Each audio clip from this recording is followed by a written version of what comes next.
Get comfortable, it's a long patch. Yeah, let me go turn off my fans.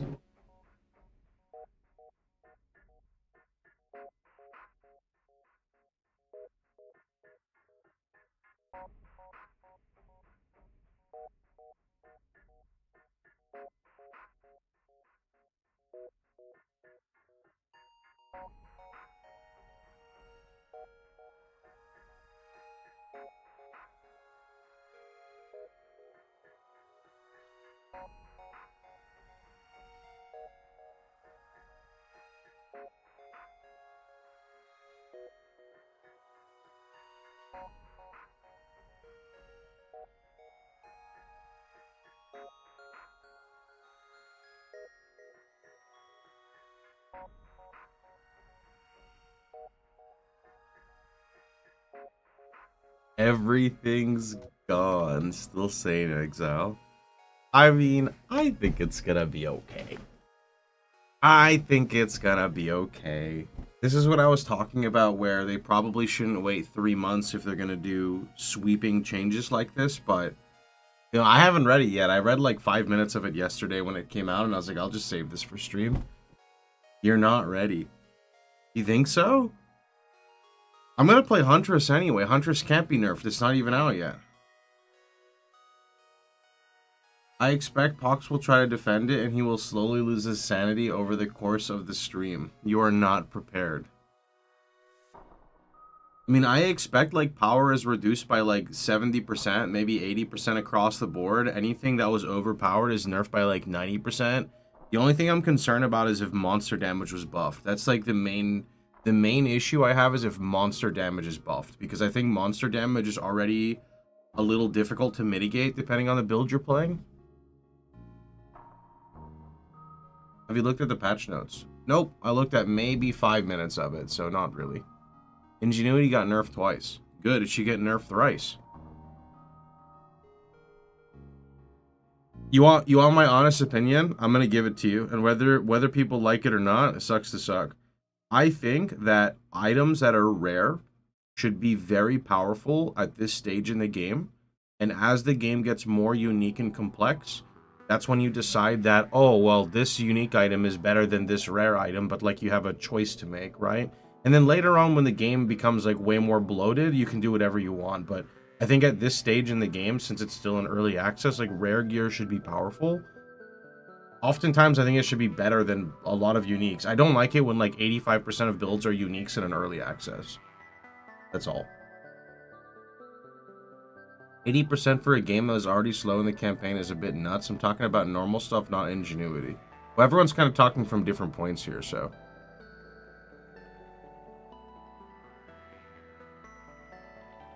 I'm thinking about ordering some food, you know? I gotta reward myself. Ingenuity is the only offensive choice except for Headhunter. Yeah, I mean, most belts can't get very good, like, stats, right? Like, most belts are just, like, life res and maybe, like, one other stat or something. Oh, it's so hard to shop for, like, food on a budget that's not processed if I'm trying to order something. All the places that have deals are all the typical shit places, man.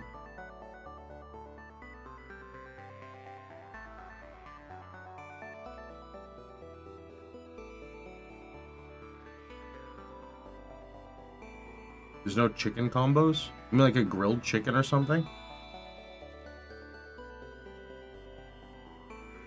It's like kind of true, but it's, I mean, it's probably gonna, let me see what they have.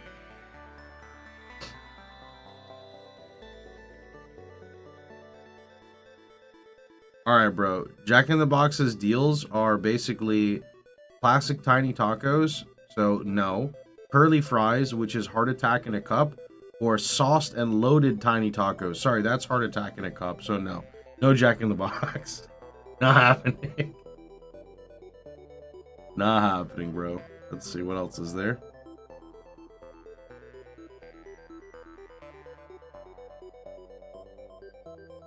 Good morning.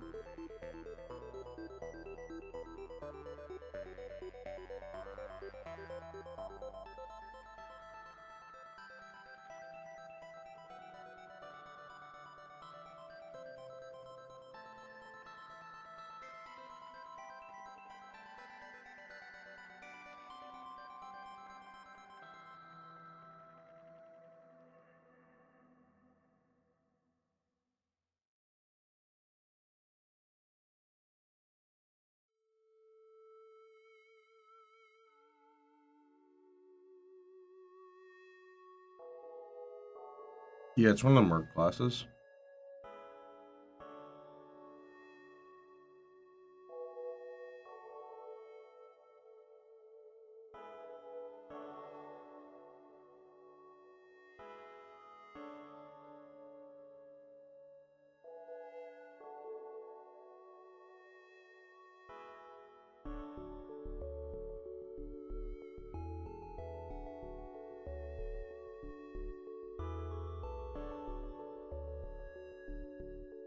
I hate when you look at a sandwich shop and it shows the sandwich is $8.59, but it shows $8.59 as the small, and then it defaults to original, and now you're paying $15.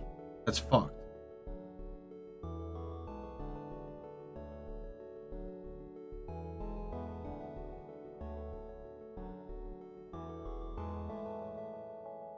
Is it not? It sure sounds fucked.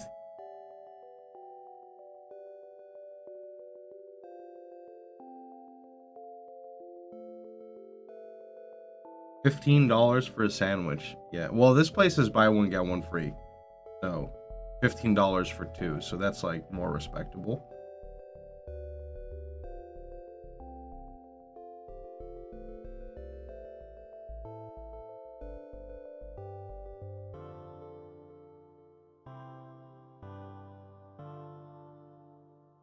Do you still overeat? I've been doing really good at not overeating, okay? I've been doing real good. And I'm gonna keep doing real good. Yeah, you remember $5 footlong from Subway? $5 footlong is now like $13.99.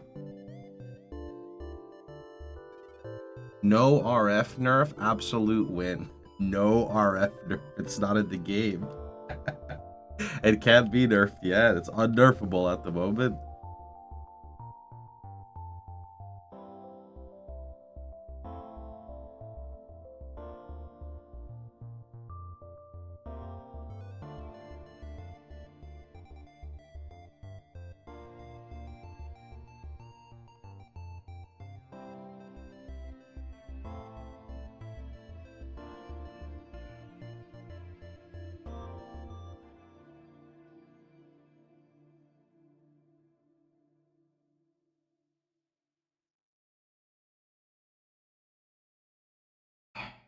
Man, like even after tax and tip, it's like $30 though. I'm not doing it, bro. I'm not doing $30 for two sandwiches. I'm just gonna sit here and wait until the stream's over, and then I'll eat some food. Our illustrious champion returns. Yo, Swole, thanks for the 9 months, dude. Appreciate it. I appreciate it, friend. Alright, let me just move some stuff over here. Oh, I need to go get my glasses, actually. I wish chat didn't spoil the patch notes. I mean, they didn't. They just said everything's nerfed and people are very unhappy, right? I wouldn't say that's spoiling necessarily.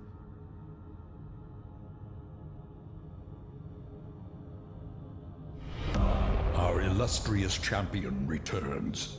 Welcome home. Yo, Soul Slayer, thanks for the 11, dude. Appreciate it.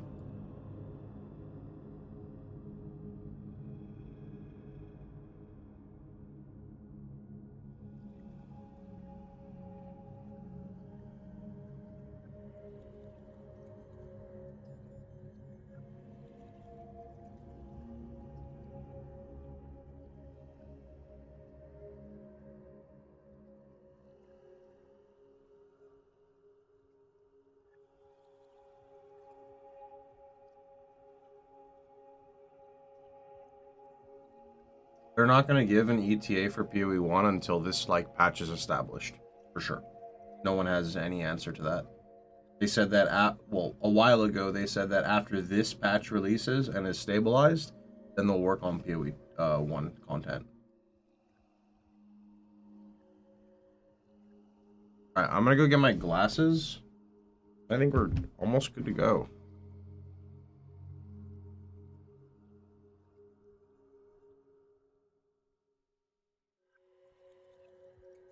Wait, I just realized, did this not go live to YouTube? It should be live on YouTube, no? I just realized it's only Twitch here. Can someone check if I'm live on YouTube? Because I'm supposed to be live on you. Oh, I am live. Okay, YouTube's just giga quiet.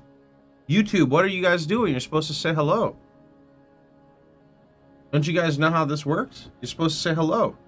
I say, Why hello YouTube, how is everyone doing today? Are you guys excited for all the nerfs? and you're supposed to say, yeah.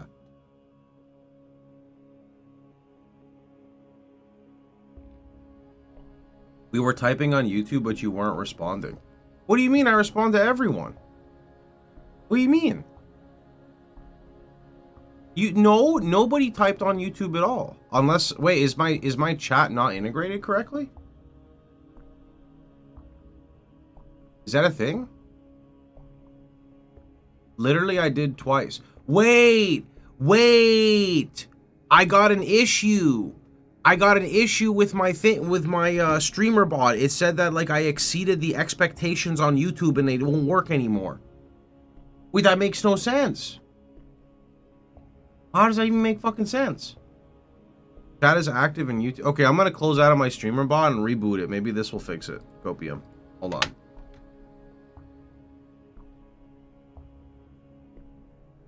We are 106 people talking. Yeah, it's better I fix this issue now than like just wonder why my YouTube is dead. Okay, let's try this again. Chat open. It's only showing Twitch chat, and I don't know how to make it show YouTube now. In fact, I have 2 chats, and neither of them are showing YouTube. What? How does that even make sense? He hates YouTube. No. Look, I literally streamed yesterday, right? And I used multi-chats, and they worked. And today, they don't work. Like, there's no YouTube. They're supposed to be combined. I don't understand why. Oh, here we go. Here we go. Here we go. Now it's working. This one's working. Test, pox. Wow! What do you mean? Okay, so this one's messed up. This one, I don't know what happened, but this one's messed up. But this one works. So now I have to learn to use another chat program. God, streaming is annoying sometimes. Okay, well. Alright, let's try to use this one.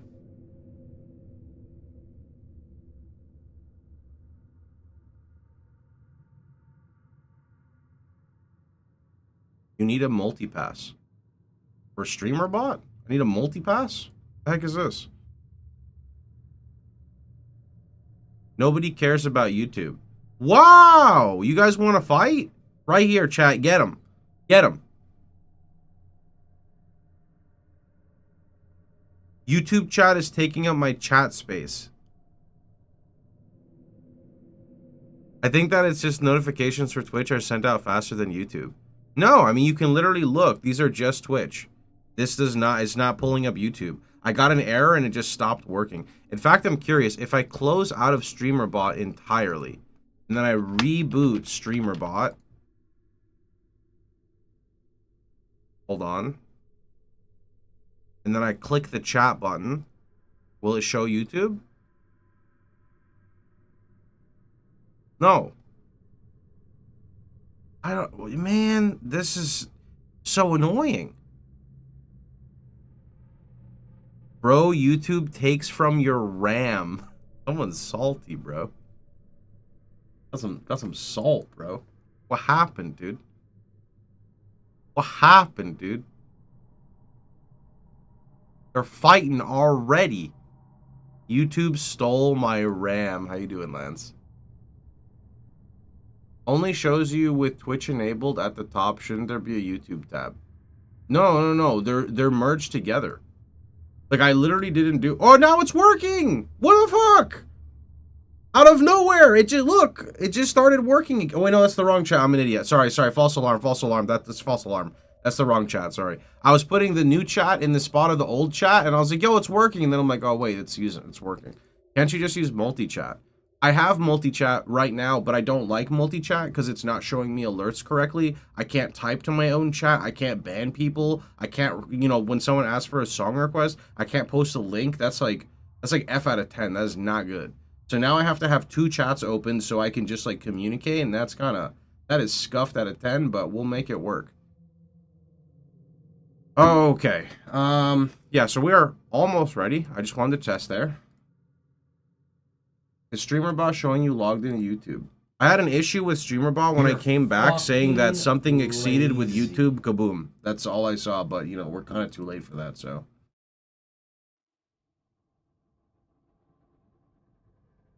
Pro streamer. That's me, dude.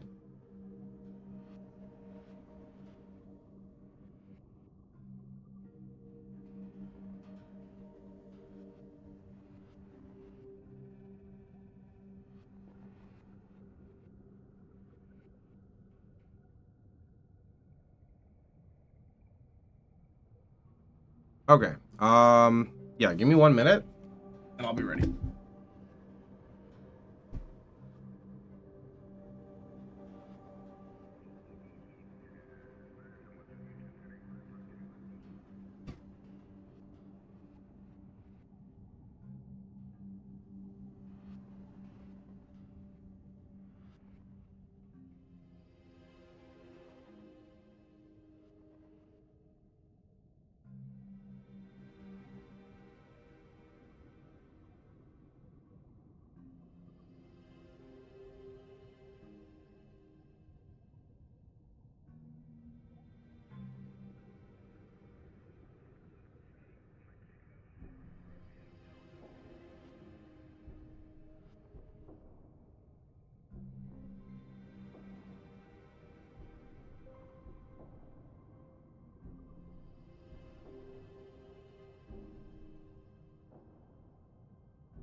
Okay.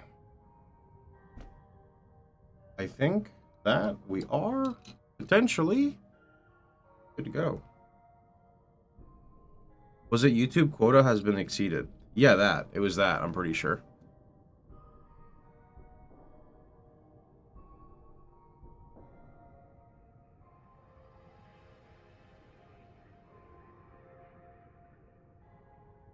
Where is patch notes?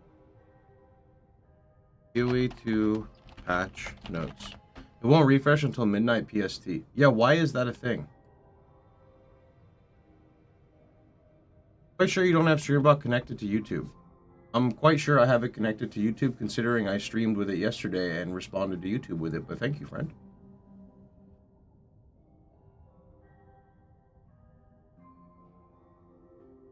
If you read what Victim is saying, that's exactly what happened to me. Who wants to link me the patch notes, boys? Actually, I guess I can just look for my Discord. Hold on.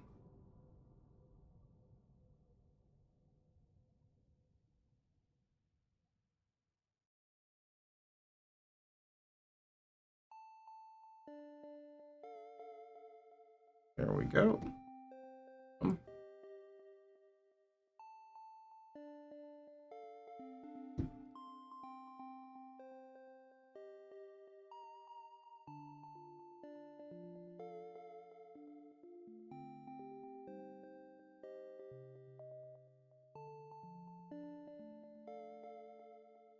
Okay. I think we are good to go.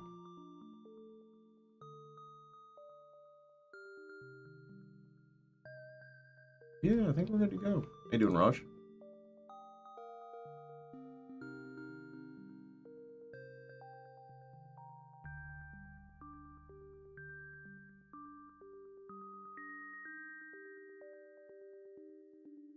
All right.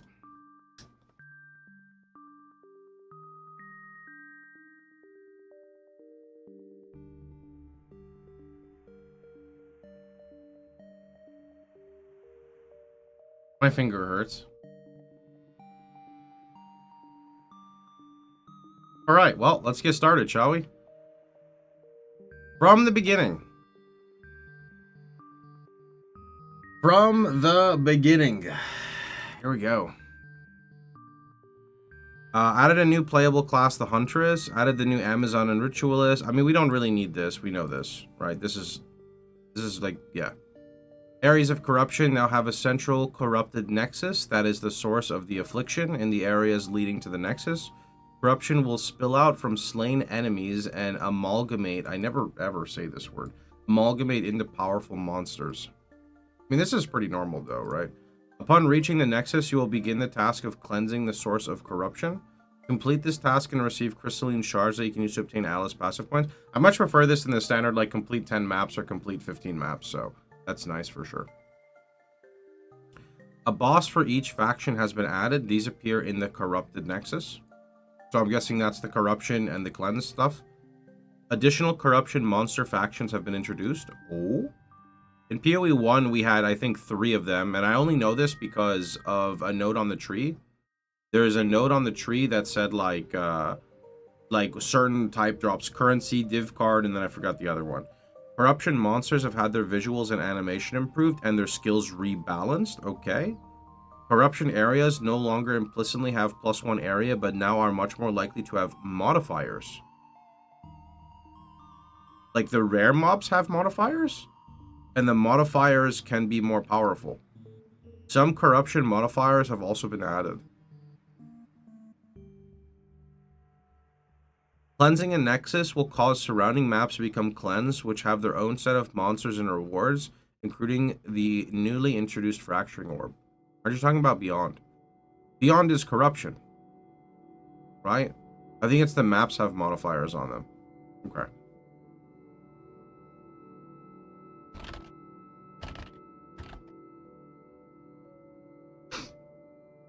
The Fracturing Orb fractures a random modifier on a rare item with at least 4 modifiers, locking it in place.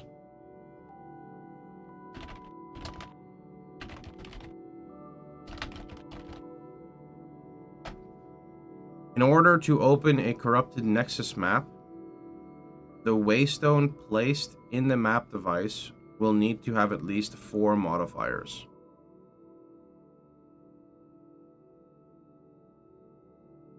You can now respawn and return to a map if you die. Upon first entering the endgame, you get up to 6 attempts per map. As you add more modifiers to a waystone, the number of respawn goes down. Okay. Mark my words, Fracturing Orbs will be just as accessible as the more sought after omens. I mean, they said that Fracturing Orbs, you get like 1 on average per clearing all the cleansed areas, and the boss, I think, guarantee drops 1. In parties, everyone gets to respawn that number of times. That's actually a really nice buff to party play.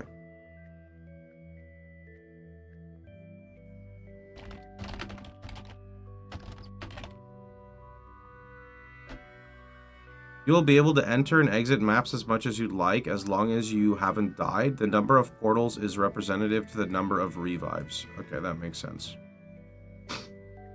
Once you start a boss fight, the respawning system will change to require the map owner to collectively respawn the entire party. This is so that you must kill the boss from full life. Okay? If you decide to rush the map boss without interacting with any of the other map content.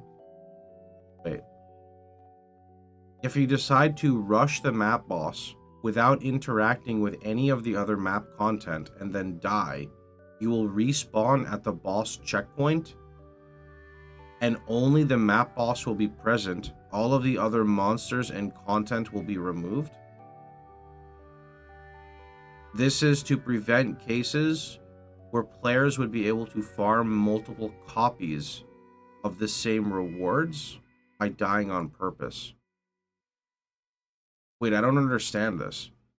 So if I am clearing a map and I go to the boss and I die to the boss, I lose my map and I can only fight the boss?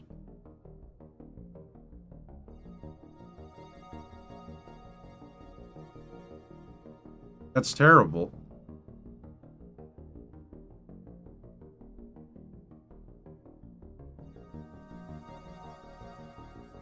It's smart though. So I'm gonna explain why I don't like this at first glance.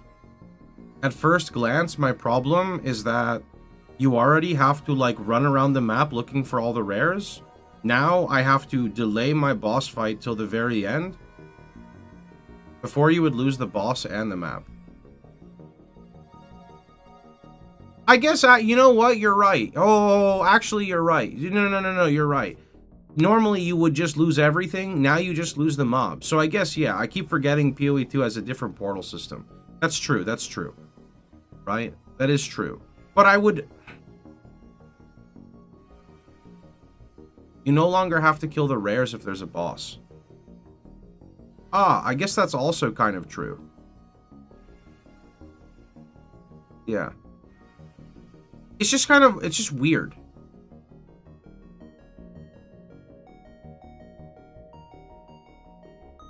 Without interacting with any content, so if you do the map normally, you are fine. But what does that even mean, though? If you decide to rush to the map boss without interacting of any other map content and then die, like, what is that? All you have to do is interact with one content in the map prior to the boss. So if I do one breach or one ritual, then the mobs stay. I mean, in the end, the goal is to not die, but this is just very confusing. And so you don't clear the whole map, then die on the boss so you can do the map again.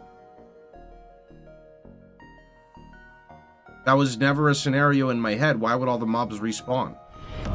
Our illustrious champion returns. Welcome Yo, Roots, home. thanks for the 20 months. That's weird. That didn't pop up anywhere. Oh, it's because it's over here. I guess because of their respawning system, this is weird. Is that why? It's because of the... Okay. The reason this is confusing is because PoE2 has a completely different respawn system than PoE1. They should have just put that as like a preference, like a thing right here, like, because that's what's happening. It's all because of the way the respawn system works. So I don't think it really matters at all. It's just worded in a way that's very odd. That's all. It's just worded very oddly. That's all. Yeah, it's entirely because of an exploit. You can die now though and lose nothing. I mean, you still lose XP if you die to the boss, no? It's saying that if you don't the content before dying, then it's gone. They said before it respawned, the boss would respawn everything. This just seems like a weird issue because of PoE2 stuff. I'm going to be completely honest. This just seems like an issue created by the PoE2 respawn system, so let's move on. The number of towers in the Atlas has been reduced drastically, but each one is now more powerful.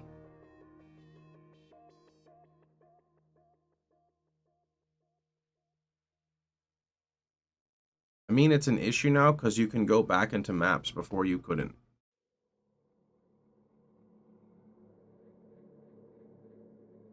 Yeah, but again, in my head, I don't understand why all the mobs have to respawn or all the mobs have to die when you revive. But again, this is a limitation on PoE2, and I can't do anything about it.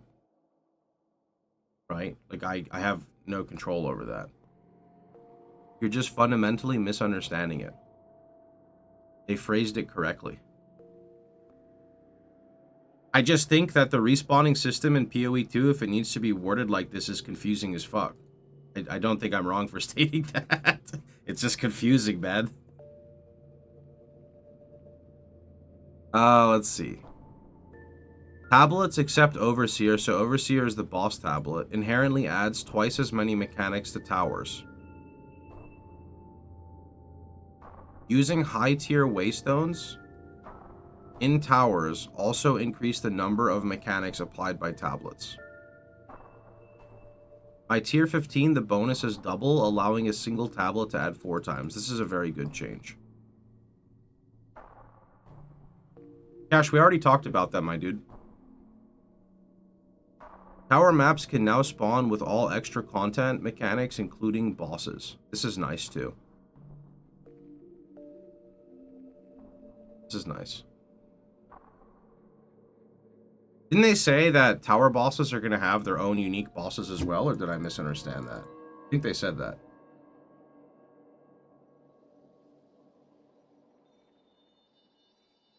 Yeah, that is cool. That is cool.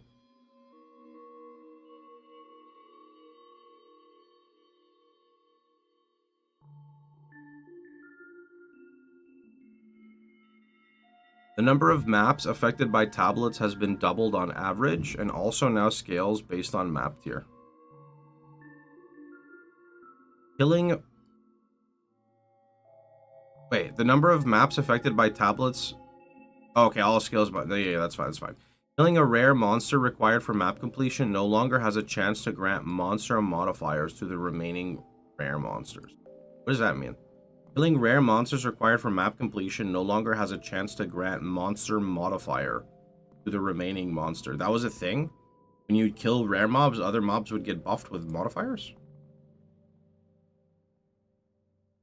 Increases the chance for rare monsters to have 3 or 4 modifiers in maps. Note, this means they drop more items. This is mostly to compensate for the removal of rares granting their modifier to other rare monsters on death. I did not know that was a thing. But that actually makes so much sense when I would encounter one mechanic in a map on a mob, and then I would realize that like 3 or 4 rares also have that, and I'm like, what? So I think, okay, that kind of makes sense now, but yeah. A checkpoint now spawns when the last available optional content in a map has been completed. I'm gonna be honest, I feel like they should force spawn a checkpoint every time you encounter a League mechanic. That way you can just port to it. I hate the checkpoint system as it is, but, you know, it is what it is. It is what it is.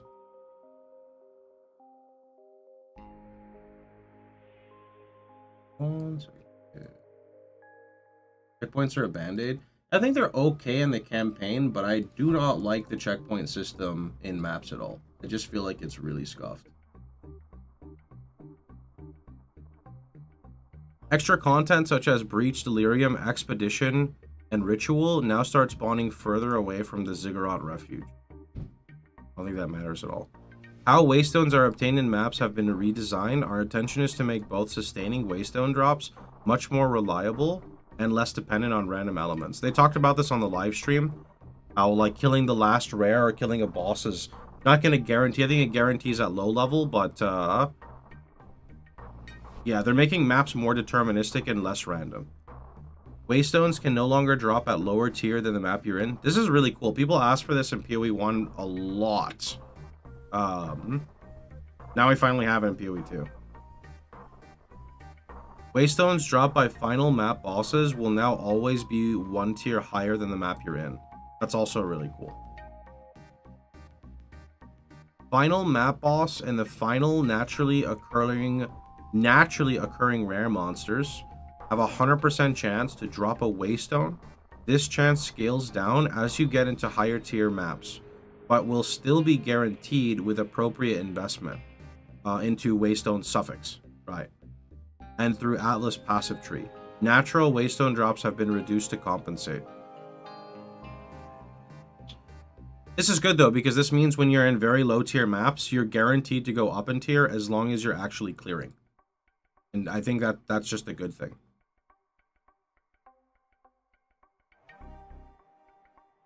Remove chances for waystones to drop a tier higher from the Atlas passive tree and lowered the amount of waystone quantity available in the Atlas passive tree. Sources of map boss have a chance to drop waystone have been replaced by increased quantity dropped. Doriani now has 10 waystone. That's good. She used to have like 3. Doriani now has 10 waystones available to purchase either at T1 or 1 tier below your highest completed tier. That's really good because before she would only have like white maps and maybe like a yellow. It's good that starting maps don't have mechanics. That way players can ease into the mapping system without having to deal with all the league mechanics straight away. Yeah. Yeah. Oh, that's what it meant by the Ziggurat Refuge. Oh, the change that said that league mechanics spawn further away from the Ziggurat Refuge. The Ziggurat Refuge is where you start mapping. Okay. I was thinking of like the town. I wasn't thinking of like your spot on the Atlas, but that makes sense.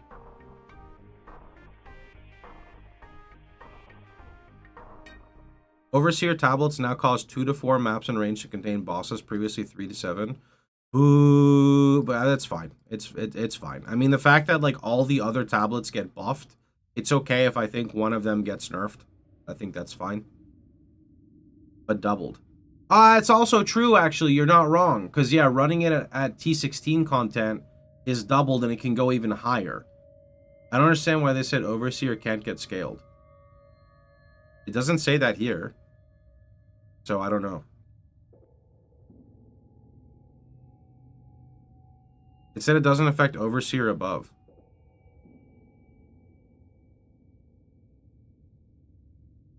I don't want to search Overseer and then get lost where I'm at.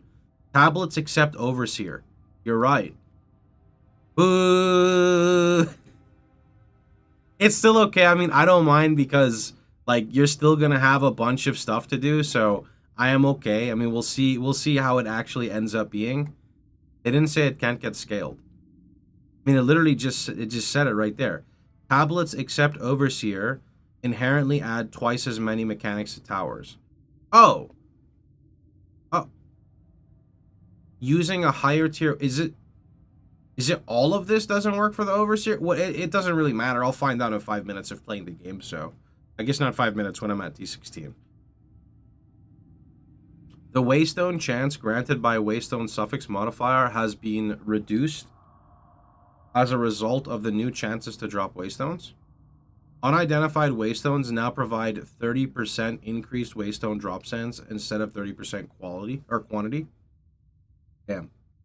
30% quantity was nice. The first 5 unique maps you complete grant 2 Atlas passive skill points for a total of 10. The specialties of some maps have been adjusted to account for the addition of the Asmerian spirits. Wait. What does that mean? The specialties of some maps? Some maps rolled more strong boxes or other things. I didn't know that. Added new modifiers relating to Asmerian spirits for Overseer tablets.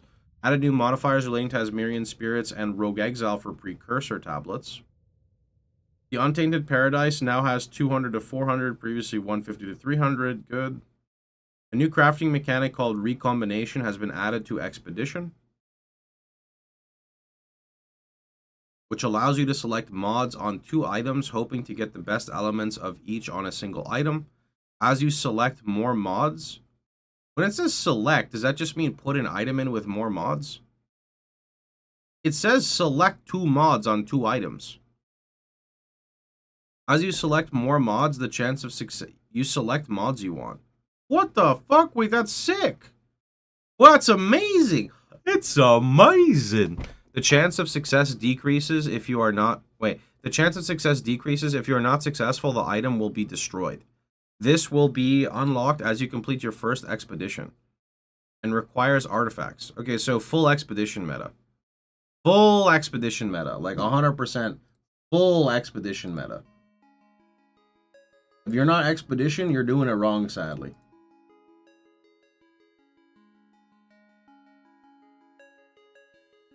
Yeah.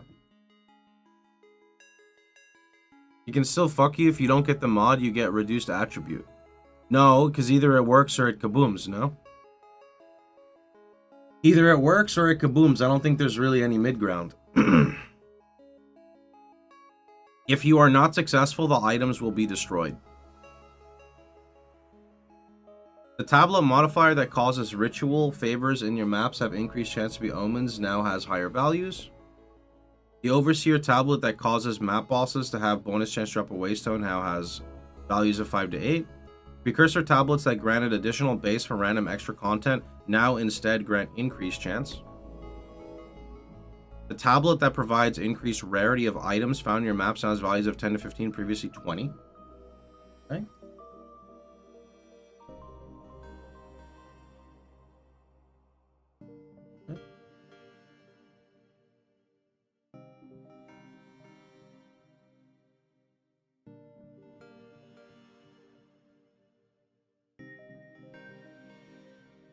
The tablet modifier that has increased quantity now has 3 to 7 instead of 3 to 8. Okay, doesn't matter. Pack size 3 to 7 from 3 to 8. Gold 10 to 15 from 5 to 10. The tablet that gives you breaches in your maps have increased monster density from 4. I'm gonna be honest. Is it bad that I don't really care that much for the tablet mods because you can't like alteration them? So, like, I kind of Like, I understand for softcore trade, you really want to, like, save the good ones for, like, good juicing, but I kind of can't be asked because you can't really craft this stuff. Like, you can 3-to-1 it, which is incredibly tedious, or you can just, like, throw a transmute and an augmentation and then, like, you know, whatever. Like, I don't really care that much to, like, min-max this part because it's annoying. You can annul? I don't think I'm ever annulling a tablet in SSF. I think the annul state of my gear, but yeah. I don't know, bro. It's tedious to me. I'm gonna be honest. Tablets are tedious, but they're gonna be much better now, Copium. So you know, yeah. So much better, hopefully. The tablet modifier for rare monsters having an additional modifier can no longer roll. Boo! But also good because this means that, you know, overall they kind of merged it and said rare monsters have more mods now in general, are more likely. It's better to just add it globally than put power behind this. Will we be going Smith on League Start? No, I want to play Huntress. I'd play Smith if RF was out, but it's kind of not, so there's very limited stuff I can do, right?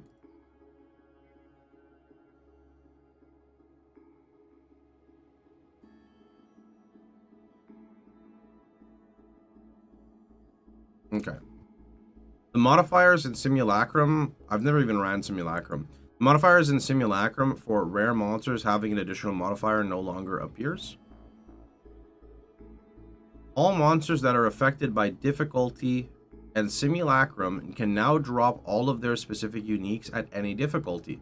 However, rare uniques are even rarer at lower difficulties. This applies to the drop chance for reliquary keys from this content. You skipped one. Oh, the various endgame quests that led to the Arbiter of Ash encounter have been consolidated into a single quest. Oh?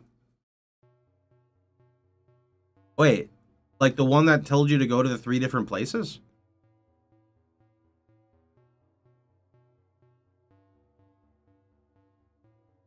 Koa, I can't answer that for you yet. I haven't gone there in the patch notes. I also don't really play Ranger very much. It's just a single quest to get all 3. Okay. I'll be honest, I don't really remember this that much. I just pretty much map blasted and didn't really do much quests. I did Arbiter 2 times, and then that was pretty much it for me. All bosses that are affected by difficult... Okay, wait, what's that? Pinnacle boss content now takes roughly half the amount of time to unlock. That's a huge change. Like, a very, very good change. In addition, Pinnacle bosses have been made much easier at difficulty 0. It's our intention to allow you to face difficulty 0 of this content much earlier in your endgame progression while still preserving the difficulty of 4. Good. Players no longer lose experience dying in Simulacrum, Twisted Domain, Orloth's Arena, inside logbooks, the Crux of Nothingness, or Burning Monolith. Players also no longer gain experience from killing monsters in these areas. That's fine. Move the location. I like this a lot. Move the location of the stash in Simulacrum to make it harder to accidentally start the encounter.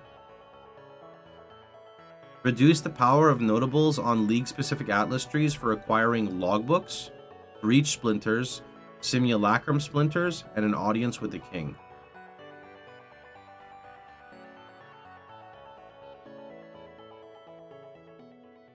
I think it's just an Orloth's, not the entire logbook. You think so?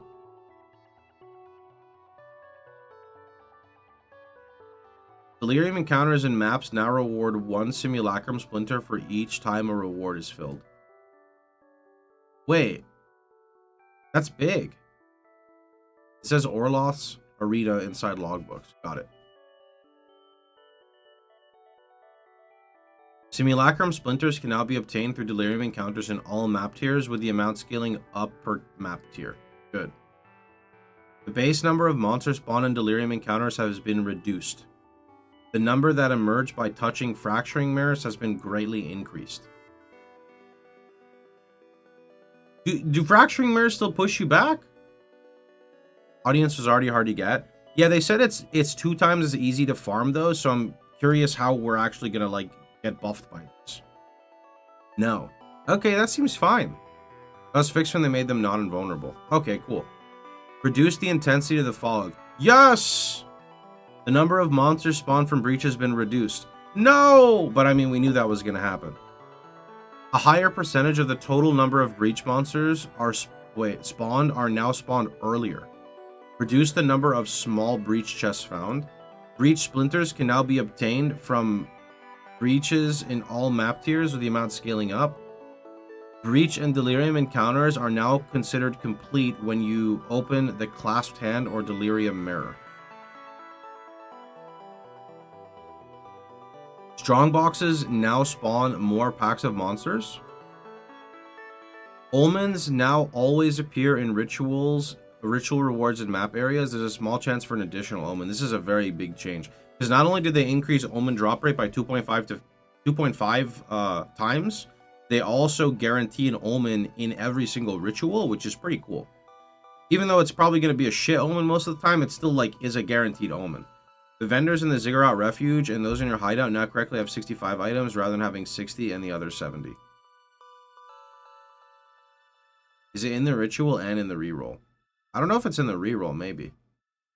Look how far down the page you are. We're going to be here till servers are up tomorrow. Good. There's not much to do. This is good. This is perfect, dude. What you mean? Actually perfect, dude.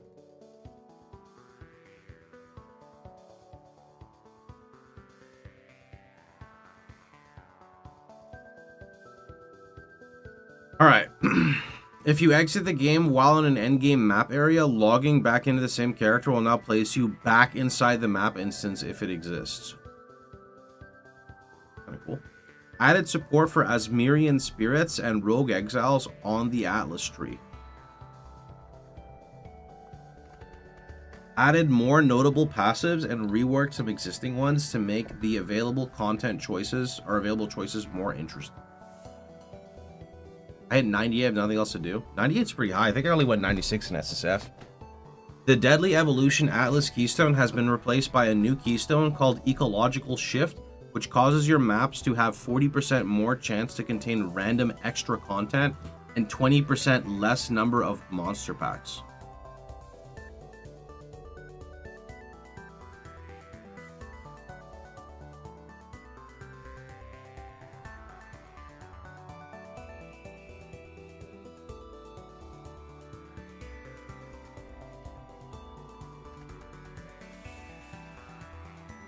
It's like a rogue exile atlas. I mean, it's farming league mechanics. Like, this is for farming league mechanics when you don't have tablets, right? I think that's the main purpose of it. Ritual needs pack size for tribute, not league mechanics. Oh, sorry, random extra content. Strongbox Essence, Shrine, Rogue Exile, Asmiri Wisp. What else?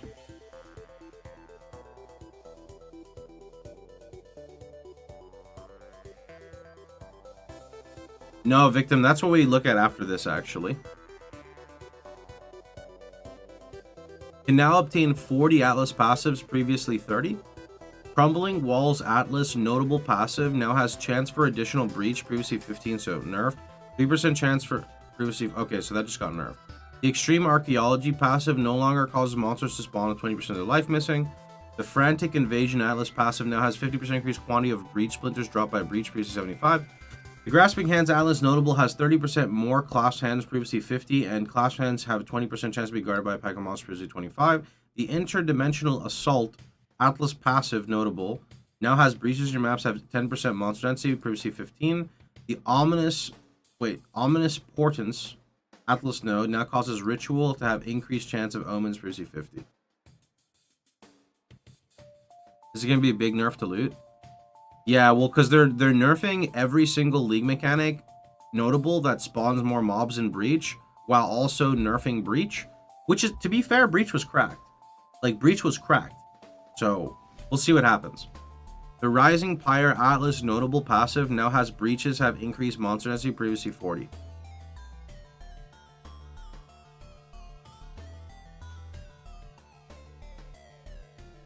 Rares are also... They removed all the extra modifiers on rares. Wait, I just read that and I didn't see it? League mechanic rares don't have extra modifiers? Or do you mean Deadly Evolution? Deadly Evolution, I saw they removed it. Yeah.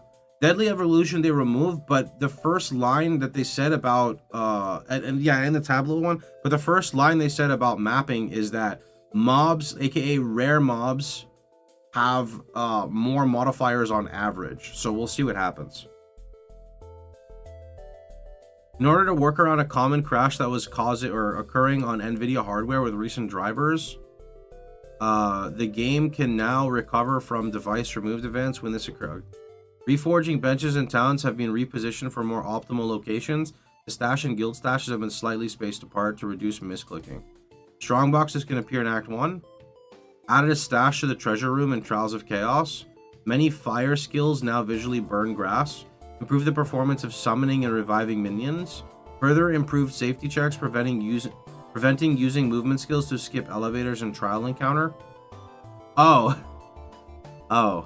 Yeah. The jumps performed on using escape shot and toxic growth now allow you to jump over enemies in small amounts of terrain. Vaulting impact will also receive this change at a later date.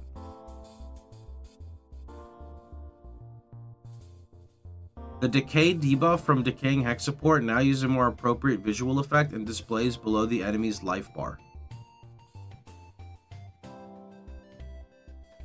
Grenade skills now have a small amount of random variation in travel distance when firing multiple grenades at once. Can someone in chat tell me if this update will come with a new league?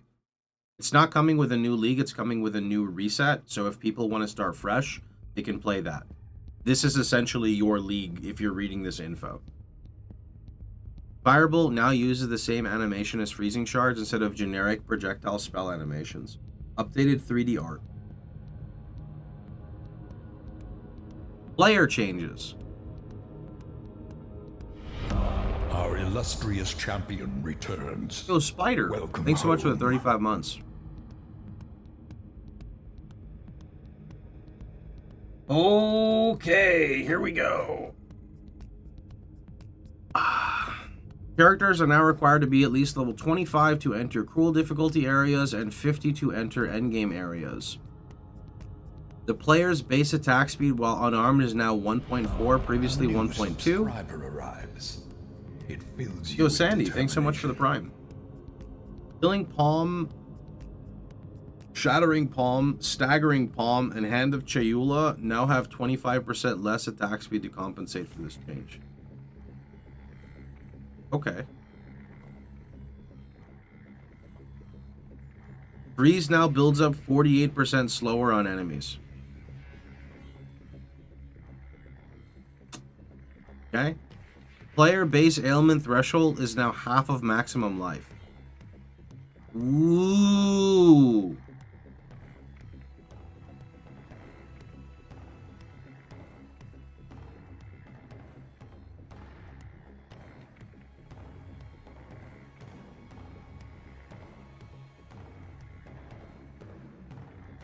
I feel like this is gonna get reverted.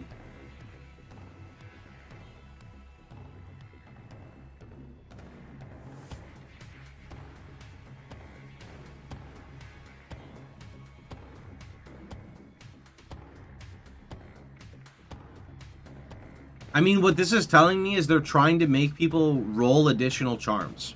Like, they're trying to make you use charms. That's what they're trying to do. They're trying to get people to use more charms.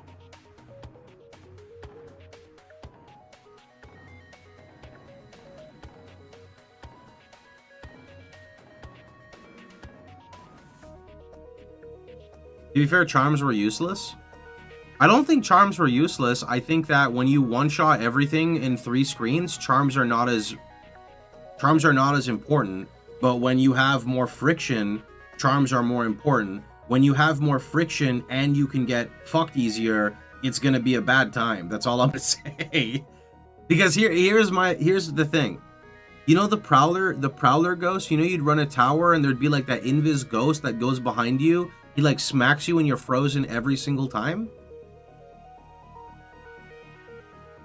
Like,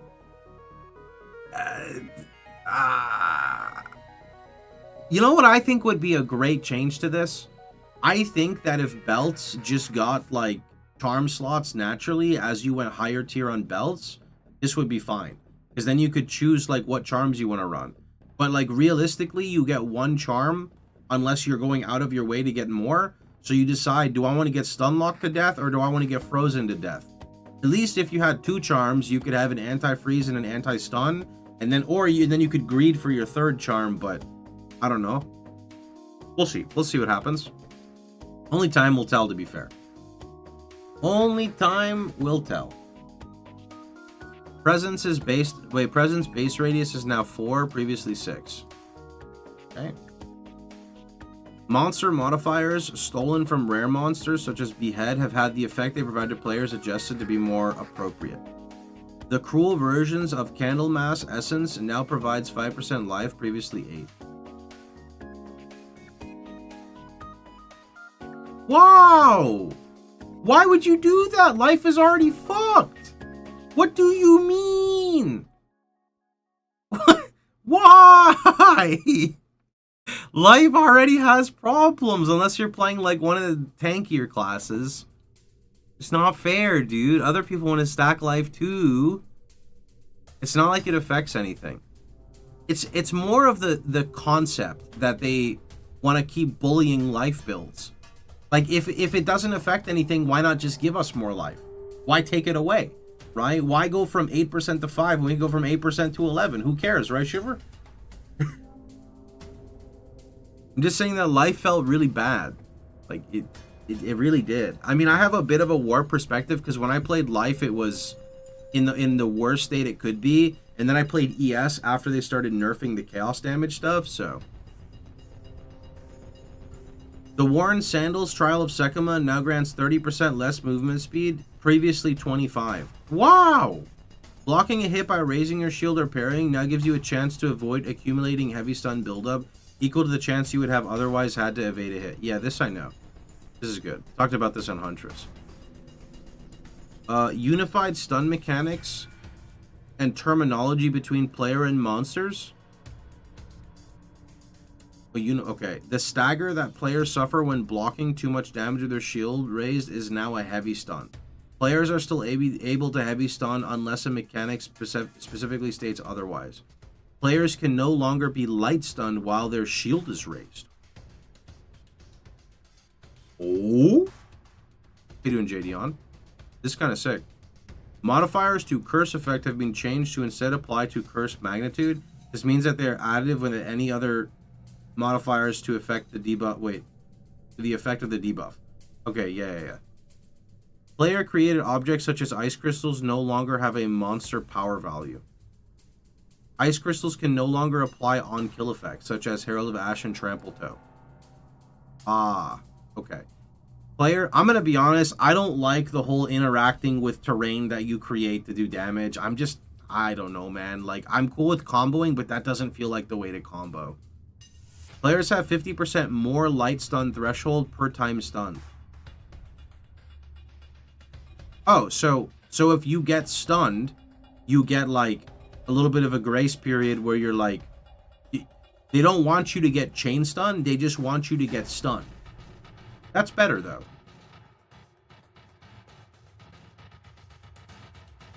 Your heavy stun bar now doesn't start emptying until the heavy stun animation has finished. Heavy stun duration on players is now 3 seconds.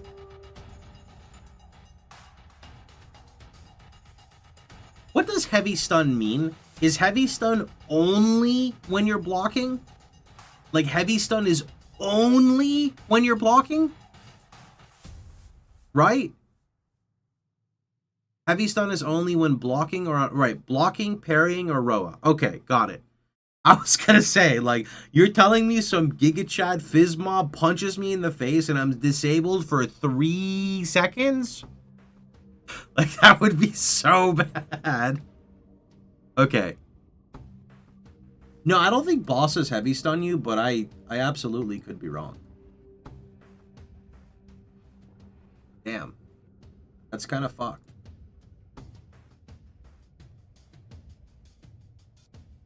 Players cannot block or evade hits while heavy stun. Critical weakness stacks now track duration individually rather than refreshing. I don't know if I like that. That means, like, instead of you going like 1, 2, 3, 4, 5, 6, 7, 8, 9, and then like you you know, refresh 9 to 10. Now you have to like kind of spam it to keep it going. But I think the reason why they do that is for people that use critical weakness from other effects.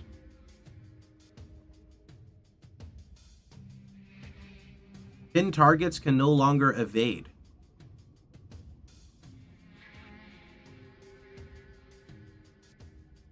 That's kind of sick. The base duration for endurance, frenzy, and power is now 15, previously 20. Why? It was nice. Why? Why would you do that? 15 seconds is still probably fine though. Fully broken armor now causes enemies to take 20% increased physical damage from hits. Okay. Wait. This means if you get pinned as an evasion build, you die? It doesn't say pinned enemies, it says pinned targets. Do you get pinned as a player? What pins you? Rogue Exiles. Rogue Exiles are gonna pin us, dude. Oh my. Oh my. Oh my. No, dude, the Rogue, they really are PvP players, man. Hey, nice evasion there, bud. Get one shot.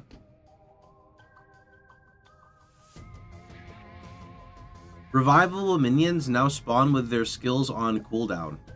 Get fucked. This only applies to newly summoned minions, not minions that have just revived. An ancestrally boosted slam has 30% more damage and 20% more AoE. Previously 20% on both. Persistent minions granted by Ascendancy passive skills will now automatically be summoned when you allocate the passive for the first time. Players and monsters now only count as moving while moving. Excuse me? Rather than for the whole length of many anime. Players and monsters now only count as moving while moving. Rather than for the whole length of many animations that have some movement. Okay, so like Ice Strike. So skills that have traveling with them are not considered movement. Okay, I understand now. I understand what that means. Like travel skills? Yeah, like Rolling Slam, Leap Slam, Ice Strike, Shattering Palm. I think all that stuff.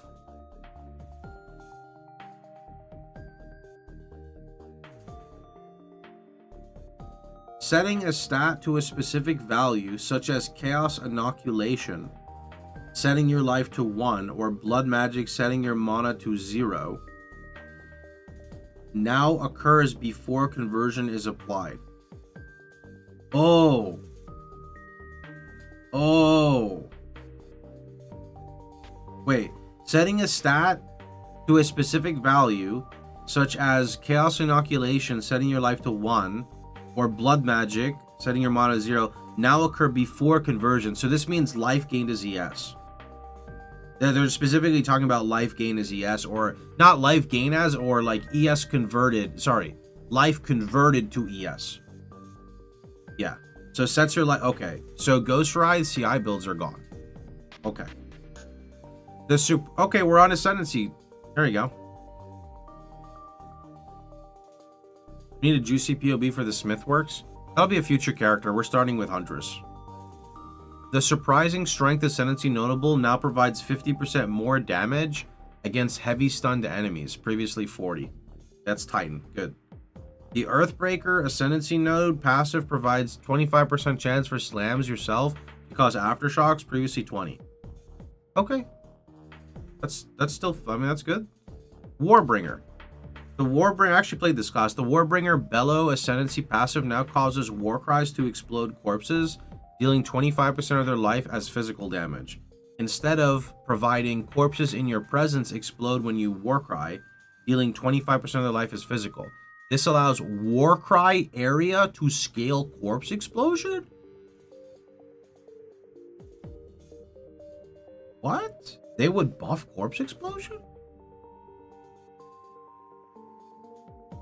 Hurdle Charm now has 25% less block, previously 35? Yo, Corrupting Cry got a buff. The Encase in Jade skill has been reworked. It now consumes all stacks of Jade to grant guard based off of your maximum life for each Jade stack consumed. So that's meant to block a single hit?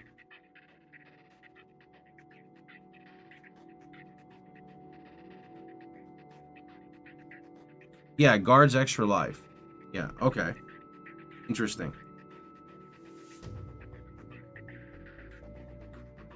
The Ancestral Spirit skill granted by Answered Call Ascendancy passive skill now has minions from the skill have 1% increased accuracy rating per 3 of your dexterity. And minions from the skill have increased damage per 3 of your strength. I don't think I ever used that. I have no idea. The Ancestral Jade Caster pinning skill has had its cooldown lowered to 10, previously 15. Ancestral Jade Hulk damage has 300% more stun buildup, previously 200. The Warcaller Bellow buff from the Ancestral Warhorn grants 10 rage on hit, previously 5, and 20% skill speed, previously 10. What the heck is this?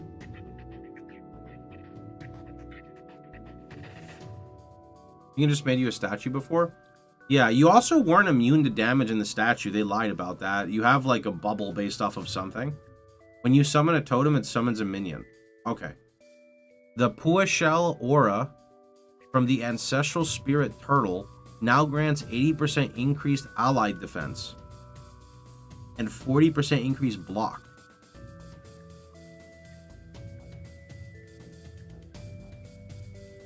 Gemling Legionnaire. I never played this class. I refuse to.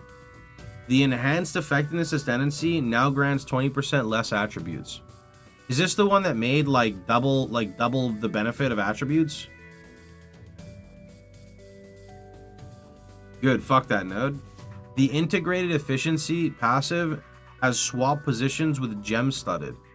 It no longer provides +3 skill slots. That's a ring. I was like, what? Instead, it now causes skills to gain 20% increased damage per socketed red support gem. Skills gain 6% increased skill speed per green and 20% crit per blue. Wow. Wait.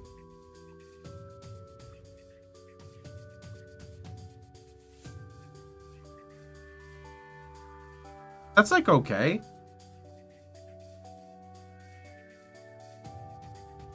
The Implanted Gems Ascendancy passive no longer provides +1 to all skills. Now it instead provides a choice of +2 to level of all skills with strength, or +2 with dex, or +2 with int. Okay. That's kind of cool.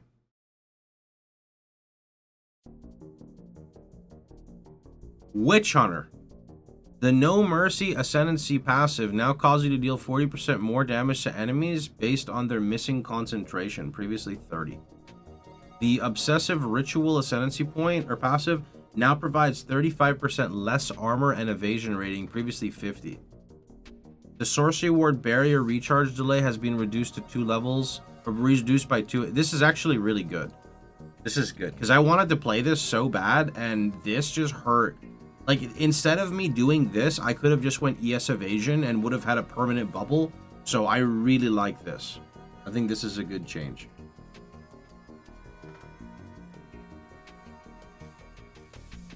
It is still in a weird place, I agree, but this is just a little better, right? That's all. Just a little better.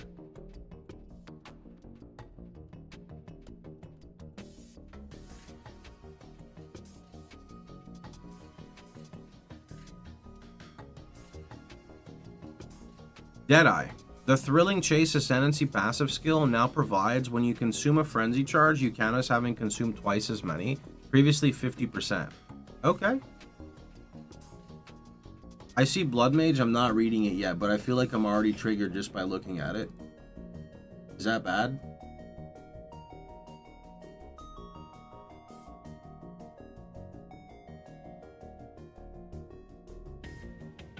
I'm just saying, dude, like, I can't help what my brain is telling me, but it's already choosing violence. My brain is literally already choosing violence.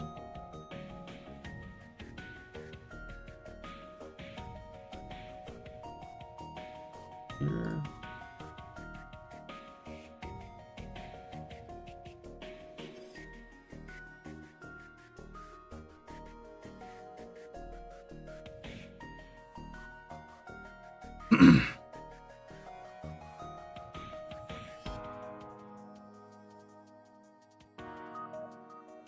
Pathfinder. The running assault ascendancy passive now grants 50% less movement speed penalty, previously 30. Oh.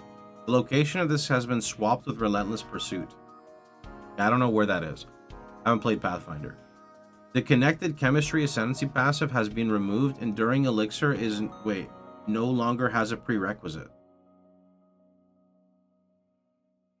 Added a new multi-choice practical remedies ascendancy passive skill that provides the ability to allocate grounding stick, dowsing vial, or thawing campfire, which provide immunity. Woo! That's kind of sick. Added a new sustainable practices ascendancy passive skill, which provides 30% of evasion rating, also grants elemental damage. What? Bro, Pathfinder looks log in. Our illustrious champion returns. Pathfinder looks insane. Welcome What? home. Yo, Trick, thanks so much for the 63 months. Pathfinder looks crazy. I think Pathfinder's really good. I don't know. I think it's very good. I'm a Pathfinder enjoyer already. It's a 4-point node, though. 4 points to acquire a new form of, like, a new defensive layer? I think that's great. I think that when Ascendancies grant you defensive layers that you can't access, it's worth all your points. That's just me, though.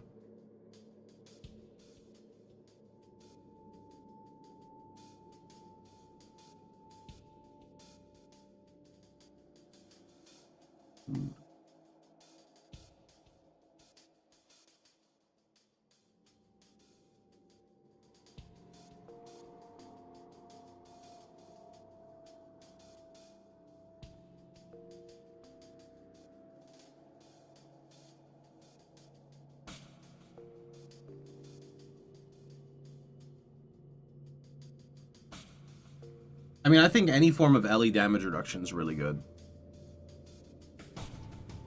I think like any form of LE damage reduction goes a long way.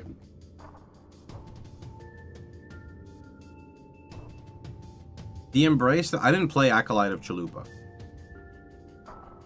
The Embrace of Darkness Ascendancy passive now provides 8 max darkness, previously 5.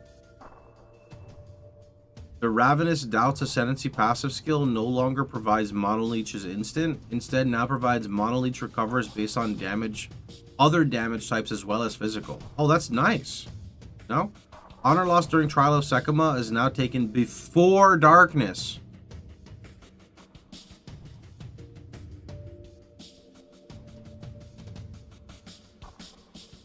See you later, bud. No more, no more Chalupa Sanctum runners, bro. No more Chalupa Sanctum runners. Gone from the game.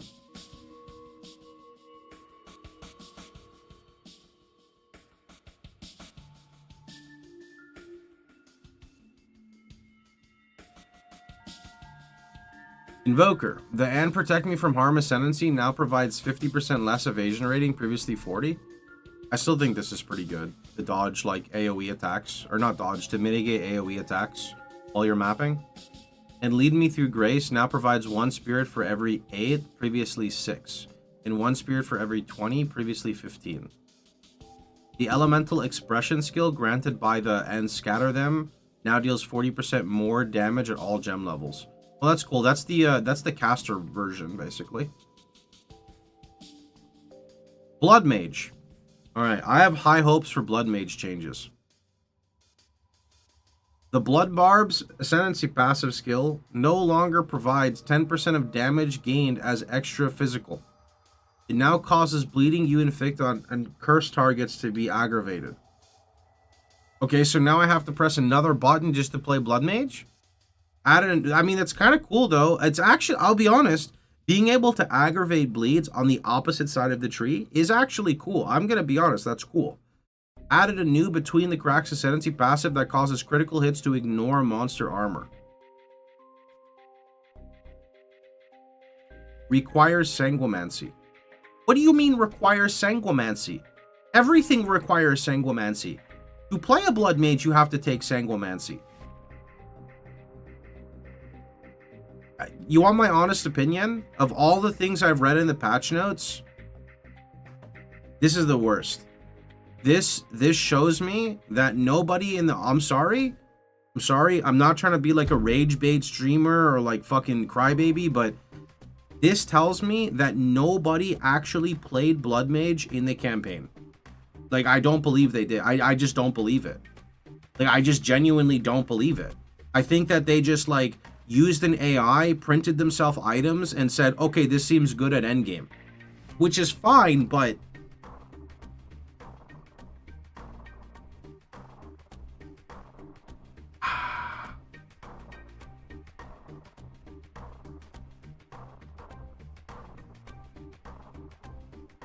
Infernalist. Okay.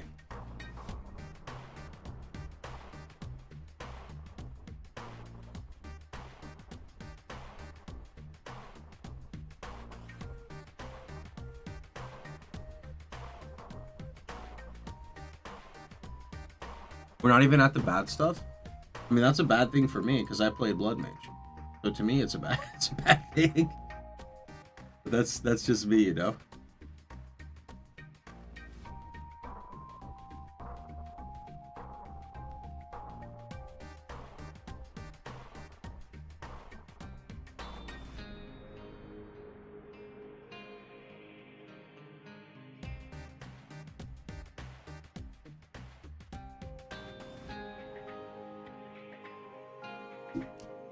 Infernalist. The demon form skill granted by demonic possession ascendancy passive now has a cooldown of 15 seconds. Previously 20. And a maximum demon flame of 10. Previously uncapped.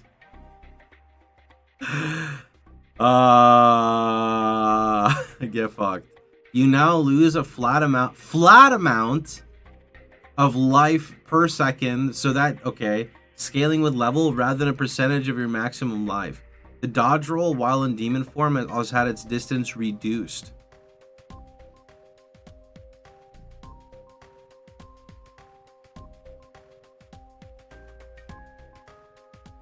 Wait, is there still another node to uncap it? The Seething Body Ascendancy passive now has while on High Infernal Flame, you and your allies gain 50% of damage instead of 20. Okay, that's good. The Grinning Immolation Ascendancy now provides 50% more crit, previously 30. Okay. The Pyromantic Pact now causes 50% Infernal Flame to be lost per second if none was gained in the past 2 seconds, previously 10. Okay. Without playing this Ascendancy, it is difficult for me to fully grasp all the changes here. The Bringer of Flame Ascendancy passive now causes all damage from your allies and presence to contribute to ignite chance and magnitude instead of providing while not on low flame. Okay. No longer requires Pyromantic Pact.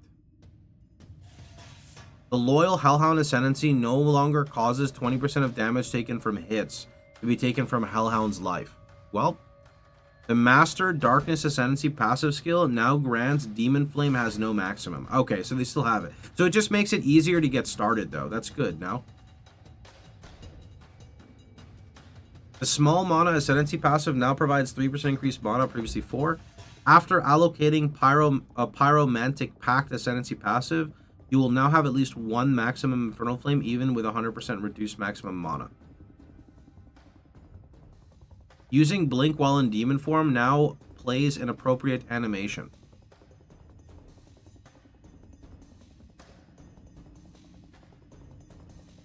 The change to it being flat instead of percent nukes the OP build.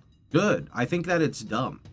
I'm sorry, but I think it's really cheesy and dumb to like bypass a mechanic by stacking flat regen. I don't like that at all. You know what it is? It's exactly like in Path of Exile 1 when you try to go delve. You just stack, you go basically CI, or not CI, but very low HP, and you stack flat life regen, and then you can go infinitely do content because it's percent based. I don't like that stuff. I genuinely think they need to put more regen on the tree, and because they don't have more regen on the tree, this creates really odd scenarios. This okay, Chronomancer. Like skipping RF mechanic by stacking regen. That's not a gimmick though. That's going out of your way to stack fire res. This is bypassing an entire percent degen by stacking flat regen on gear. This is different though. It's not cope. It's fundamentally different.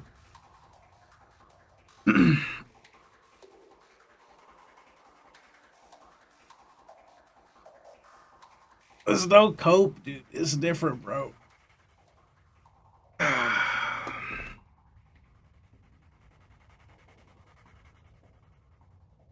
All right, where are we?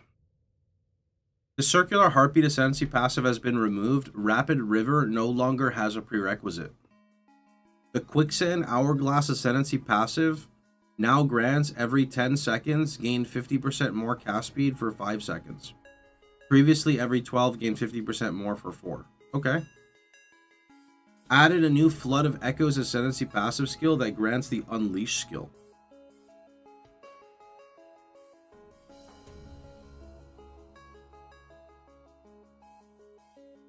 Interesting. I don't know exactly what that means.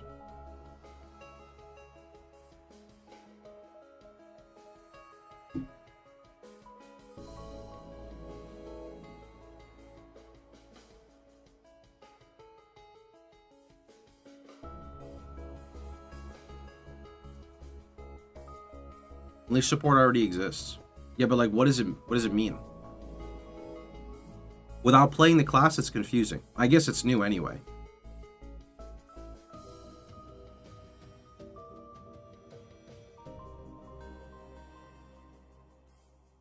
It says skill, not support. Yeah, I have no idea.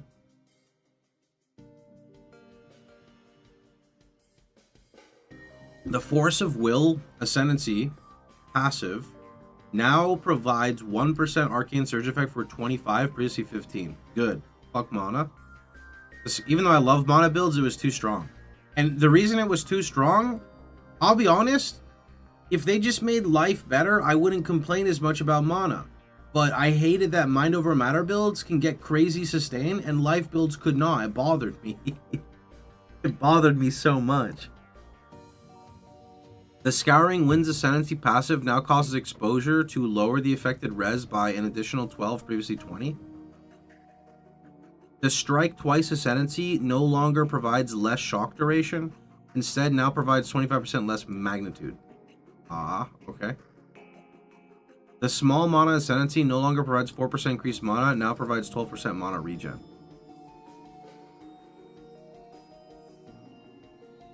Passive skill tree changes. Suggesting to open POB for the upcoming tree changes, some stuff got removed.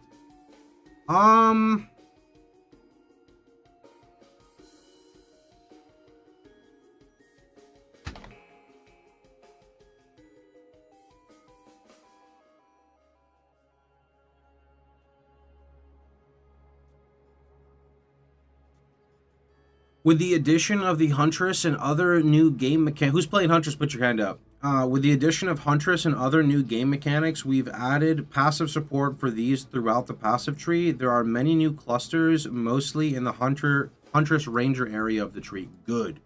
And many existing passive skills have been updated. These changes may result in your existing passive tree being forcefully refunded if you had allocated nodes around the areas where the layout changed. Added new blind-related clusters. Added new volatility-related clusters. What is volatility? Higher maximum, less less? Less minimum? Added new ranged and melee-related clusters. Good for spear. Added new hazard-related clusters. Okay. Added new companion-related clusters. Added new presence, radius, and aura-related clusters. That's a dangerous one. New parry-related clusters, banners, bleeding-related clusters.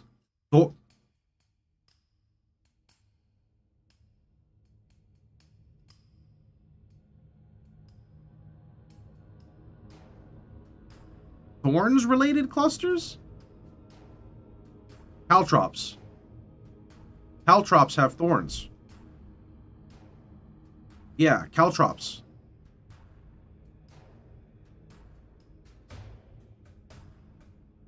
Added a new quiver related cluster. Okay. Added a new Crimson Assault Keystone passive to the southeast of Ranger and Huntress. Crimson Assault causes bleeding you inflict to be aggravated. That's broken. And base bleeding duration is 1 second? I mean, isn't that insane, though? You just keep hitting. It's okay.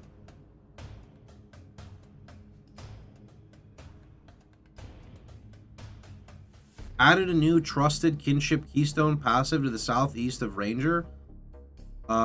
Trusted Kinship allows you to have 2 companions of different types. Causes companions to have +1 to each defense for every 2 of that defense you have. And also causes you to have 30% less defense. I mean, what if you just use them to get auras? Nothing about having real craft. Real craft? We have real crafting. There's recombinators, which is as close as you get to real crafting. There's fracturing orbs. Previous currency has been made much more common. What companions are in the game? This is for the new Tame Beast.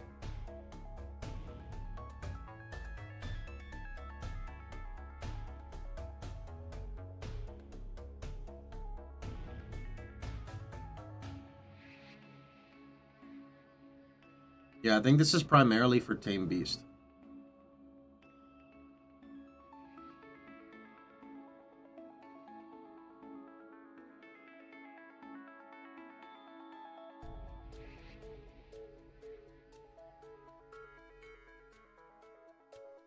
Roa is a companion too. I think the Roa is going to be a meme as a companion, to be honest. I think it's just for the mount. Added a new Trusted Kinship Keystone The following notable passives have been removed. You will no longer be able to instill them, but existing ones will function. Break Focus, Hold Focus, Lasting Concentrate. Break Focus.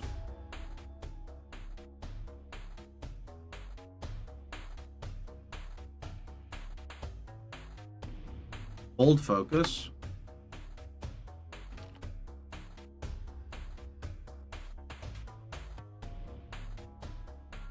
Lasting Concoctions.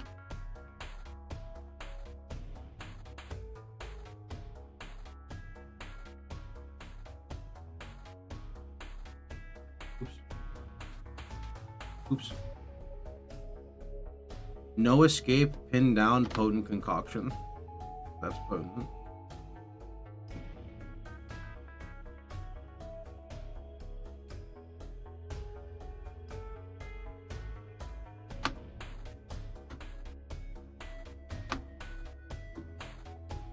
Hello there.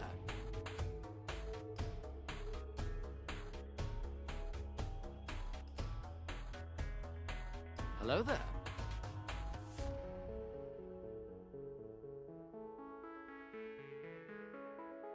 "12 jewel sockets have been removed from the passive tree.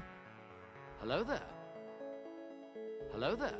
Existing characters with jewels in these removed sockets can reclaim their jewels so that their main inventory. Damn. That's it's kind of a big one. That's a big one.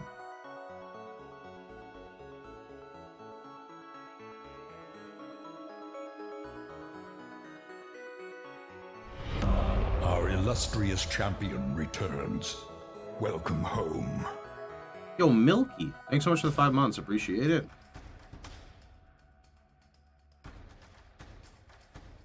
The Acrobatics Keystone now provides 75% less evasion, previously 70. The Eldritch Battery Keystone now has the additional property of doubles mana cost.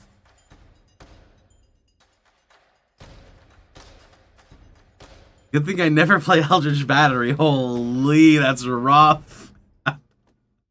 That's rough. No news about 3.26. News will not come about 3.26 until after they're done with this stuff. They have stated this many times. If you need me to give like an explanation, the POE1 team is primarily working on POE2.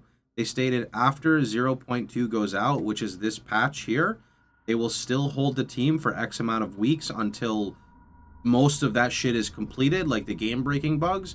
Then they're going to go send them back to POE1. That's what they said like months ago. So I'm assuming they're holding firm to that. The Giant's Blood Keystone passive now has triple attribute requirements of martial weapons. This previously only affected axes, maces, and swords. Oh.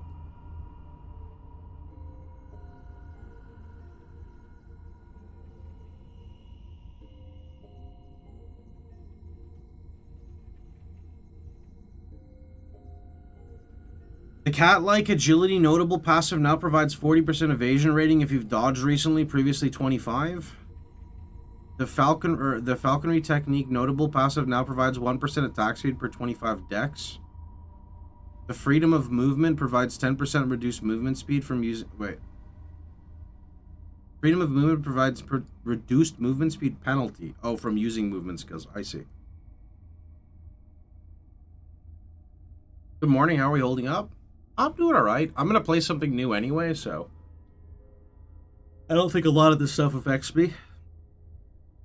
The heavy buffer notable provides 5% damage taken bypasses energy shield instead of 10% reduced maximum life. What? Nice lich buff. What is this OP lich buff?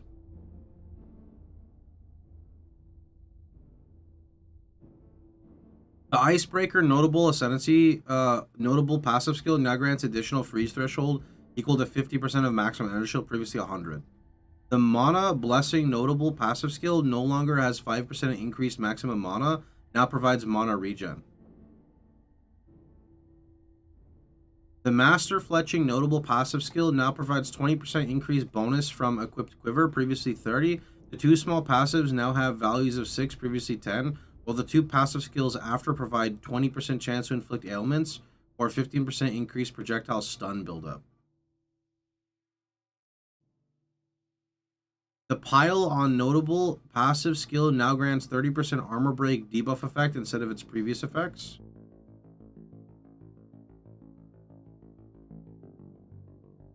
The Polymath notable passive skill now grants 7% attributes, previously 10. The Raw Mana notable passive skill now provides 8% mana, previously 12. The Spaghettification notable, I love this note, Spaghettification, now has 13 all attributes instead of 7%. It now also provides -7 chaos from -13. The Split Earth notable passive now has 10% chance from Mace Strike skills you use yourself to cause aftershocks, dealing the same damage to enemies within 1.8 meters. Area previously not specified. The Unhindered notable passive skill now provides reduced movement speed penalty from using skills while moving, previously 3% movement speed. One of the slow effects on you, small passive skill in this cluster has been updated to provide 8% reduced movement speed penalty. The Unwavering Stance passive skill no longer has your stun threshold is doubled. It now states cannot be light stunned. I mean, that's primarily fine.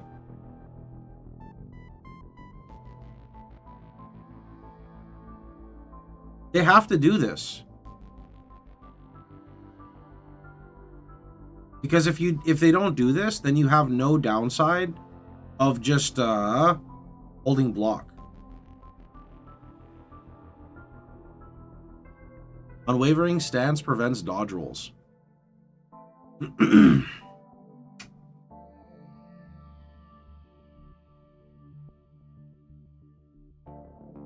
The damage with nearby ally passive skill and Killer Instinct has been replaced with another small passive providing 10% increased damage. The small passive that provided 8% increased effective auras now has values of 5. Notable passives that provided 20% now have 12. Clarify the wording of Iron Grip and Iron Will. Skill changes. Okay, let's see.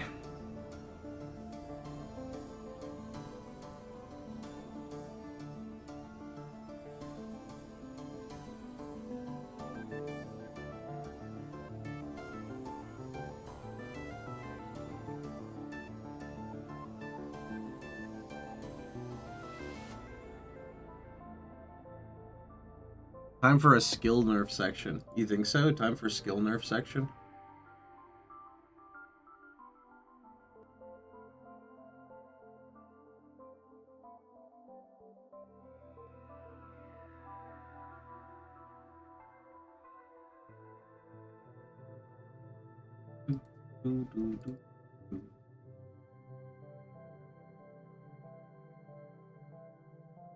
Many skills have had their base damage and or damage growth per level rebalanced. Most of these changes are not specifically mentioned below, as the changes were too widespread.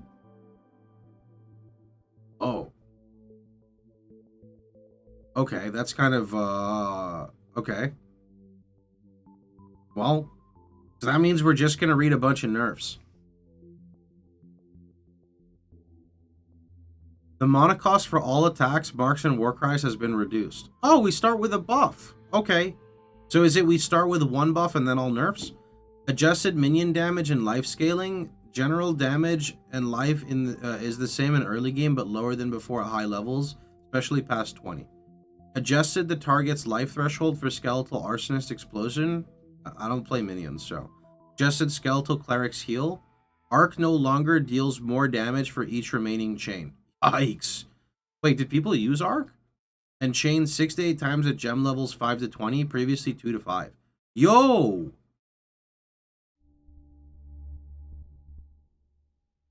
That's kind of nice for low level, though. I don't know how much that helps.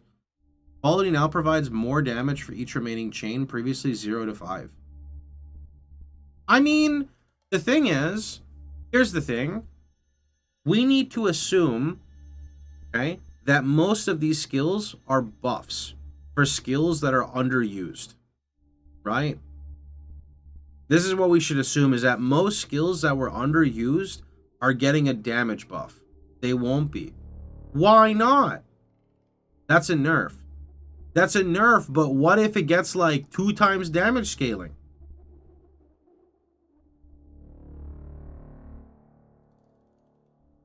That's some cope? No.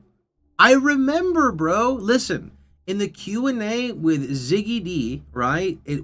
They specifically stated that we did a balance pass for every single skill in regards to the damage scaling, right? And they used like Spark as an example of like, why does Spark have so much damage scaling per level, right? I genuinely feel a lot of underused skills, which is like 90% of them, got buffed. I mean, did they get buffed enough? I don't know, but I have to assume they got buffed. They lied, keep going. I don't think GGG lies, okay? I don't think that they're malicious, right? I don't agree here.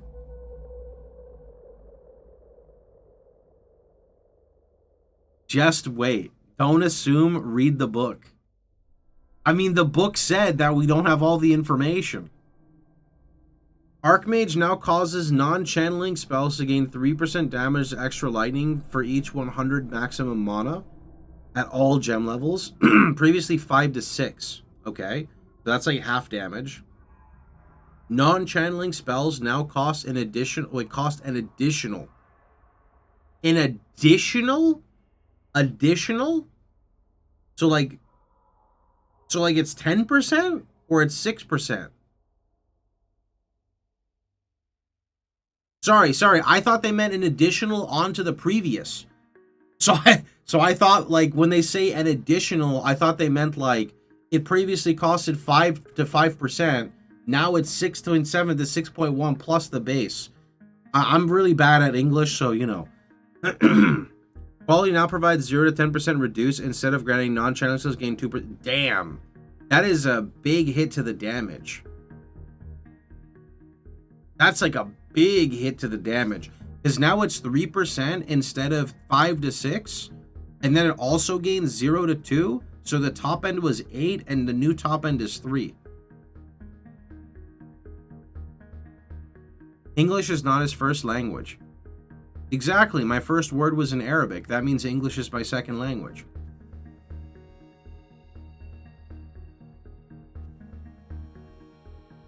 Armor Breaker has had armor break amount lowered by 20%. I'm going to be honest, I didn't even notice armor break doing anything, which is kind of sad. But maybe I'm just bad at the game because I didn't play that many armor builds. Like, I remember I took the Warcry node to like break armor, and I got bonuses when targets were armor broken, but I think that was more about armor broken rather than them breaking armor. Does that even make any sense?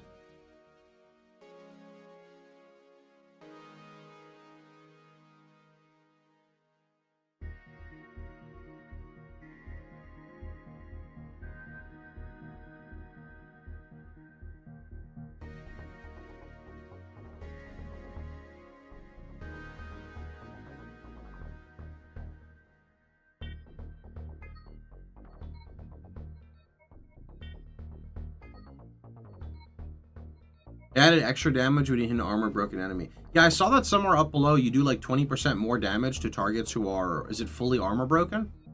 Right. Right.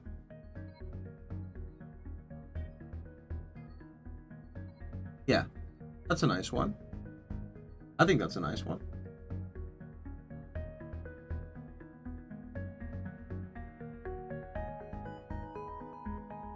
Give me just a second.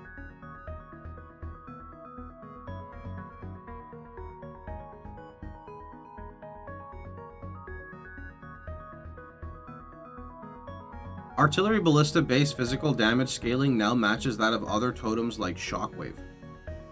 Oh, Shockwave totem and Ripwire ballista. The artillery explosion now converts 100% of physical damage to fire. Previously 90%. Quality provides 0 to minus 0.4 totem base attack time. Okay. Ancestral Warrior totem now explicitly states that it wields a two-handed mace to clarify that it benefits from your mace-related stats. Quality is plus 2 seconds instead of 0.4. Okay. Banner skills have an aura radius of 4.5, previously 4, and are now correctly considered auras. Barrage repeats deal 50% less damage at all gem levels. Wow. Previously 23 to minus 15. 560 to 410% of repeated skills attack time is now added to the skill's cooldown to a maximum of 30 seconds. Wait, what the fuck?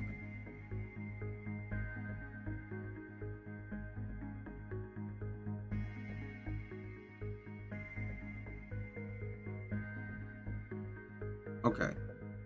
I see. I actually don't see. Because I don't play this skill, so it's very confusing.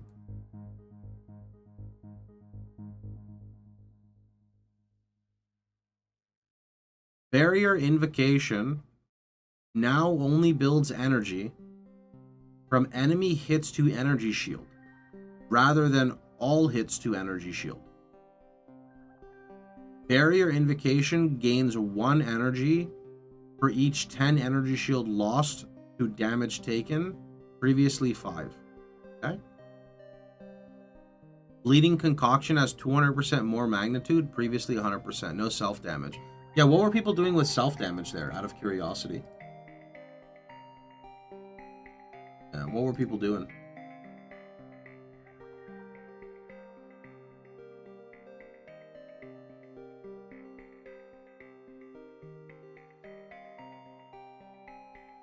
Basically, ward loop. Blink is now a travel skill.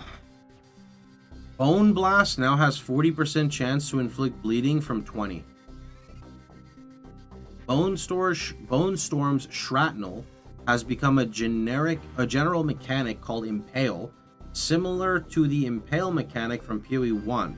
Hits that impale an enemy cause the next attack hit against that enemy to gain added physical damage equal to 30% of the physical damage dealt by the impaling hit.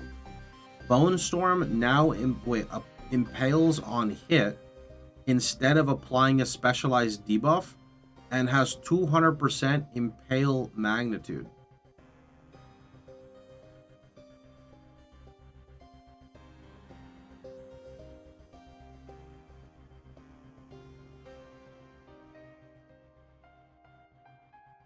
I think the Blood Mage would have been so much cooler if it used like blood skills and not fizz skills with impale. Maybe that's just me though.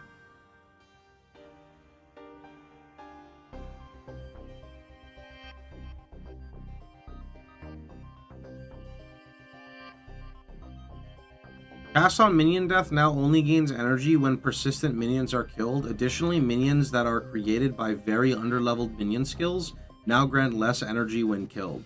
Level 20 plus minion skills will incur no penalty. Aha! Cast on shock gains 1 energy power of enemies you shock with hits from 2. Wow! Poor cast on shock. Cluster's mini grenade explosion radius is now 1.4 instead of 1.2. Will you tell us what to start as of tomorrow? I can't tell you what to start. I'll tell you what I'm starting. Amazon. Combat Frenzy. This is actually for my build. Combat Frenzy now has gain a frenzy charge when you freeze, electrocute, or pin. No more than once every 5.3 to 4.1.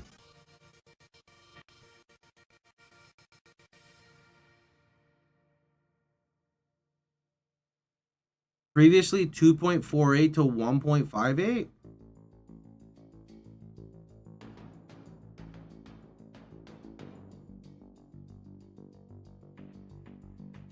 Why?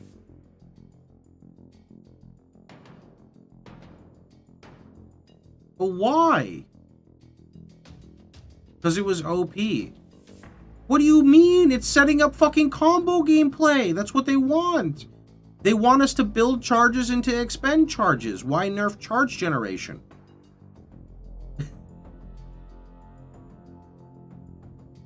It already struggles on boss fights because it doesn't even work on boss fights. So now now it's just worse.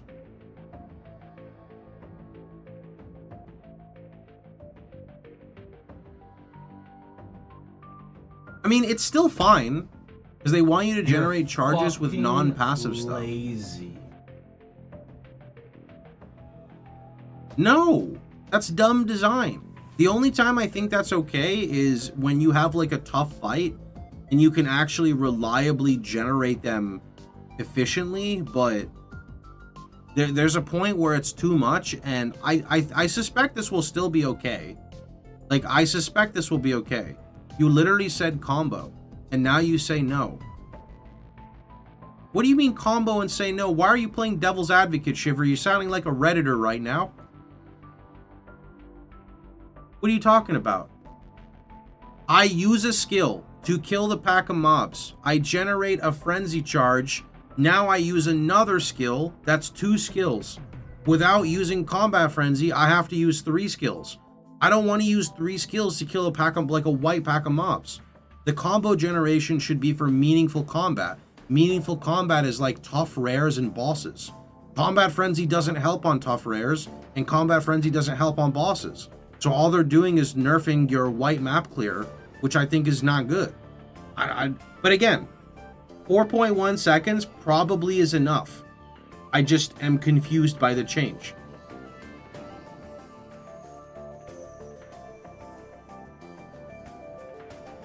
I'm not against pressing multiple buttons and doing rotations and combos and stuff.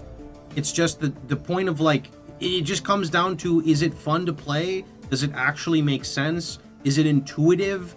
Does it feel good? But like artificially pressing buttons to do other things does not always feel good, right? So we'll see, right? We'll see. you can use Profusion. Well, yeah, I mean, of course we're going to use support gems. We're just talking about them wanting to nerf charge generation. That's passive. But it's also taking up your spirit. So, I don't know. Temporalis was gutted as well. Good. Temporalis, for all I care, can just be shredded and never put back in the game again. That shit is way too busted.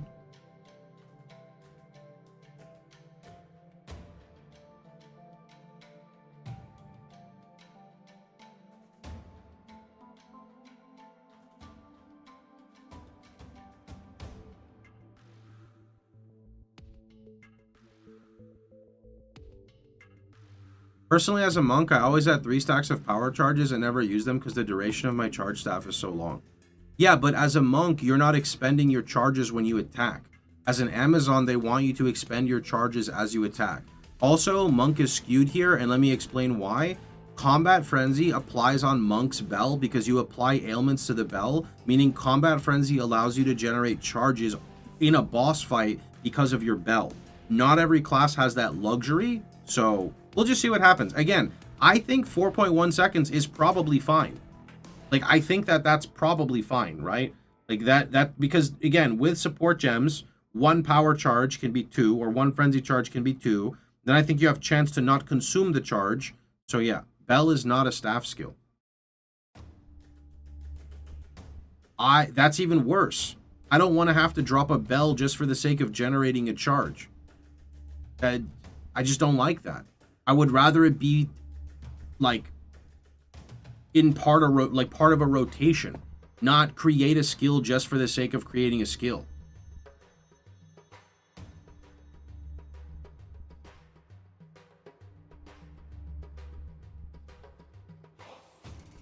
Concoction skills now require an unarmed weapon set. They no longer deal your base unarmed damage, instead dealing only attack damage specified from the skill. Whoa, wait, what? Wait, concoction skills now require an unarmed weapon set. They no longer deal your base unarmed damage, instead dealing only attack damage specified from skill like marks.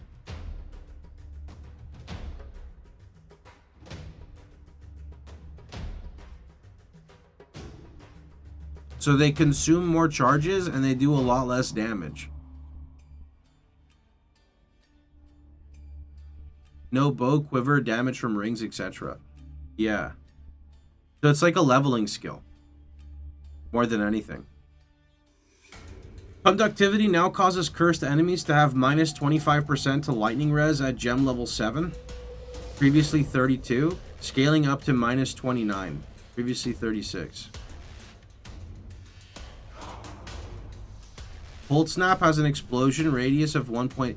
Yo! That's awesome!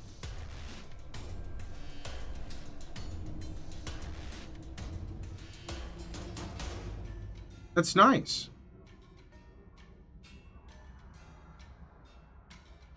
Cold Snap hits more than 1 mob.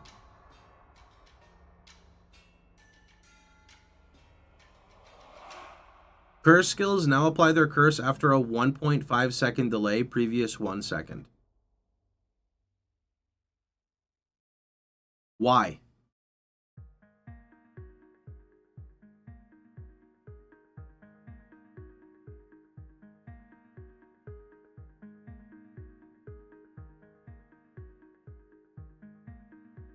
Because they want you to take minus curse delay.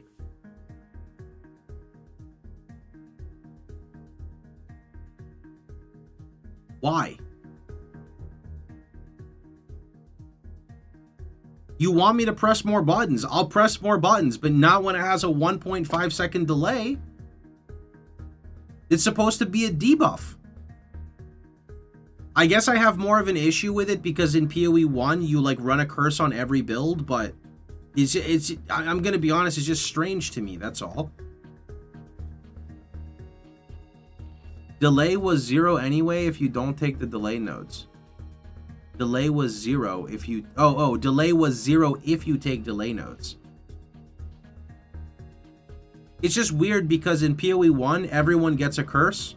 And in POE2, everyone also gets a curse.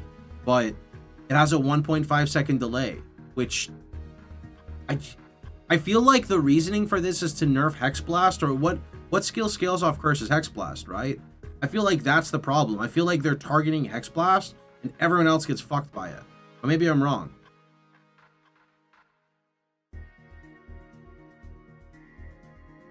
Dark Effigy projectiles now have critical hit chance of 7, previously 11, and an impact radius of 1.2 meters. I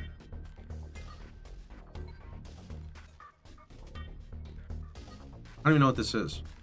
Decompose skill granted by Corpse Way now causes Poison Cloud to poison enemies as though dealing chaos equal to 10 to 19% of their max health. Good. Despair now causes cursed enemies to have minus 20 chaos res from gem level 9, previously minus 32. I mean, I don't even want to read curses. I'm not using them. So I can get out of here. Detonate Dead now deals physical damage equal to 8.8, previously 20%. Good. Fuck DD. Good. Get DD out of here. Detonating Arrow's explosion radius now has 2.5 meters. Good. Direct Minions now has a cooldown. Elemental Invocation gains 10 energy per power of enemies you freeze, previously 10. 2 energy per power of enemies you ignite from hits, hits from skills modified by previously 3. It now also gains 1 energy per power of enemies you shock, previously 3. Okay, so nerf. Escape Shot now scales freeze buildup with gem levels. Okay, that's good. Explosive Concoction. No one needs to read that. Explosive Grenade cooldown is now 7 seconds, previously 3. Oh, now has an explosion radius of 2 to 2.4, previously 1.8, 2.4. Now has a detonation time of 3 seconds. Good thing I don't play that build. Eye of Winter now gains 75% of damage as the corresponding type when passing over an elemental ground effect, previously 50. The skill no longer incorrectly states that projectiles applies, but that projectile applies the passed over ground effect to nearby enemies. Okay, I see. So like you go over shock ground and it was said that it would shock basically before. Falling Thunder projectiles now have 50% more damage per power charge consumed, previously 25. Yo, monk buffs! Fireball no longer bypasses the Raging Spirit limit. What? Summon Raging Spirits in Fireball? The secondary Fireball projectiles are no longer affected by additional projectile. Yeah! Good, because that literally just deleted bitrate and shit.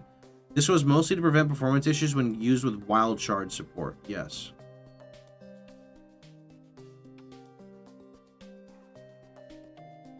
Are people mad at the nerfs? We all know they were coming. I mean, some stuff to me is confusing, like adding a delay to curses. Mine are less about nerfs and more about like mechanical questions, like why, right?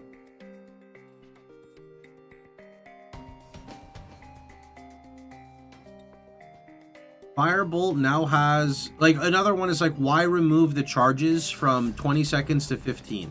I'm guessing it's because people didn't like that you would run like Breach, for example, right? You would like run Breach and then you could like keep your charges until you get to the boss, right? And then you would like consume them to like gigabat, like blast it. I don't think they want stuff like that. Firebolt now has maximum downward tilt angle against closer targets, making it harder to hit enemies with multiple explosions. He's only in the Fs. Wait, Flame Blast this year, right? Firestorm improved bolts now have critical hit chance of 7, previously 14. Flame Blast now has a 15-second cooldown.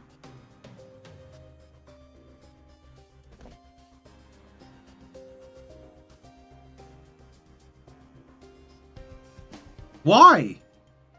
It wasn't even good when I played it. Flame Blast now has a 15-second cooldown, previously none. and now has 75% more damage per stage, previously 200. Okay, there is no shot. See, look. Look. Okay, look. This shit literally got cut by a third. Like, its damage was cut off like in a third, and it has a 15-second cooldown. This has to be that they buffed the base damage by like 5 times or like 20 times. Who used Flame Blast? It doesn't matter what they do to base damage, it's 15 seconds. No. They want you to use this for strong mobs. You know, they want to be like, bro, there's a rare. Bam, one shot. Yo, here's a boss. Bam, one shot. That's what they want. This is called combo gameplay. I'm okay with a skill having a long cooldown if it actually has a good use. I'm okay with it. Now, does it suck for people who are playing Flame Blast as a build? Yeah.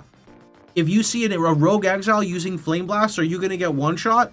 Probably. But you only get one shot once every 15 seconds, so it's okay.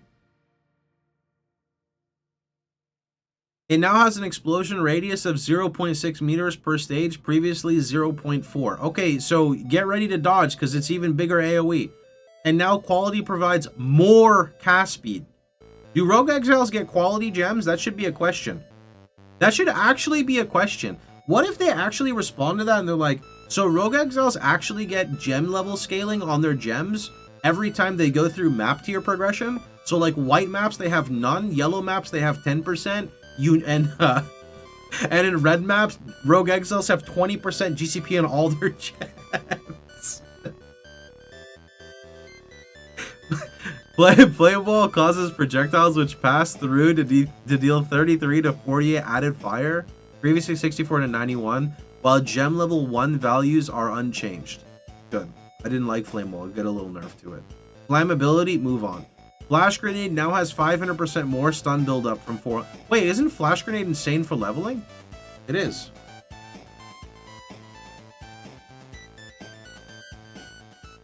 Little. I'm surprised they didn't double down on that. Yeah. It already stunned everything. Yeah, I don't know. Fragmentation rounds base explosion is 1.8. Okay. Freezing Shards now fires 5, previously 7, and has 100% more freeze buildup, previously 50. Okay. Freezing Salvo now scales freeze buildup with gem level, up to 107 more at level 20, previously 50 at all levels. Frostbomb now has pulse and explosion radius is 2.7 meters. Frostbomb now has pulse.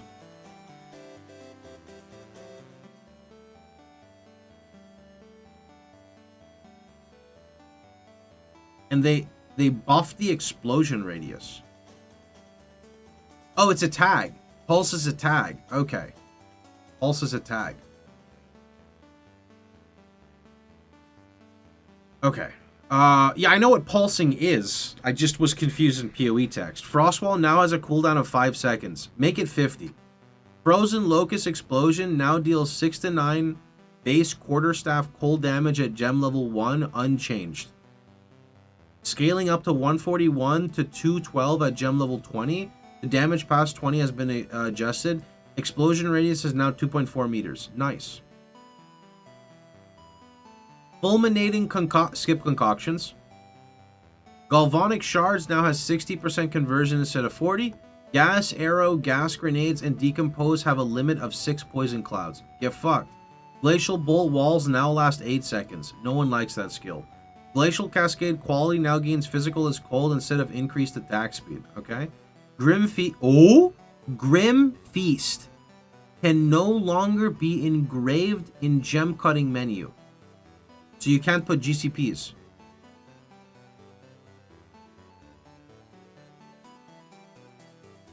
Existing Grim Feasts have been disabled.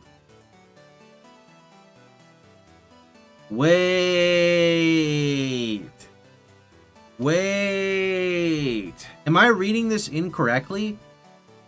Existing Grim Feasts have been disabled, meaning am I coping here? Wait, does that mean that current Grim Feasts that have quality have been disabled, but they're going to introduce new... I mean, no, it's just disabled. It's just gone. It's just gone? I'll be honest, that's okay, because we have Meditate on Monk, so if you want to play ES, just play Monk. Actually, just play Lich. That Ascendancy's fucking broken anyway. Hammer of the Gods no longer has a cooldown. What? But requires Glory. Oh. Glory is a resource that gets built up by heavy stunning enemies. Yikes!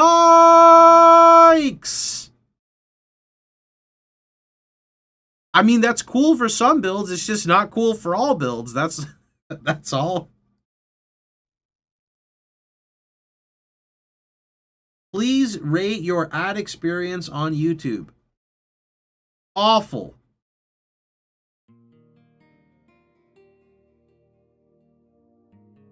The amount of glory gained is based on the stunned monster's power. Quality is now 0 to 0.4 to impact radius. Previously cooldown recovery. Hand of Chayula now specifies that it triggers socketed marks. I thought it already said that. Herald skills with attack hits now properly state their hits cannot be evaded. This is not a functional state, just a descriptive one. Herald of Ash buffed! Herald of Ash quality now provides additional overkill damage, contributes to base ignite instead of previous ignite surrounding enemies if overkill is at least... Okay. Herald of Ice explosion radius is now 1.6. Nerfed. Herald of Plague, this was real? Now requires a martial weapon, making it consistent with the weapon restrictions of other Herald skills. Herald of Thunder's bolt impact radius is now 1.4. Okay, but they're still OP, no? They said heralds can't chain off each other, but I don't know where that is. Hexblast. Hexblast can now only detonate curses for which at least 50% of the duration has expired.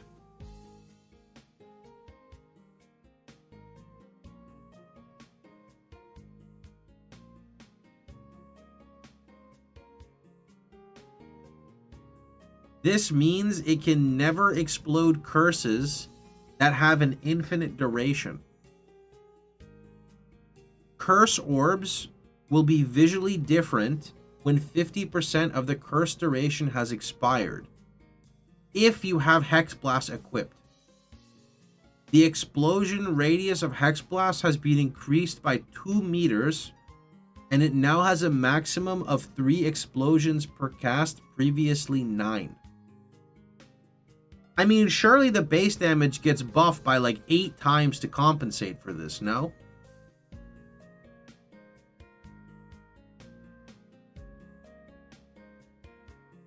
Hypothermia. Skip.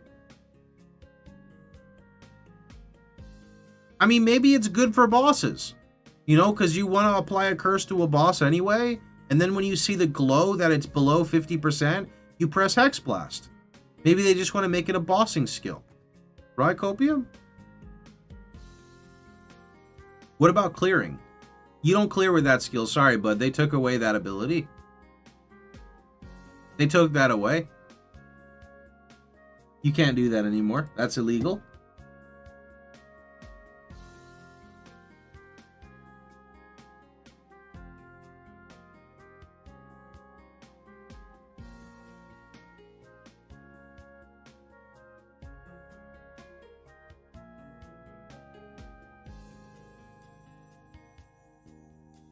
Turn-based game.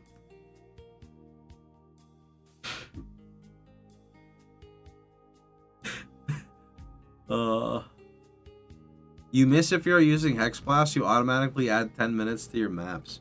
Hold on, I want to see if more food is available. I'm really hungry. We've been going over patches for like 2 hours. Why people cry on Reddit that they nerfed all when POE2 should be a hard game? If you want to have fast builds, go to POE1. Because they let you play fast for 3 months. What do you mean? It's a bad take. But people are going to complain regardless, but that's a bad take. Telling people to play a different game is never the solution.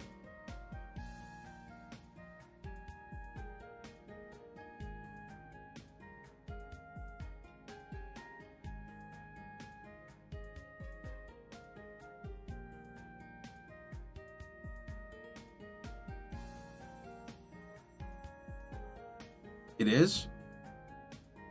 Okay, so when people are playing Trade League and they say, I don't like trading, and people say, just go play SSF then, that's not a solution. That's called being a toxic... Sorry, did I say that out loud? I'm trying to get food.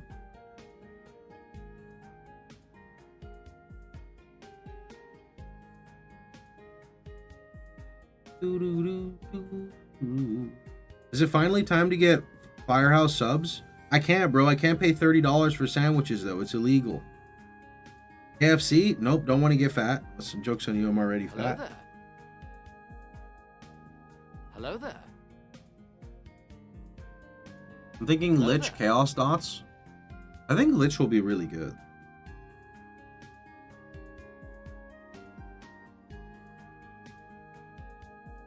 Can't skip lunch.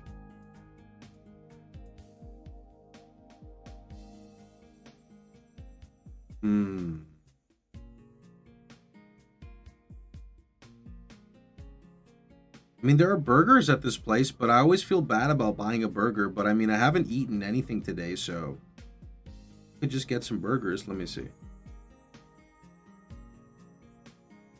Oh my god, they let me add everything? Extra lettuce, extra tomato, extra onion, extra I don't want extra pickle. Grilled onion, jalapeno, grilled jalapeno. Yes, please. Yellowbird Serrano sauce. That sounds great. Add that too.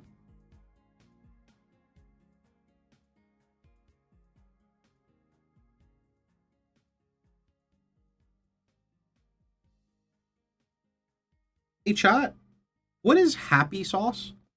Is this sauce? It's called happy sauce. I'm gonna get happy sauce. Maybe it'll make the patch notes better.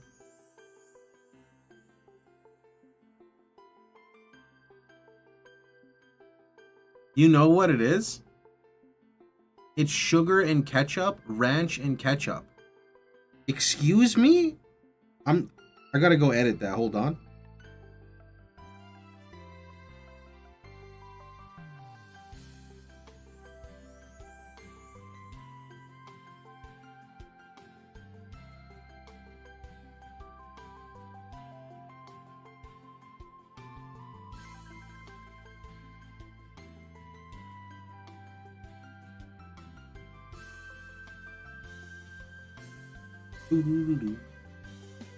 Alright, boys, we'll get back to patch notes soon. I just gotta get some food. If I get my burger as a lettuce wrap, will you guys judge me? Fuck it, I'm getting a lettuce wrap.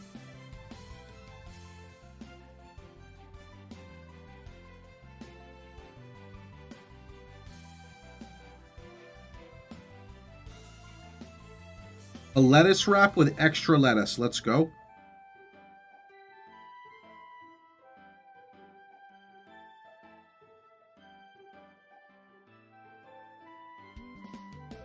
I actually like lettuce. It's good. Just get a bowl. I don't think they have burger bowls.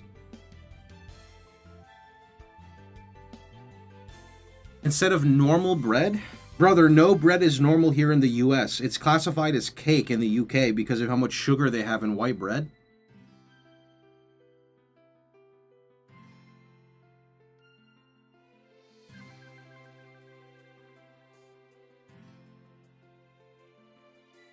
How much is it? Please share.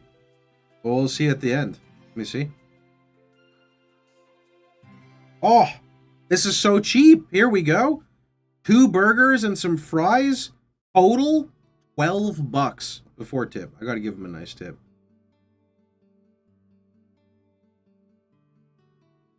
It's a good deal. Is that actually what I got, by the way? Are they scamming me? Nope, buy one, get one free burger. No cheese, because they're charging me like $4 for cheese for some reason. Alright, I'll take it. Maybe I get 4 burgers. Is that bad? How much is it if I get 4 burgers?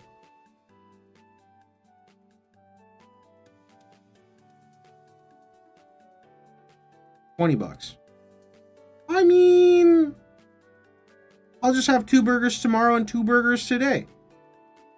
Are you sure they're burgers? I mean, that's what it says. It says it's all natural beef. Are you on the Quinn burger diet? They're sliders. They're not sliders, bro. It says that they're burgers. Okay, now I'm going to go back and look again. Wait. The Little Hat Burger. It says little. There's no shot these are fucking sliders, bro. It looks like a burger. That's a kid's burger. 100% all natural beef single meat hamburger with lettuce, tomato, pickles, diced onions, and mustard. It's not, bro, I'm telling you, this is a burger. It's not a slider. I'm fucking locking in. I'm hitting next. I'm going all the way. I'm placing the tip. I placed the order. It's placed. Boom. Every time I open the stream, he's talking about food. What do you mean? I barely order food. What are you talking about? LOL kids menu. Brother, I did not order from the kids menu. Bro ordered a 1/4 pounder for $20. What do you mean? What? Just wait, okay? The burgers are going to be here, okay? And then we'll see who's wrong. All right, bud? It's not me, okay? Tip on app is a scam. Yeah, but if I don't tip, then I'm considered the scum of the earth. So, you know, what can I do? This is America.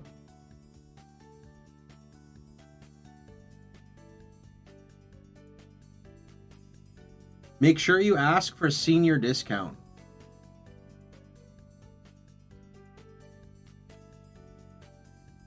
I'm not that old, bro. What do you mean? Do you cook or just stream or DoorDash? No, I cook a lot. It's just, right now we don't have any groceries and I'm not going to stop my stream to go cook.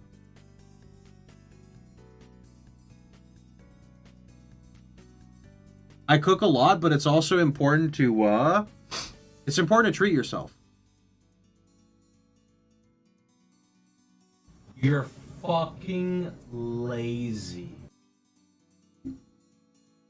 Took me a couple hours to go over all this last night. There is a lot of shit, yeah.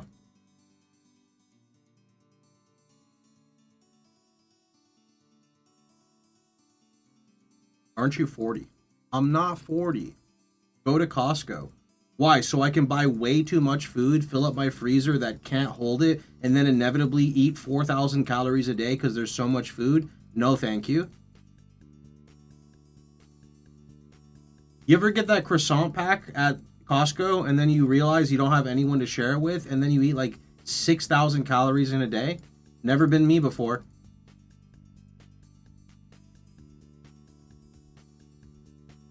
No, I've only eaten like 2 of those at a time. I used to just like take the croissant pack from Costco, slice it in half, put like a nice slice of cheddar cheese in there, put it in the toaster oven for just a few minutes so it doesn't burn the croissant. Holy, that's amazing.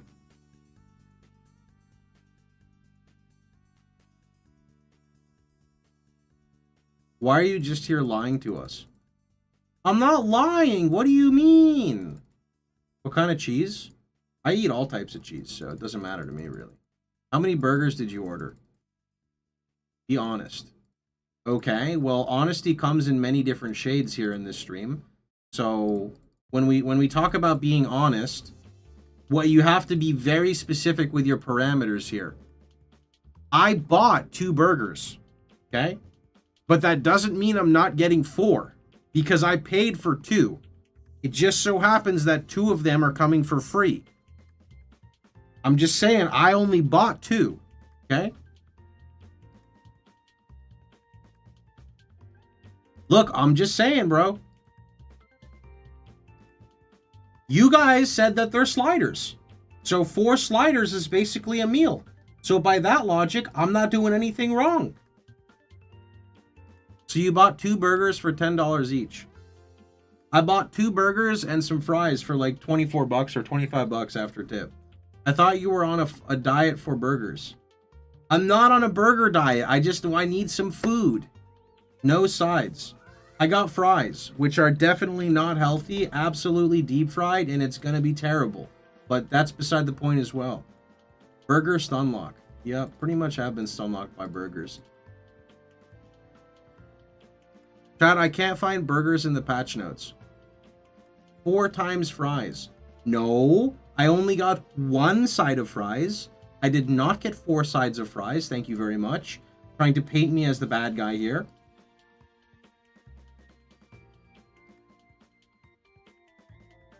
What size fries? I didn't actually look.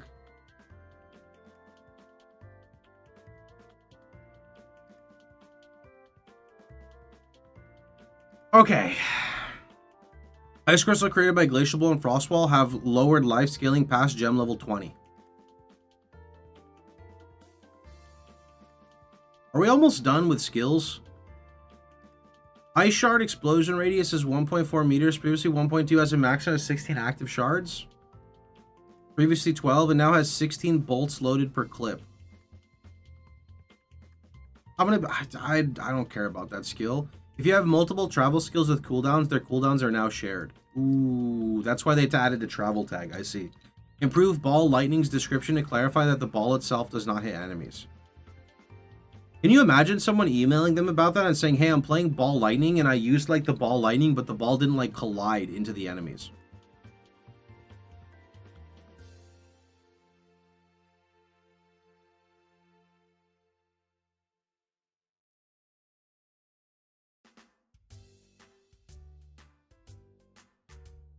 Improved skeletal cleric behavior to reduce curses where they would run at enemies and attempt to attack them. Oh, to reduce cases. Sorry, reduce cases. Consider it has less ignite duration, previously 50. 2 number 9s, a number 9 large, a number 6 with extra dip, a number 7, 2 number 45s, 1 with cheese, and a large soda. Sir, that's not me. Okay? I got buy one, get one free, little some shit burger times 2. Replace the bun with lettuce, so I get lettuce wrap and then a side of fries with extra everything except for the condiments or the sauces, and no cheese because the cheese was expensive. Damn, the little some shit burger. I don't remember what it was called. It was called Little Something. May as well have ordered a ground beef salad. What do you mean, bro? I'm just replacing the nasty white bread with some iceberg lettuce. What's wrong with that, dude? Are you paleo?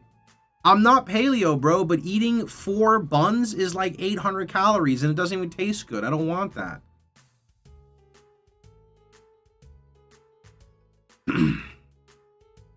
Leap Slam now has 62 to 68 more stun buildup. Okay, that's a lot.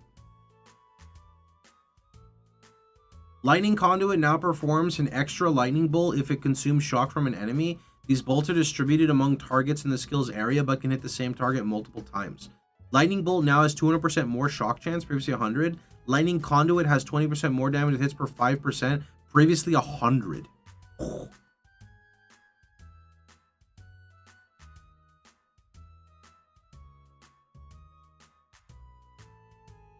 Is it a burger without a bun? It is a burger without a bun. Yeah. What is your native language?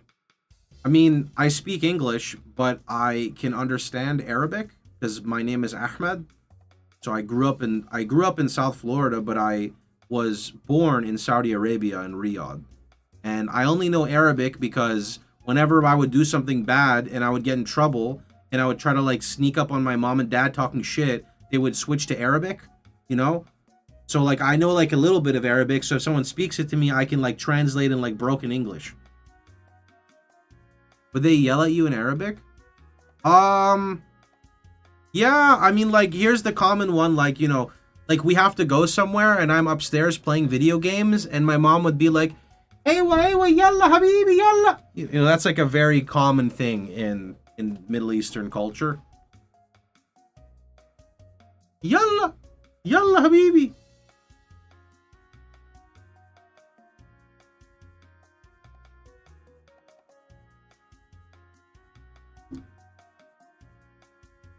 Lightning Rod Arrow now disappears after being chained 6 times at all gem levels, previously 8 to 14.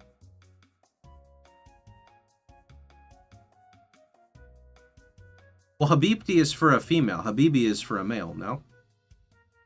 Arrows take 1 second to charge up before releasing a lightning burst when chained to. Lightning arrows that chain to lightning rods can cause the pulse to happen instantly. Wait. Lightning rod arrow now disappears after being chained to 6 times, previously 8 to 14. Arrows now take 1 second to charge up before releasing lightning burst when chained to. Lightning arrows that chain to lightning rod arrows cause the pulse to happen instantly. Okay.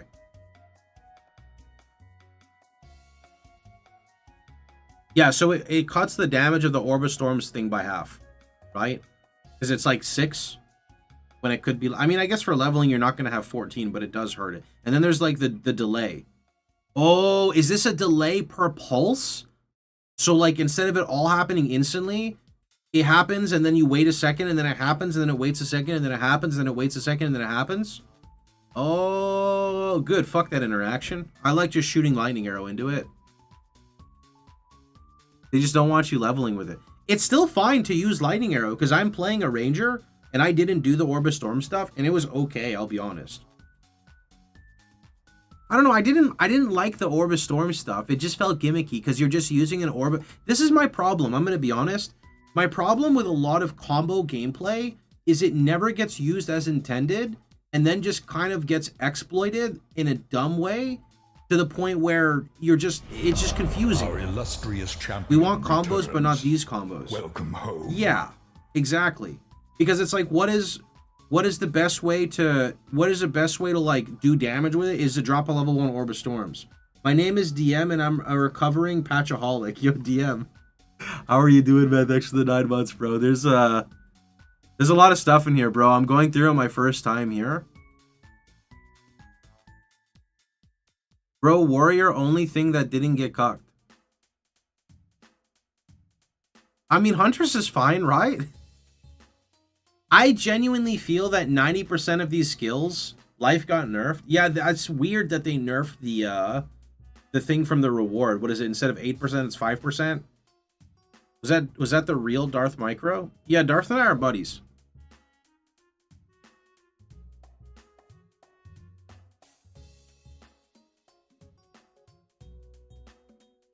Invictus nerfed and Machination. Oh, I don't think I got to unique items yet. Lightning Warp no longer creates shock round of targeting ball lightning projectile. Magma Spray from the Magma Barrier skill now deals 6 to 10 to 151 to 226 base fire damage. At gem levels 1 to 20, previously 4 to...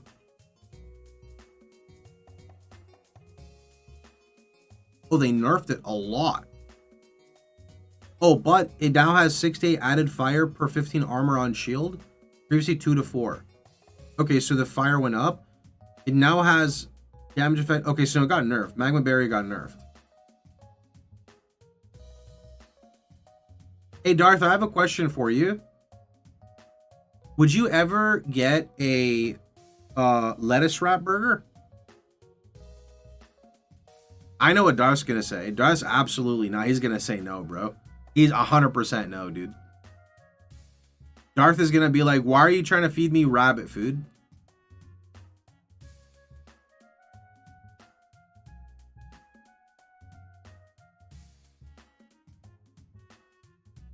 What is a lettuce wrap burger? It means that instead of you eating a bun, they put it in a giant lettuce thing. And then you can... and you get the nice crunch, dude. It's good. It's great. I genuinely think it's fantastic. I mean, if I'm gonna eat like a burger at a restaurant, I probably am not gonna get a lettuce wrap.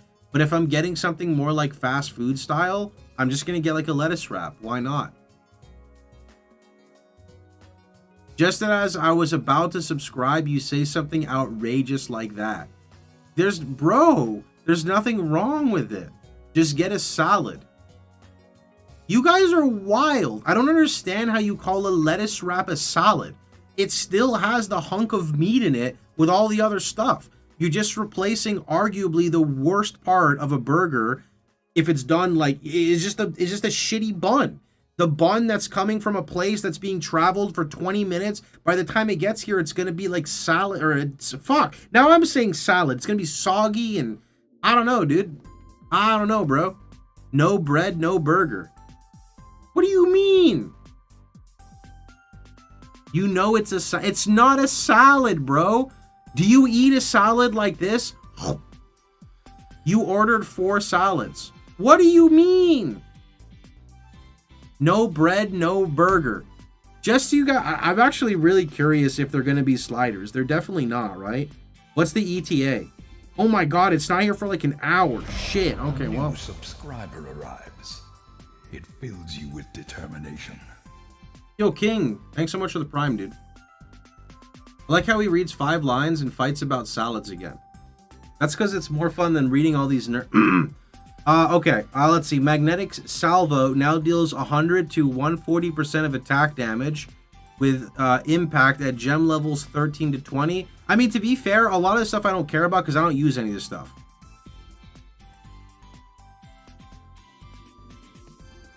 I've literally never used this. Now fires up to 8 missiles at all gem levels, previously 14 to 17. Mana Tempest quality now grants additional damage gained as lightning instead of causing effects to linger after you exited the Tempest, which did not actually function.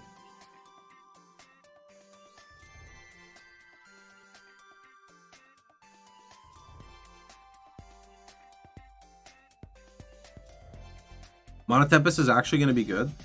Mana Tempest is good, it just had issues before, right? Mantra of Destruction's Purple Flames of Chayula now have a duration of 8 from 6. Malice now applies critical weakness every 0.52, previously 0.64. Molten Blast now has, while dual wielding, fires as many projectiles with 50%. Wait, Molten Blast now has, while dual wielding, fire twice as many projectiles with 50% less attacks with previously 30. Pain Offering's aura now grants minions increased damage rather than dealing more damage. Yikes! Perfect Strike no longer ignites and now has an attack speed of 35% of base, previously 45. It's increased instead of more. Yeah. Quality now provides more ignite chance. Increased magnitude of ignite. Perfect Strike also now deals damage in a wider area closer to the player, making it less likely to miss enemy stat. Thank God. Permafrost bolts now scale freeze buildup up to 186, previously 80%. What is the point of Perfect Strike if it's no longer dependent on being perfect? It is. It is. You still have to get the perfect window, no? This is just saying that when you land a hit or use it, like sometimes you're literally melee and it misses. Like you're not missing because of accuracy. You're missing because I don't know what's up with the skills. Sometimes it just literally misses.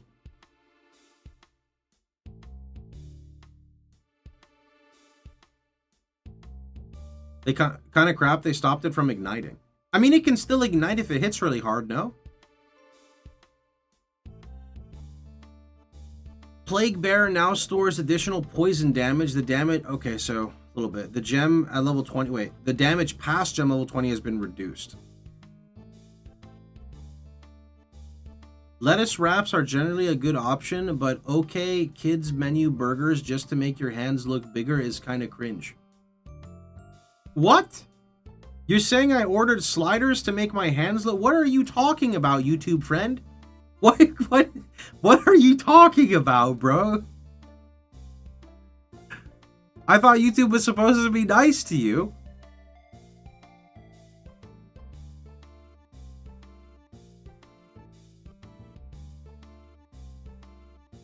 Profane Ritual now has a radius of 2.2, previously 1.8.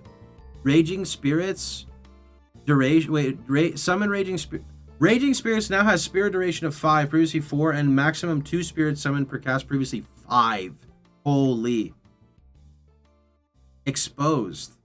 I'm not exposed, bro. It was buy one, get one free, dude. Weren't you complaining yesterday that YouTube is never nice to you? No, I said that when I make YouTube videos, what happens is that people just go on my YouTube channel and just start saying like POE2 is shit, you're shilling for POE2, and oh my god, fuck POE2, and I'm like, I don't enjoy that. It's just boring. But the YouTube live stream feed is much more enjoyable to talk with. Like, they don't do that. So clearly it's like some weird, very odd people that don't engage with either live streaming sites, and they just talk shit to talk shit, and that's it, right? Rain of Arrows. Oh wait, improve the performance of spawning very high amounts of Raging Spirits. Rain of Arrows landing frequency is now affected by projectile speed modifiers, meaning that, for example, increased prod speed causes the same number of arrows to land in a shorter time.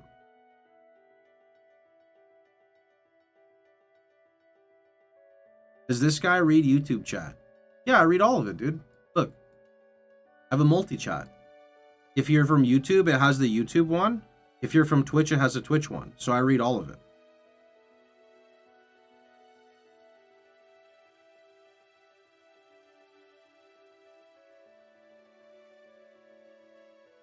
Reaper's Invocation now gain. I mean, I like this. This is good though.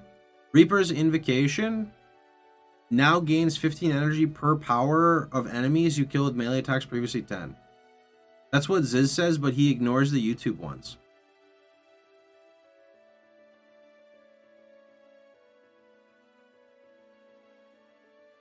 It's good. I do wraps all the time, but to have a burger, you have 2 pieces of bread. This is a taco sandwich argument. I think lettuce wraps count as a burger. Fight me.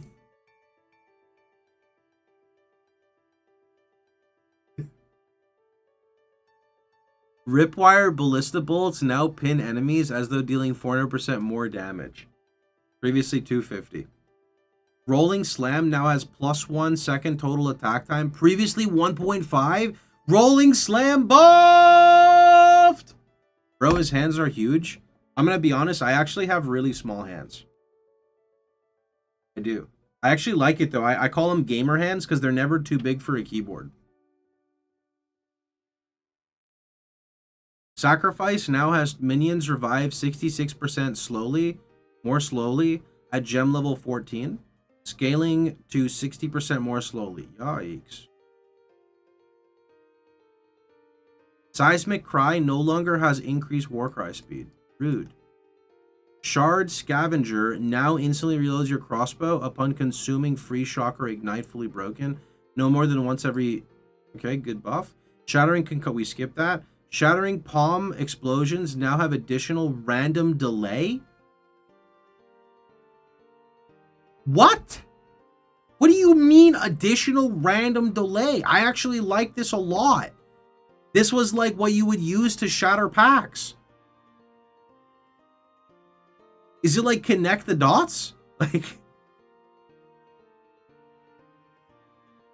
The ice shards now cannot be applied to targets if Shattering Palm damaging strike broke an existing ice shard.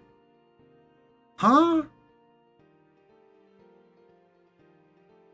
Shield wall segment life past gem level 20 now matches that of ice crystals.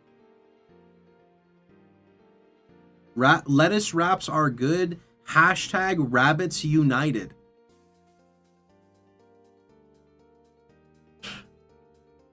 How long till my food gets here?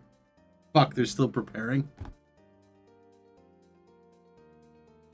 Shock chain arrows can now chain up to 8 meters away, previously 4.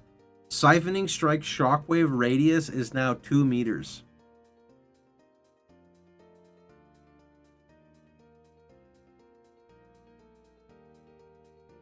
Maybe the random delay is minuscule. Could be. And ultimately just for sound and visual feed. Maybe. Maybe. I don't think so, though. Issues, there's so many more chatters in Twitch than YouTube, so our messages look to us slower than they are to the streamer. I mean, I'm actually getting a decent amount of both, to be completely honest. I'd like to say I'm engaging with both for sure. Ultimately, if people ask like weird things, I'm not going to read them whether you're on YouTube or Twitch either. I can't actually call out or respond to every single comment as it's just too much work, right? But I will do majority of stuff, right? Lettuce wraps are good. I just feel like doing it on a burger is a bridge too far. See, I don't know, man. I go back with what I was saying before, right? If we're going to talk about the burgers again, right? If I'm going to a restaurant and I'm getting like a good burger, I'm going to get a burger. But if I'm ordering a burger, chances are when that bun gets to me, it may or may not already be partially soggy. Or if I'm ordering, you know, a buy one, get one free burger, chances are the burger bun is just some nasty, you know, enriched wheat flour burger bun, like some crap. Like it's not like a fancy burger. So for that reason, I'd rather just get lettuce. Why eat calories that I have no interest in eating, right? That's me. I'm trying to lose weight. So, oh, but to be fair, I also love lettuce. That's why you say bun on the side. No. Lettuce wraps on a ground beef patty is fine, but it's not a burger. It's a salad. It's not a salad. I'll die on my hill made of iceberg lettuce.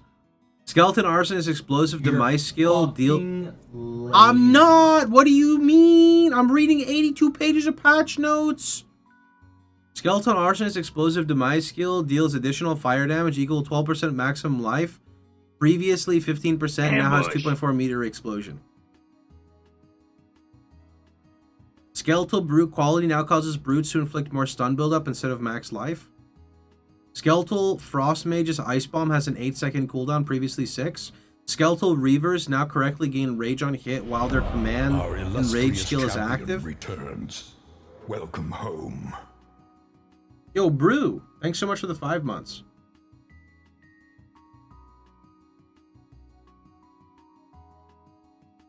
Skeletal Warrior can no longer be engraved in gem cutting menu as it was only provided as a stopgap until its functionality was implemented. Existing copy Skeletal Warrior gem have been turned into Skeleton Sniper. Skeleton Warrior skill granted by some scepters now allows you to summon additional skeletons by reserving spirit in addition to 2 free skeletons it grants automatically.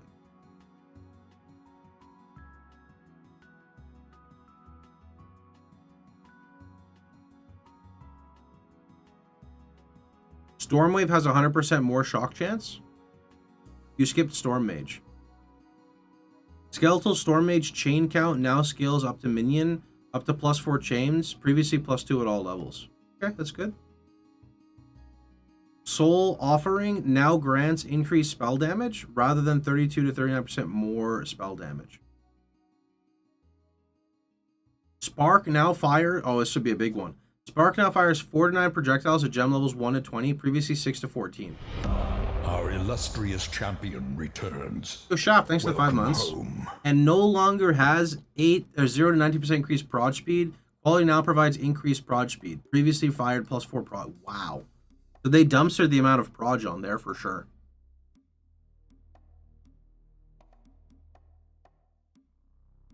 Spiral Volley now has 30% more damage per frenzy charge consumed, previously 20.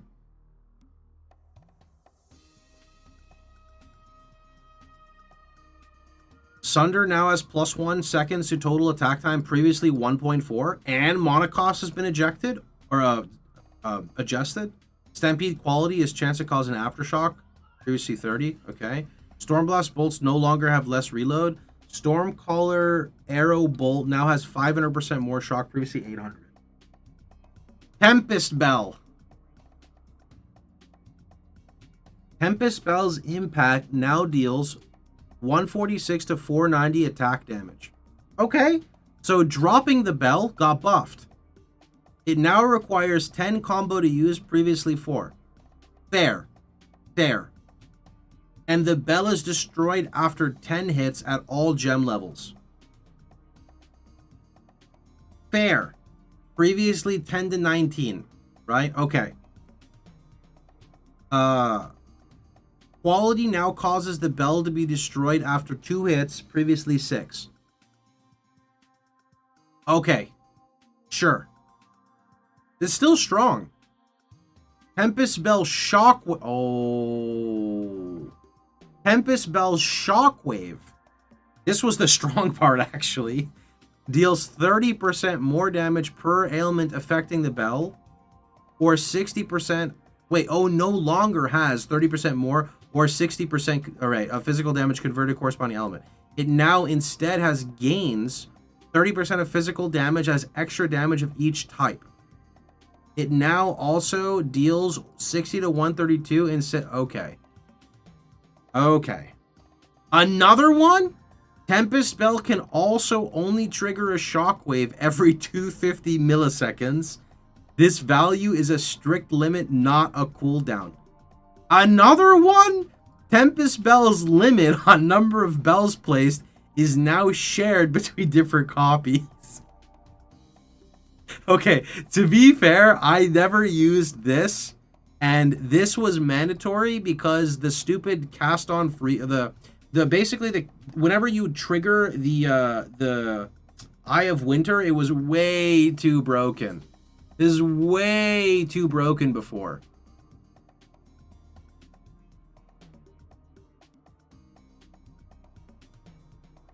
Quad tapping it is insane. It needed it, bro. It needed it.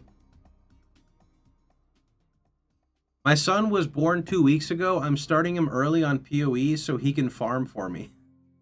I hope it all goes well, my friend. Good luck. Make sure you don't tell too many people. Some people will have some problems with that.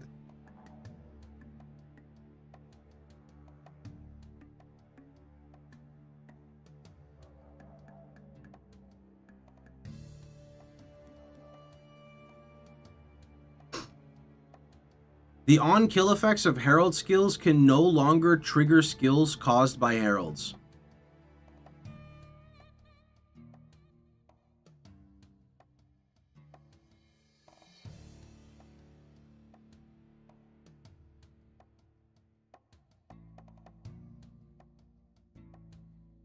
So, wait, so like, if you hit a pack of mobs and one Herald pops, so basically you have to be the one killing, and the Heralds can just like kill mobs, but they can't trigger another trigger. Yeah.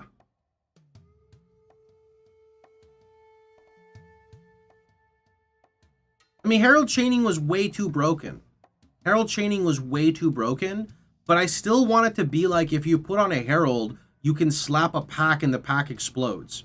But at the moment, that won't work unless you do enough damage with the Herald, because if a Herald kills half the pack, that half the pack will not explode because it's being triggered by a Herald.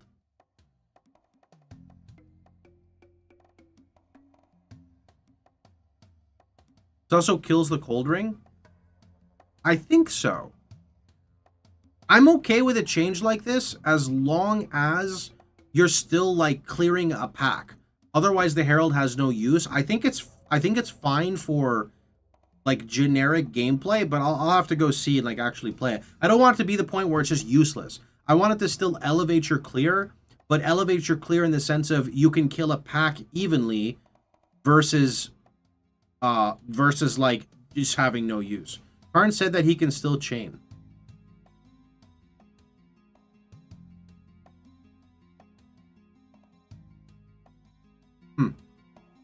Curious how.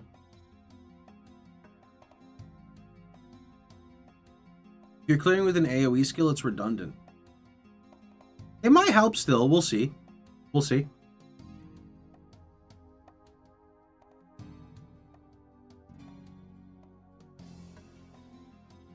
Tornado Shot splitting effect now applies to thrown spears.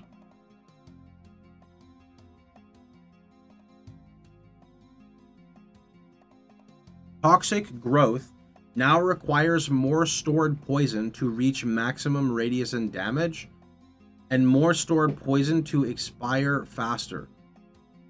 Hostile duration time is 15 seconds, previously 6. Stored poison now adds 1.5 meter to base explosion rate. I've never used this shit.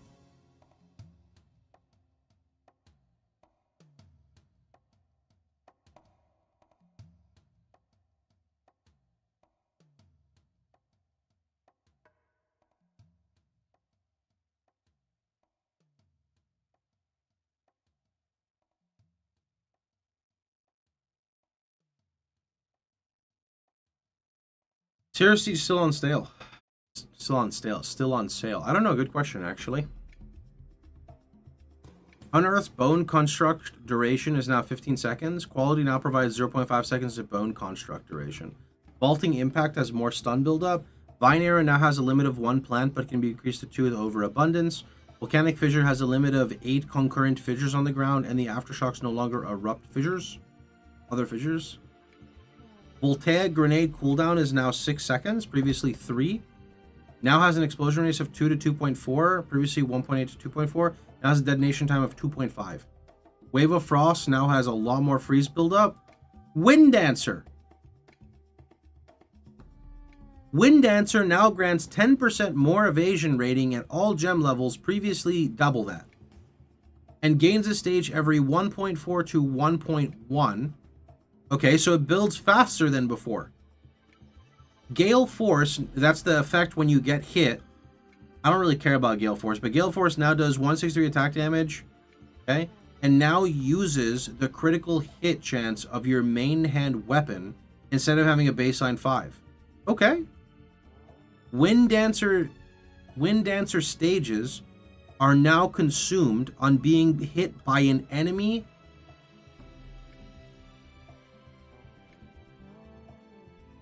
instead of a melee attack. Oh, God. So, you know what I think they should have fixed here? They should have said being hit by an attack. Right? Because if you get hit by a spell, you lose all your Wind Dancer stacks, but why?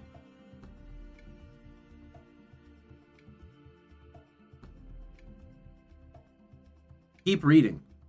Wind Dancer's stage gain timer is no longer interrupted when you're hit. Okay, that's actually kind of good. Quality provides meters to the explosion radius. No! Previously 1 max stage. Yikes! Okay, I'm going to be honest. There's one issue I have here. I'm okay if they want to nerf it, but why this?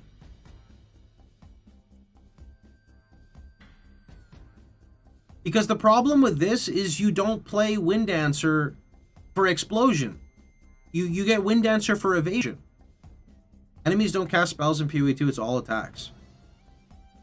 Oh wait, you're kind of right. It's just ground AoEs that you can't.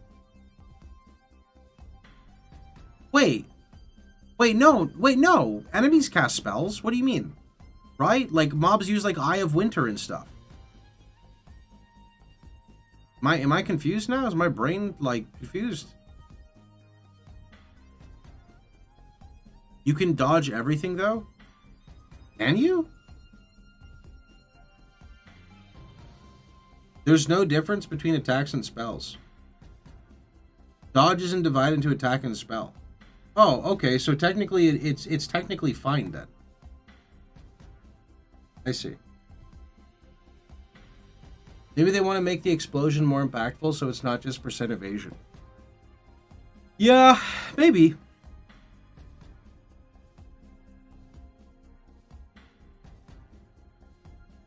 Can you imagine hitting a rogue exile, having his Wind Dancer proc and one-shot you? I can. Withering Presence, wither duration is 6 seconds, previously 4 seconds, and now withers enemies in your presence every 1.7 to 1.4. Oh.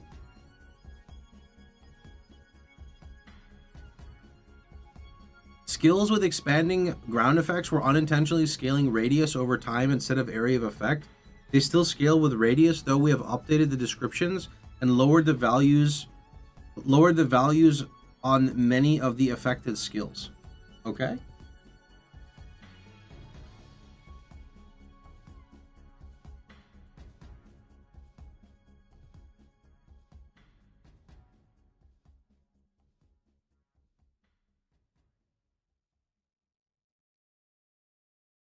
Poison Cloud on Gas Arrow. Wait, the Poison Cloud on Gas Arrow, Gas Grenade, and Decompose now gain 20% more radius per second. Up to a maximum of 80%, previously 50, up to a max of 200. Okay. I got something in my eye.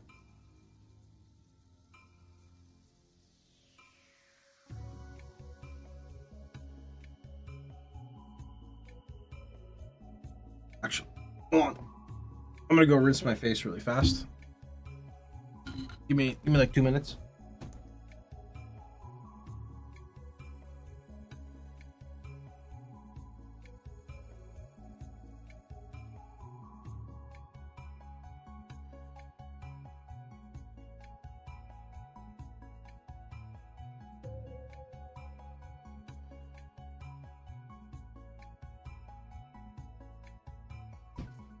Oh, sorry boys, I had to shed a few tears there.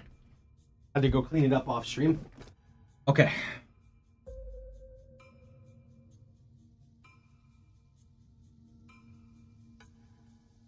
Okay.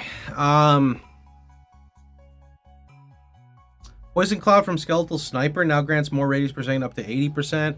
Chilled Ground from Frozen Locust, 30% more radius per second up to a max of 150. The Discipline and Purity Ores granted by Scepters now apply to the player. Oh!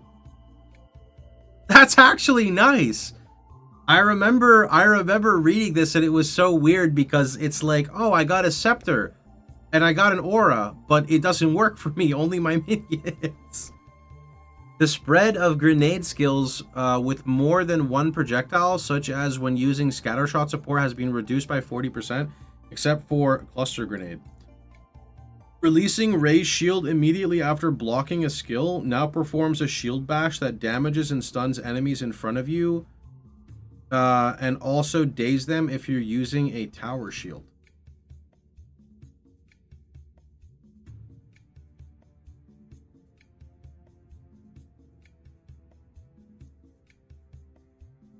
Added a new gem tag, conditional. Wait, actually, hold on. Let me read this again. Releasing Ray's Shield immediately after blocking now performs a shield bash that damages and stuns enemies and also dazes them. Okay, that's kind of cool though. This is not, I don't think this is fully what they want, but this is a good start into adding better block-based mechanics. Yeah, because parry is like a lot stronger with skills, but yeah. Added a new gem tag, conditional. This type denotes a skill which cannot be used unless given a condition. Combo is one example of this. Modifiers, adding or subtracting a value to the cost of a skill now apply before cost multipliers. Modifiers adding or subtracting are unchanged. Okay. Okay. Support changes. There's actually not that many. Unique item changes. Item changes. Monster changes. Quest changes. UI. Microtransaction bug fixes. We are closing in on this. Okay. No gem changes. Well, there are gem changes. It's just they didn't, you know, they don't have like all the numbers for stuff.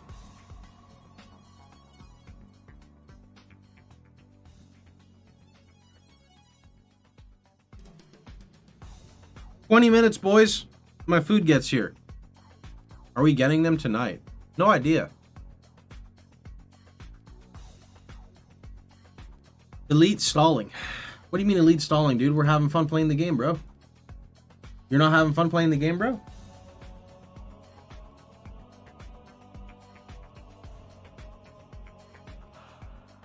Astral projection now causes supported skills to have less AoE, previously, so 25 from 35. Brutality now causes skills to deal more damage. Oh, see you later, warrior nerf. Burning inscription now has a 110 cost multiplier. Cannibalism now provides 2% life on kill, before it was 4. Capacitor now has a 130 cost multiplier, previously 100. I don't even know what that does. Close combat now has a 120 cost multiplier, previously 140. Good. Considered casting has 115, previously 100. Yikes, casters. Control destruction and extraction supports now correctly are not stackable into skills which had secondary damaging hits, but no spell damage hits. These supports were never scaling damage of these skills and were just incorrectly socketable. Crescendo now has a 120 cost multiplier. Yikes. Culmination now causes supported skills to deal more damage per combo, previously 2, and now lose combo if you generate no combo for 4 seconds. Exploit weakness now causes supported skills to consume fully broken armor to deal 40% more, previously 50. Feeding Frenzy and Meat Shield can no longer support minions which are undamageable. Fist of War has a cost multiplier of 150, previously 140. Hourglass now causes skills to do less damage than before. Impact Shockwave now causes supported skills to cause an aftershock when they heavy stun an enemy, dealing the same damage than 1.8, previously 2.0. Impetus now has a 115 cost multiplier for previously 100%. Lockdown now has a 100% multiplier, previously 120. Magnified Effect, aka Ink AoE, now has a 130 cost multiplier and has less fun on it. Mana Flare now has a flare radius of 2 meters, previously 1.6. Now consumes 25% of current mana, deal that much fire damage, previously 20. Meat Shield support now grants minions from supported skills take 35% less damage instead of granting them 50% more maximum life. Mobility support now has 25% less movement speed penalty while using supported skills, previously 30. Neural Overload now has a cost multiplier of 100, previously 120. Overcharge support no longer causes supported skills to have less shock duration. Now has shocks caused by supported skills are reflect.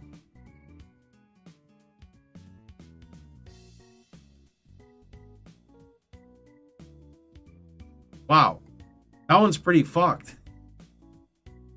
Overcharge support no longer causes supported skills to have less shock duration.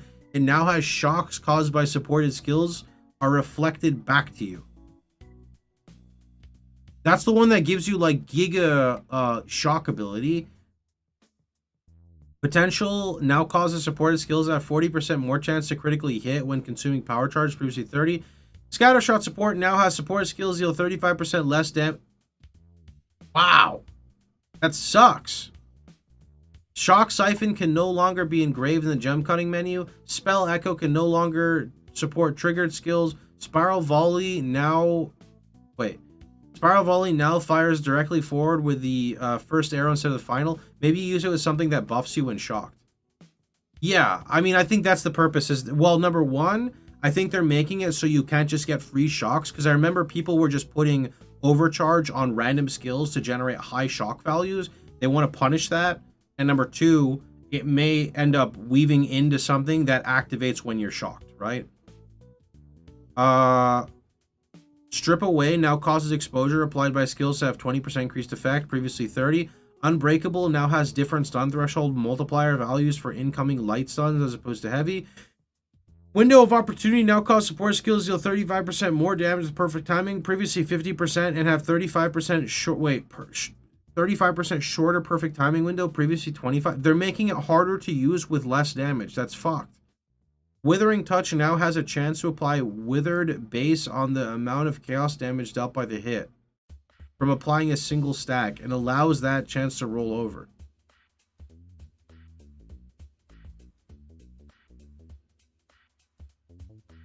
Okay. Unique items. The Against the Darkness unique jewel now has a medium radius, previously large. This change does not affect. Okay. Modifiers that cause notable passives that grant 2 to 4 increased specific attribute now have values of 2 to 3. The Against the Darkness unique no longer cause small passives to grant 1% maximum mana. Maximum life or mana. Yikes! They now grant 8 maximum life or mana. I mean, maybe that's okay, but probably. Maybe it's better for, like, non-stackers, though. Astramentus now has 50 to 100 instead of 80 to 100. Yikes. Actually, that's fine. Just more expensive. The Adziri Disdain now has 10% of damage taken bypasses ES, previously 20 to 25. And 60 to 100 mana, previously 40 to 60.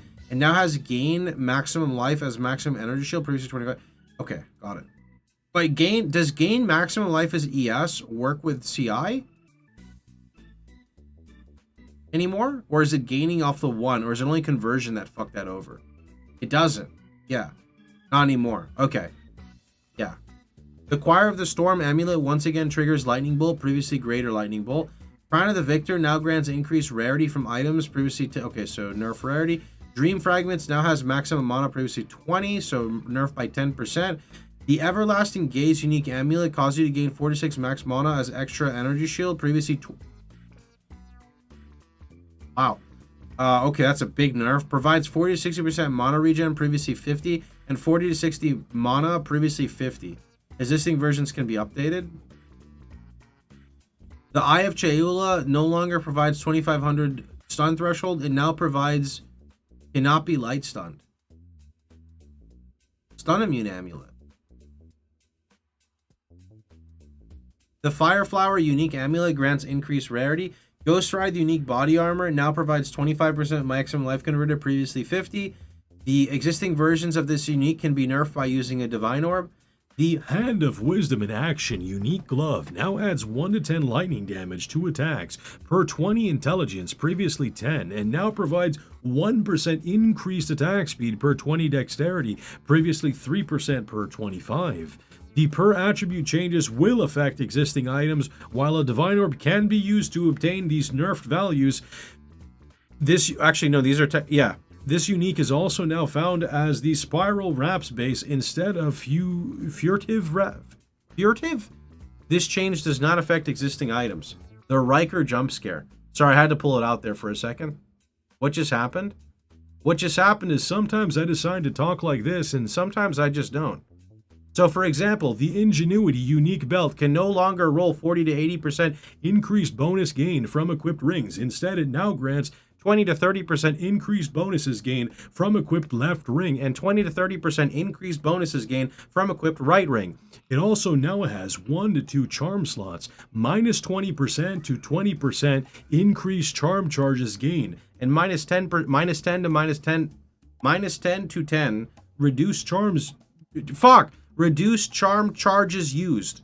Existing versions of this item are unaffected by these changes. Okay.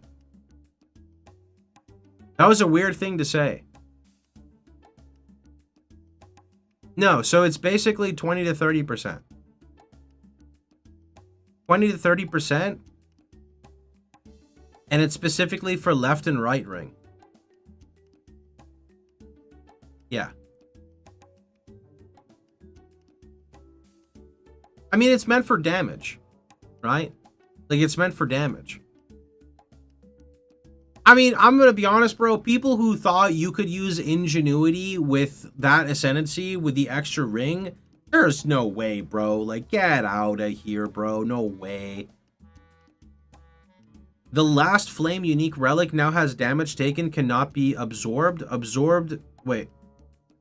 Damage taken cannot be absorbed. Absorption effects include Guard, Encased in Jade, Sorcery Ward. Oh. Goes my food here? Wait, it's here? Oh no, it's almost here.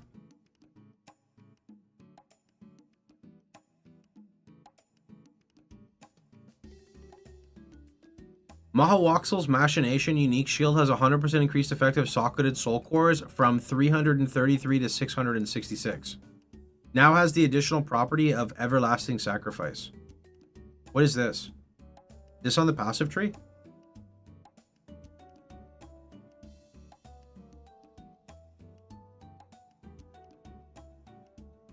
What is Everlasting Sacrifice? It's bad. Look it up in POE1. That's ES gets turned into max Ellie res. Interesting. When you reach full energy shield, sacrifice all your energy shield to gain 5 max res. Oh. I think it's very good if you're not an ES build. If you're an ES build, you're just not allowed to use that shield now. The Melting Maelstrom unique flask no longer has the property of recover all mana when used. This change does not affect existing versions. The Moirer, this is the one from Arbiter. Invictus body armor now generates with 3 random modifiers, previously 2. The following random modifiers can no longer roll. Increased rarity, maximum life, maximum mana, increased all attributes. Oh.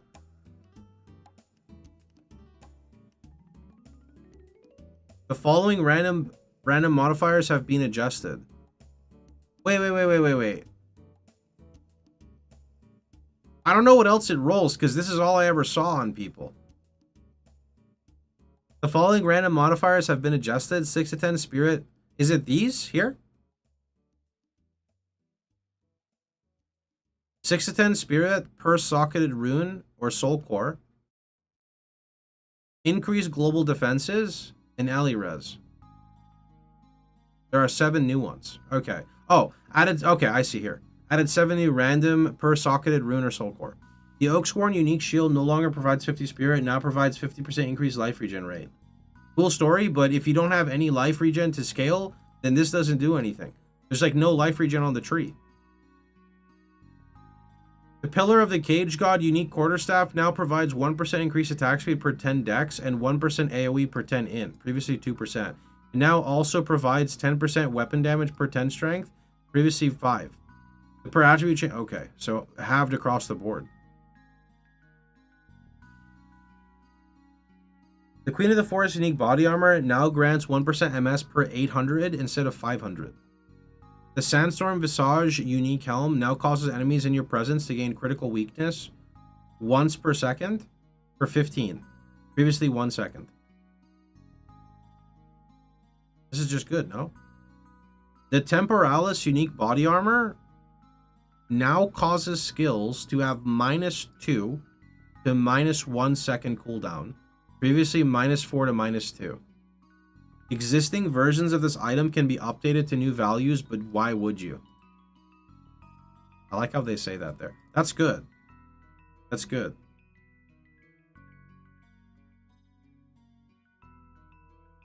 I don't know how to say this word. The unique mace now grants +1 to -2 levels of all minion skills. Okay. Previously +1 to -3. The Venter's Gamble unique ring grants -25 to 25% rarity, previously -40 to 40.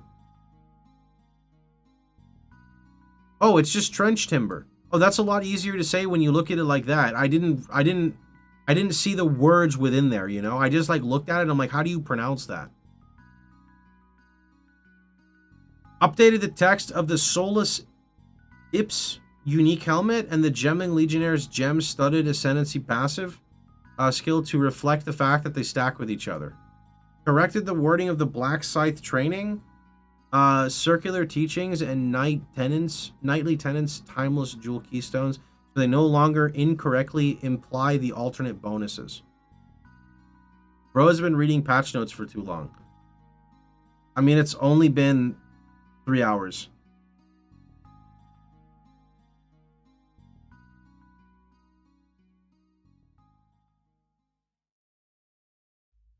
Okay, time loss jewel modifier that grants magnitude of damaging ailments and now grants 5 to 10, previously 10 to 20.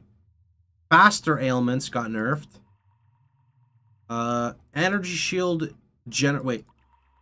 increased energy shield generation also got nerfed. Warcry buff effect can no longer be entertained. Yeah, but you spent 2 hours ordering food and arguing on lettuce burgers.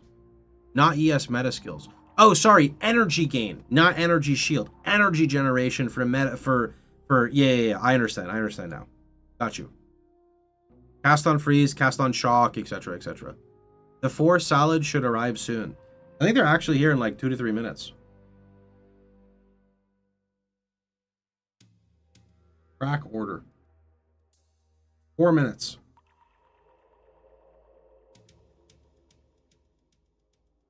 The name and text of the keystones from Heroic Tragedy Timeless Jewels now correctly match up with the relevant expedition leader keystones conquered by Olroth and are now called Nightly Tenants.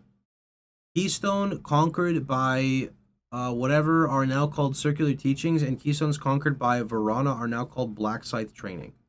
Okay.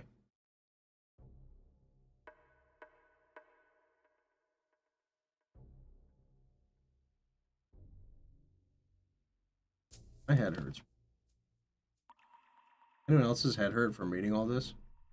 Mine does. You ordered 4 salads. No, I ordered buy one, get one free burgers. So there were 2 burgers, so I got 2 free, and I replaced the bread with lettuce. Why not? Jeweler Orbs now set a skill gem to have the specified number of gem sockets rather than adding support gem sockets to a skill gem. Okay, basically if you use a 6 link, It goes straight to 6. Every time he mentions salad burger, take a shot.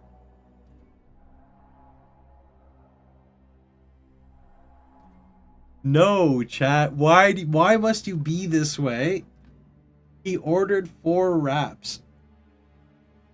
4 Actually, we don't even know if they're sliders because they were kind of called like mini, but like they shouldn't be mini because like I don't think they're mini.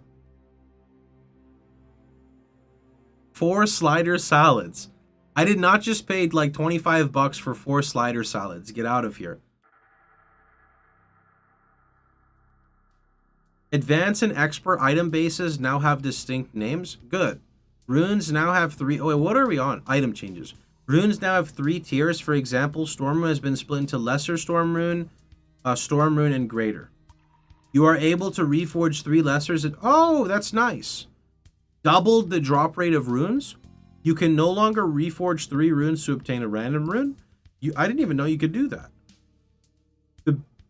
Using a Vol Orb on an item can no longer cause a modifier with a value of 1 to be reduced to 0. That's fucked. And that's fucked. Could you imagine like voling your weapon and it just goes to like 0 damage? The base damage of all crossbows has been increased. Crossbows now have 2-handed versions of added damage modifiers instead of 1-handed. Physical thorns damage on rare modifiers has been buffed by up to 3.5 times. What are you cooking with this, GGG?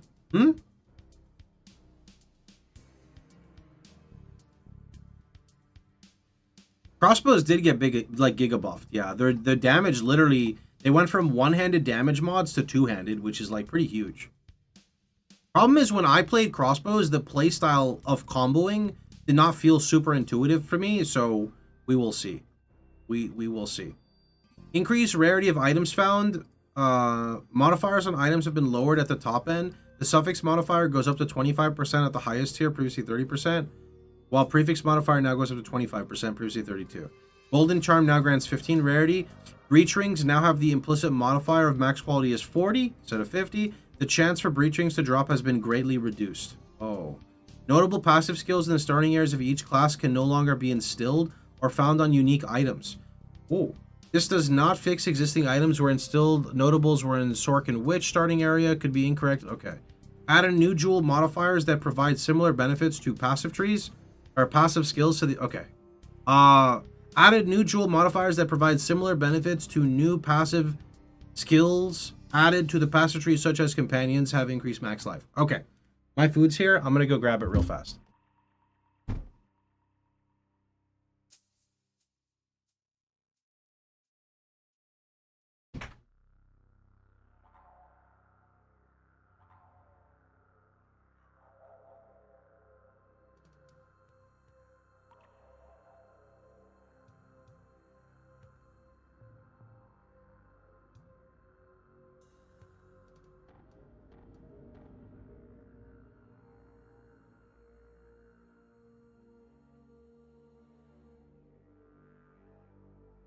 All right, I'm doing the first test. The first test is the weight check. It feels pretty heavy. Okay, it feels pretty heavy. There's a lot in here. This is a lot, dude. I mean, look at the size of my face. I don't know why it's invisible, but this is a lot.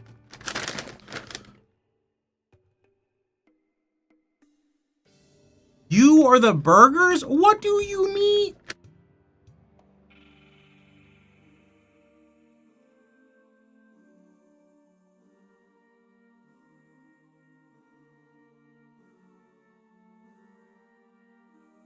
Hello there.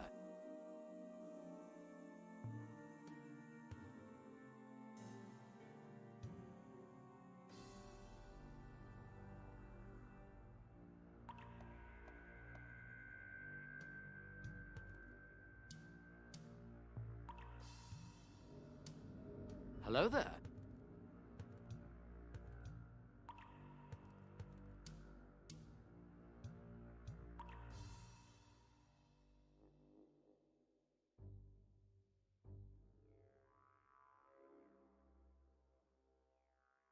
Hello there.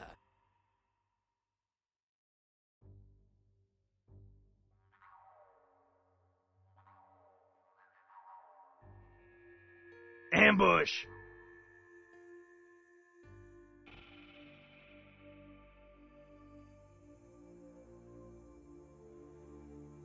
You're fucking lazy. Bro, it's already leaking all over the place.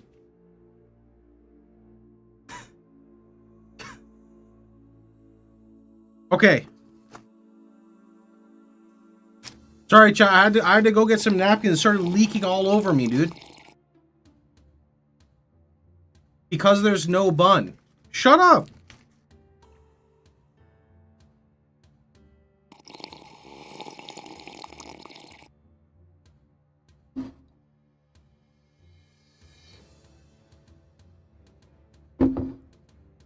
This is not a slider. This is a burger, chat. Look. It's hard to see, but there is a burger in there. It's big. It's not a slider, dude. It's a full-on burger.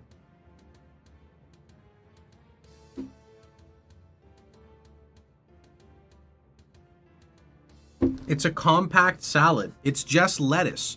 All you see is the lettuce. There's a lot more than lettuce, bro. Here, I'm gonna move the webcam, which I hate to do. Okay, the webcam is not doing any justice because it keeps dimming as I try to go into it. It's just salty, okay? This is a full-on, this is a burger, okay? You got 4 of those plus fries for 20. Yeah. I mean, it's, look. It's not a slider, bro.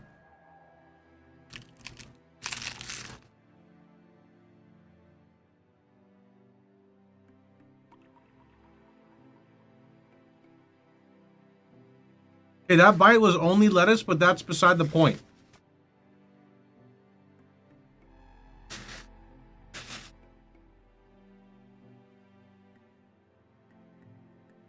It's actually really good because what happens is the lettuce absorbs the flavor of the beef.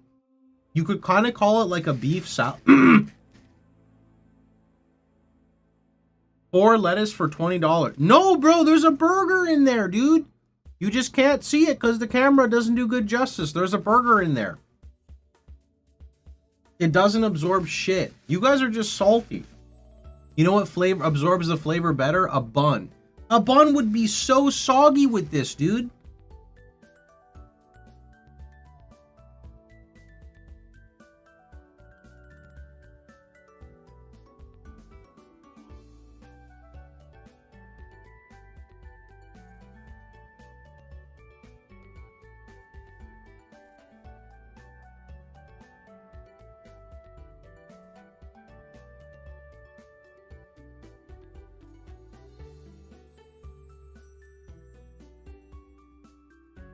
That's a bunch of haters, dude.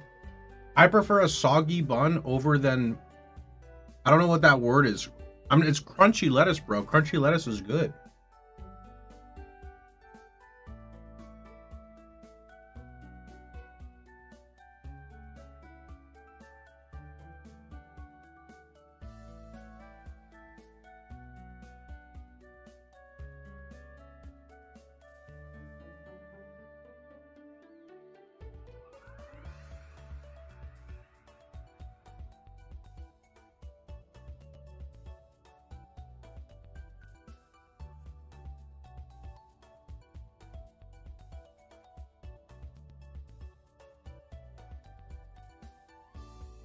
Un-American. Alright, what about the fries? 3 Hex Blast explosions out of 9. I thought we decided it's not a burger. You guys decided it's not a burger.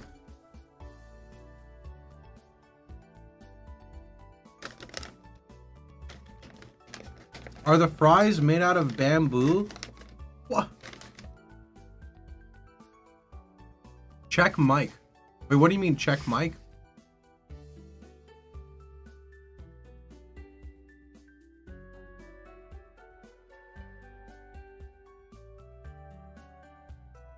Look, it's normal fries, chat.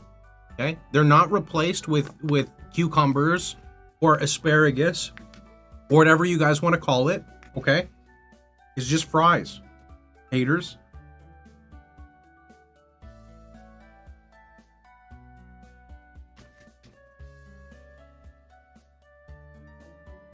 Potato is a vegetable, so technically a salad. Get out of here, bro.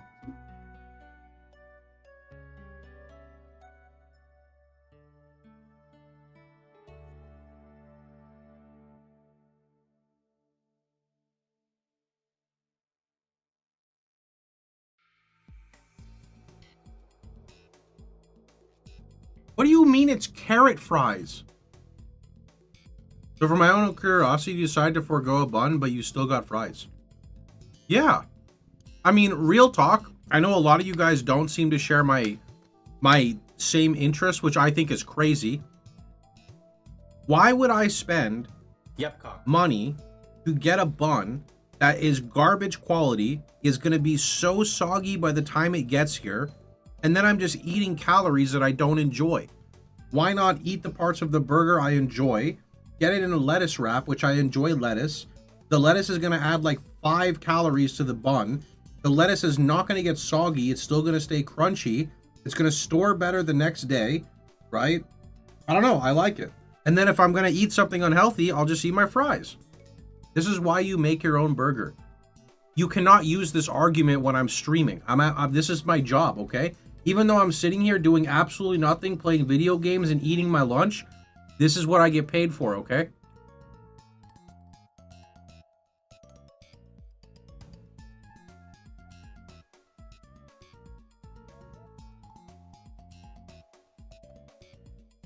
You can stream making burgers?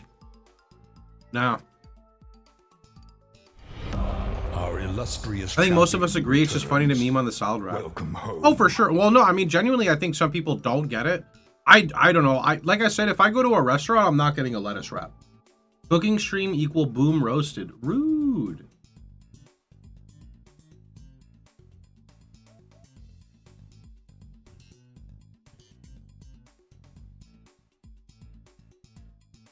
Okay. Where are we? We're on Thorns, right? Pretty sure though, JB. JB with the 131 months. Sorry, it's hard. I'm still reading out alerts incorrectly because I'm reading them through like a weird alert menu here. So it almost looked like JD said it, but it's JB. 131 months.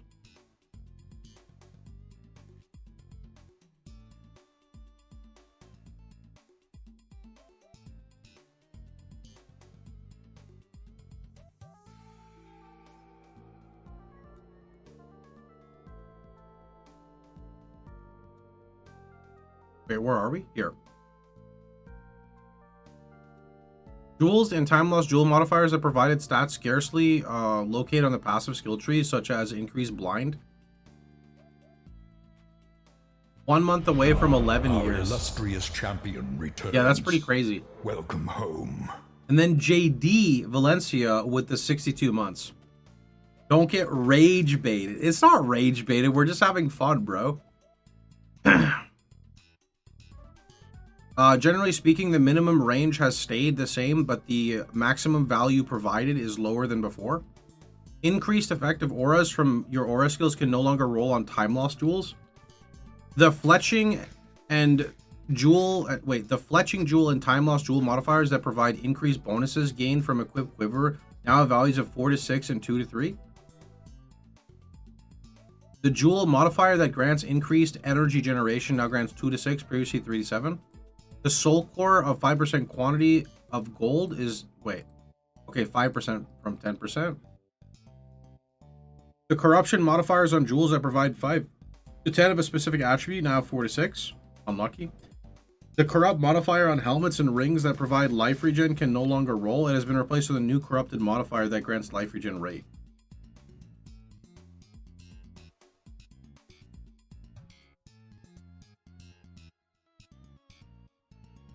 Scepters can now only roll up to +4 level of minion skill.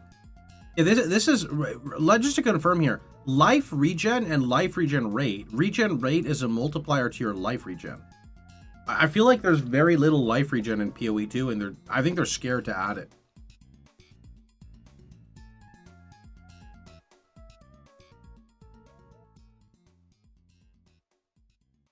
Oh, this one is icy. This is gold now. It used to be rarity. Icy. I read that incorrectly. You're right. They just basically took out this for rarity entirely. That is a big nerf to Magic find, but good. Our illustrious champion returns. Ewo, thanks for the 53 months. Welcome home.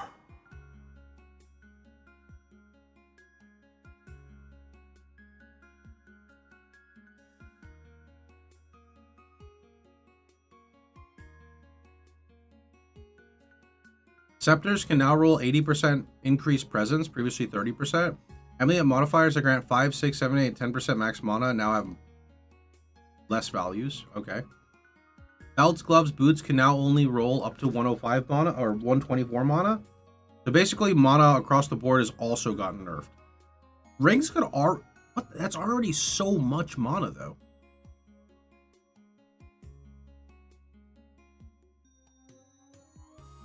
The added lightning damage modifier on weapons have had their values slightly lowered. The first two tiers of added LE damage on weapons have had their values lowered. The relic modifier that causes the merchant to have an additional option now only grants a single option. Oh. That one's OP.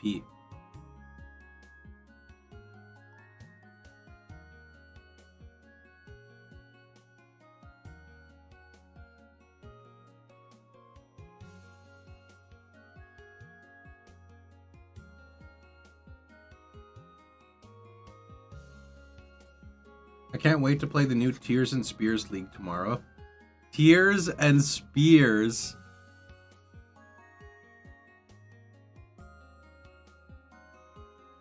It's possible to run a Zealot's Oath ES build.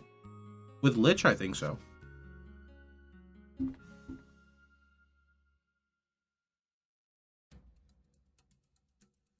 Shiver sent me a screenshot. He said, "This is what a real burger looks like. In case you forgot." Bro, my fast food burgers do not have buns of this quality, bro. This is not going to happen. Also, if you got this burger delivered to you and it sat in the car for 45 minutes, that shit would be soggy. Like, the top and the bottom would literally just be fucking mush. You would not want to eat that. You would not want to eat the mush. Your salad is soggy too. My salad is soggy? Do you want to fight?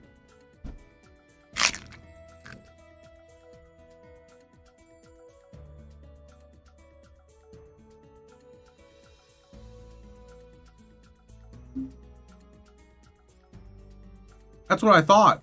That shit's not mush, bro.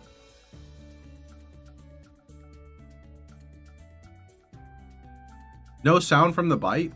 Did it actually do it? Just buy buns from home and slot them in when it gets there. I mean, that would work, but then I wanna toast my bun. I wanna put some butter on the bun. And problem is, like, I don't want to do that while I'm streaming. Also, actually, our toaster oven broke yesterday, so it's on the side of the road right now.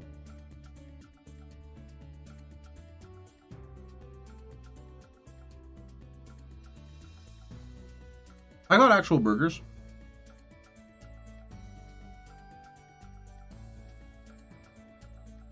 Are those red peppers on the burger? I think they were.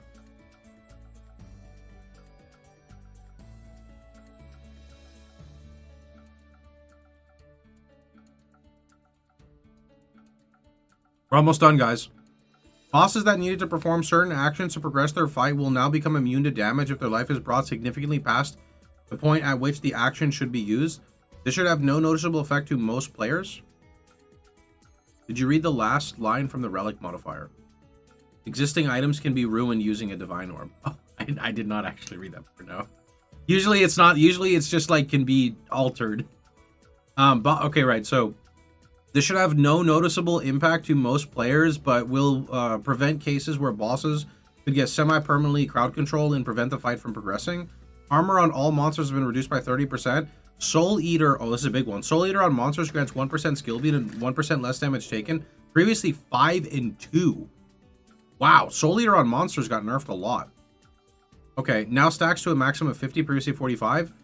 The life of the following pinnacle bosses has been adjusted. Olroth, the original of the origin of the fall, Zesht, we that are one, the King in the Mists, and the Arbiter of Ash. At difficulty 0, they have roughly half the max life, scaling back to unchanged values.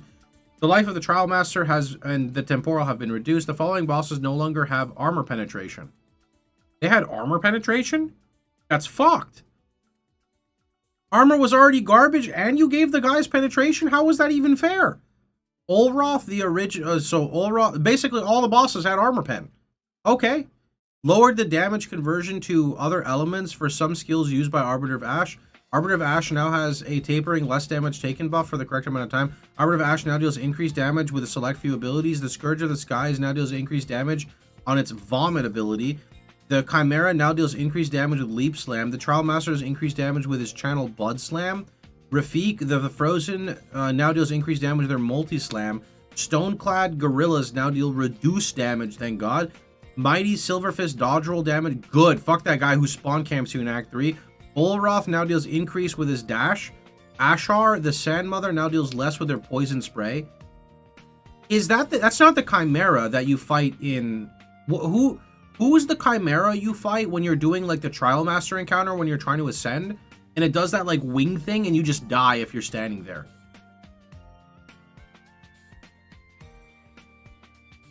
The Sand Mother is the Trial of Sekima. That's the Chimera. Okay. Wrathbreaker now has a resistance to cold and vulnerability to fire. Lowered the damage of it that hates Chaos Quicksand. Count Gnor's 180-degree swipe can no longer be blocked. Yikes. Monsters now have higher light stun damage scaling with level. In very early parts of the campaign, there is no change. Scaling to twice as much light stun damage in Endgame. Lowered the maximum number of monsters that can be alive in Ritual, particularly in the early game. Electrocute now builds up 44% slower on non-players. Yikes! I wanted to use Electrocute. Well, at least I'm not using Pin. Magnetic enemies are now primed for stun when they have 50% heavy stun buildup. Rare at 60, unique at 70. Previously 60, 70, and 80. Magic enemies are now primed for electrocution when they have reached at least 50% electrocution buildup. What does this mean? Primed for. What does like primed for mean?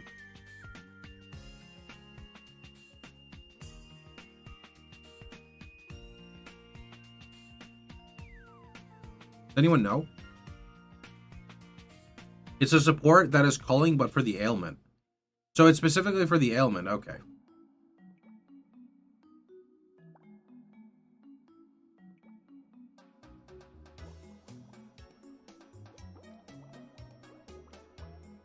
Right, it's like Bone Shatter, but for other skills. Or as a support gem, I guess. There are skills that insta-proc when primed. Okay. Okay. Yeah, so something is 80% primed, you can trigger at 80% with a support. That makes sense. That's actually really good. Destructible pillars in the Chimera's arena have had their life increased. Added a series of enhanced rare modifiers that are more powerful than standard versions and more rewarding. Oh, this is really good.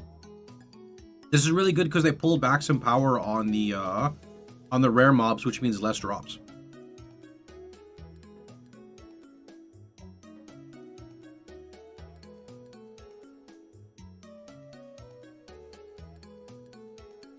Zarok the Temporal no longer targets...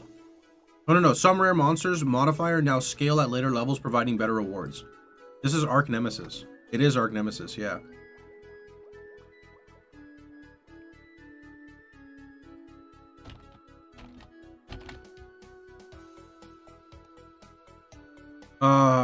Zarko the Temporal no longer targets non-players with his rewind skill.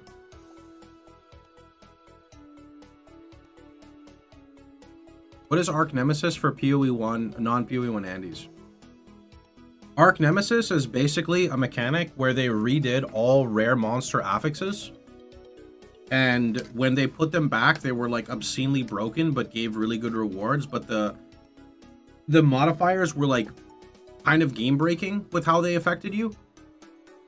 So this is kind of like, I'm not saying they're going in this direction, but scaling the affixes on rare mobs kind of is close to that. But, you know, as long as it's toned, it's okay.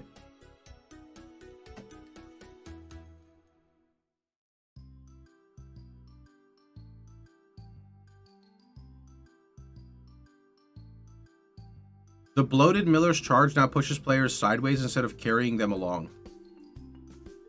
The bloated Miller's shield charge can no longer be blocked. Lethal rare monsters now grant rare monsters an additional modifier. Previously 2. What is lethal rare monster? Who knows what that is?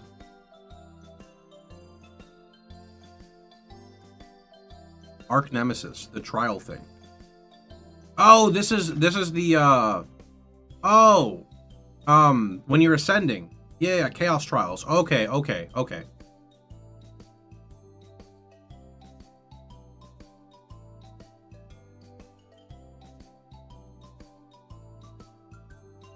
Rare monsters have been made stronger defensively and now scale far more appropriately in party play. Powerful that can be good. They didn't say damage, they specifically said defensively, so I'm curious. The powerful minion modifier has been reduced in power to compensate for the above. Oh, wait. Rare monster minions? No, you're talking about the Tame Beast.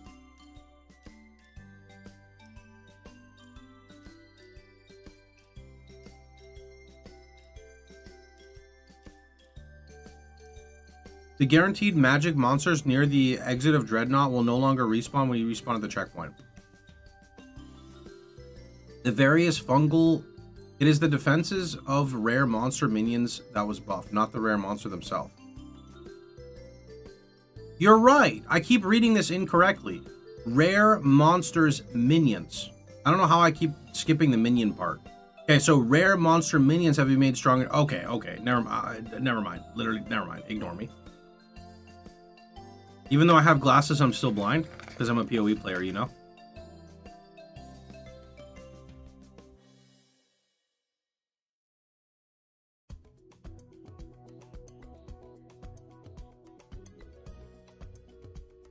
Various fungal themed monsters now have resistance to cold and vulnerability to fire. The salad doesn't have enough nutrients, it's affecting your eyesight. Get out of here, bro. Slightly reduce the damage and number of projectiles fired by Balak and the Sky Seer's feather spray skills. Iron Enforcers no longer use their tentacle grab skill. The Sump map boss has been renamed the Eater of Children. To Braka the Withered Crone. She still eats children. Patrolling monsters can no longer be imprisoned in essences. Incrementally improve monster behavior. You must now open the Halani gates before you can advance to the Ascent of Power. Okay. The Earning Passage quest now ends on entering the Ardura Cavern in Act 2 rather than speaking. Okay. Alright. I think we did most of it.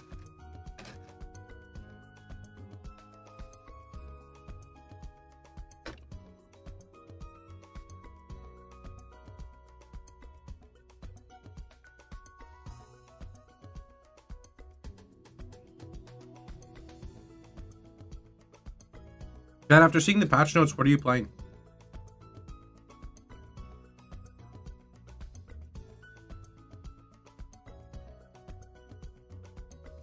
Last Epoch.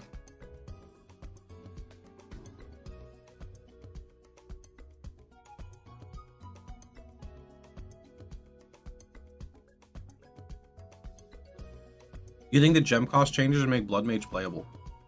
GG, sure think so. Hello there.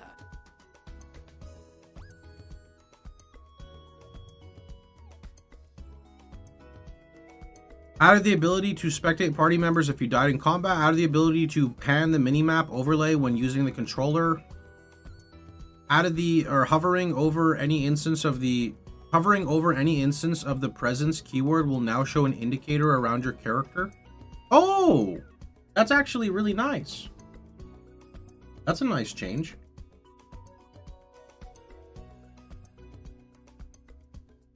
Yeah. Hovering over a skill on your skill bar now displays a shortened description of the skill's behavior. The instilling menu can no longer be closed if you have an item placed within it. The ritual reward menu now pauses the game. Yeah! Oh, that's a nice one. That's really good. Item filter gem leveling filtering now applies to uncut gems.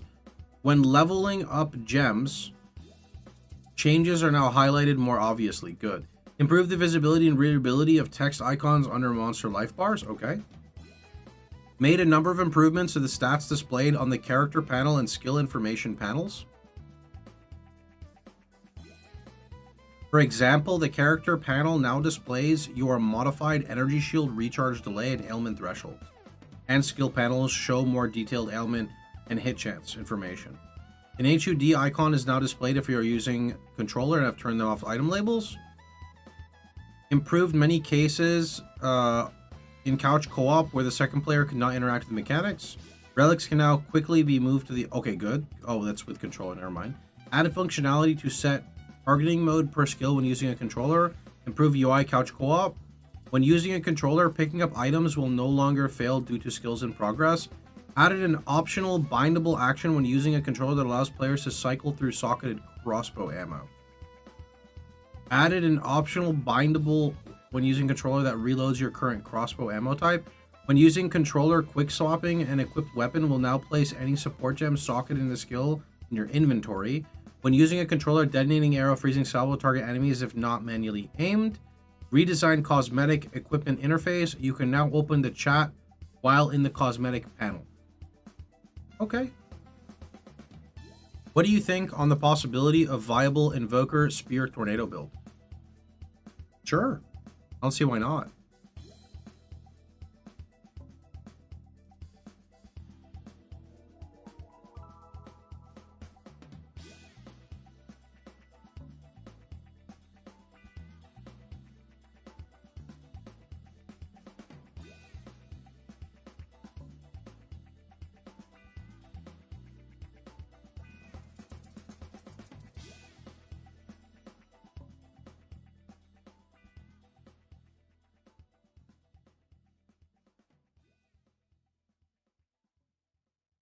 They're missing the mark on having a casual version of the game? I don't think so. I mean, I don't think there's anything wrong with being a casual and just playing the game slowly, right? I think it's okay.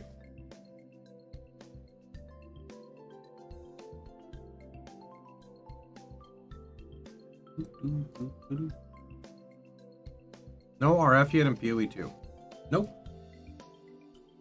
RF will not be out until they are ready to release a version of it that they're happy with, which is most likely coming with Templar.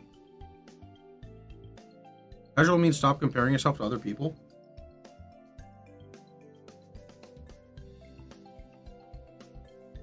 Yeah, I mean, I think the problem is that I think that there's like the type of person who plays PoE who plays like a couple hours a week and they're happy with that. But then there's the type of person who plays a couple hours a week but wants to play more and wants to get more done with their time, but they can't. Competitive versus casual, I feel like casual is being able to play without spreadsheets.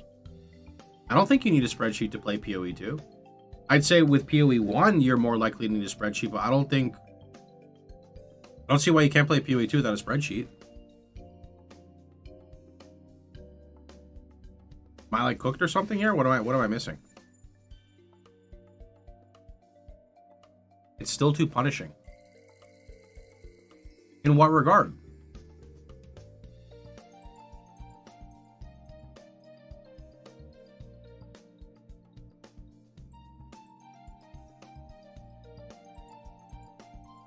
Yeah, you have portals now in maps. That's like way better than you had before. The map's goal to respec going down a bad path. Respecking is much easier than it was before. And maps are much better than before. What do you mean?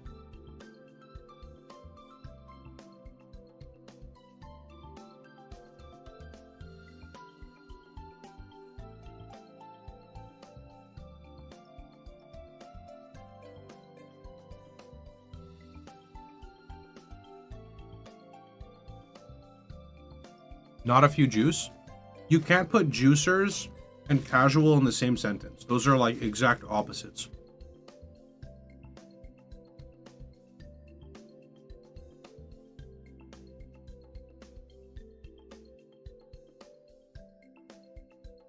You only lose portals if you die? You only lose portals if you die, yeah. There's one portal later in the map saying you can't pop out of them to trade. You can leave your maps an infinite amount of times. You can only die in your map X amount of times.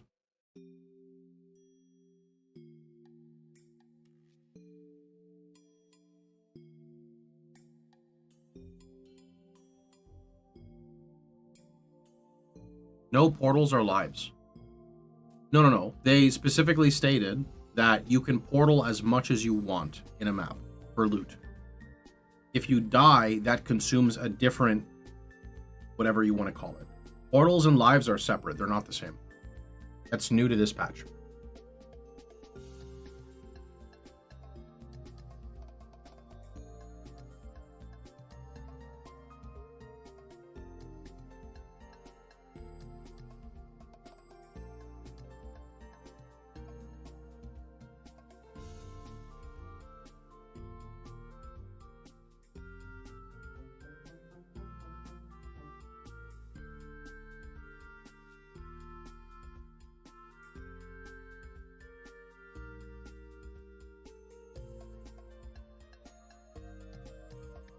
You will be able to exit and enter your maps as much as you'd like as long as you haven't died. The number of portals is representative to the number of revives you have during a map. This is confusing though because you are allowed to exit maps as much as you'd like. Right?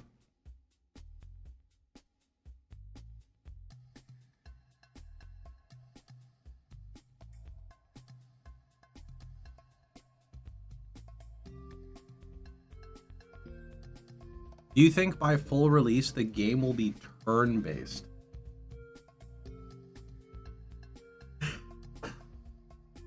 No. What do you mean? No, what do you mean, bro? Not that bad. We'll be okay, guys.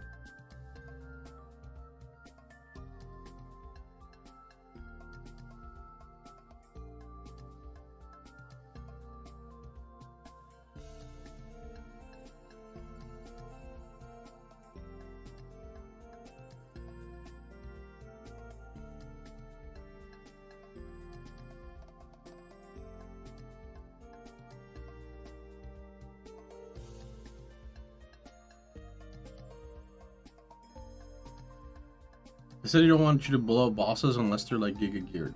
Yeah, they want you to work for it. Gazzy got more nerfs in this patch than RF ever did. You wish, bro. RF has been disrespected in ways you don't even want to know.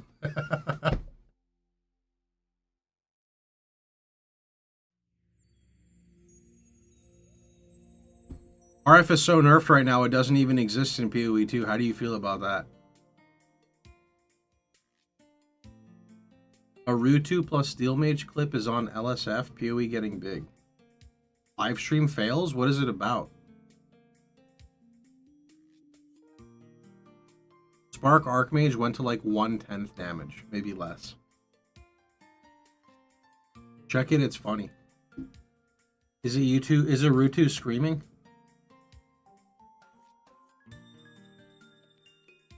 Yeah, I'll pass. Okay, maybe we'll listen to a little bit of it.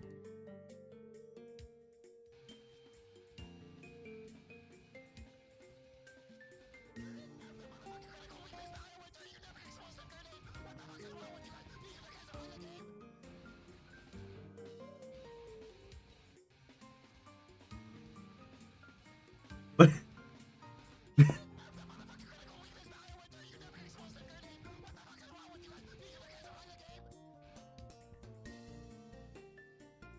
no sound.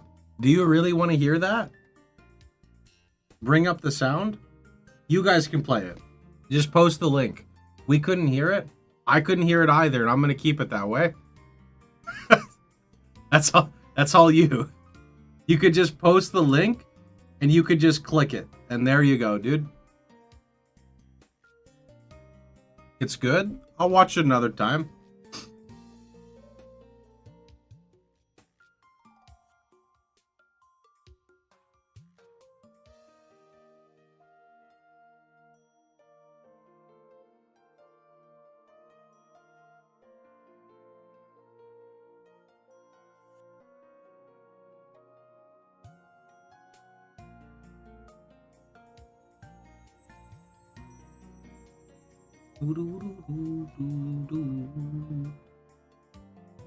No, I have a headset. I'm not playing it. Don't worry, you're good, dude. Have I said what I'll start on League? Yeah, I'm playing Amazon.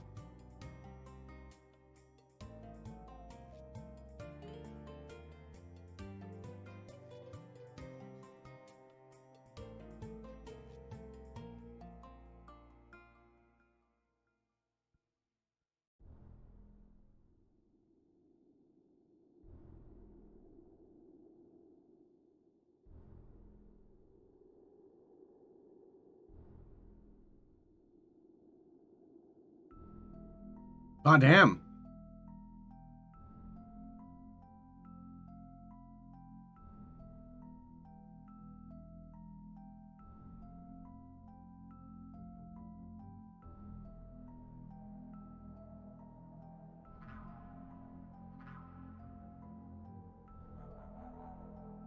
They didn't nerf crit, so I feel there'll be a lot of Amazons out there.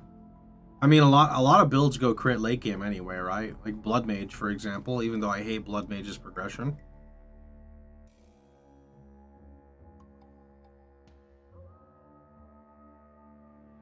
Wait, Hexbloss got tapped again, but they had to revert the tap?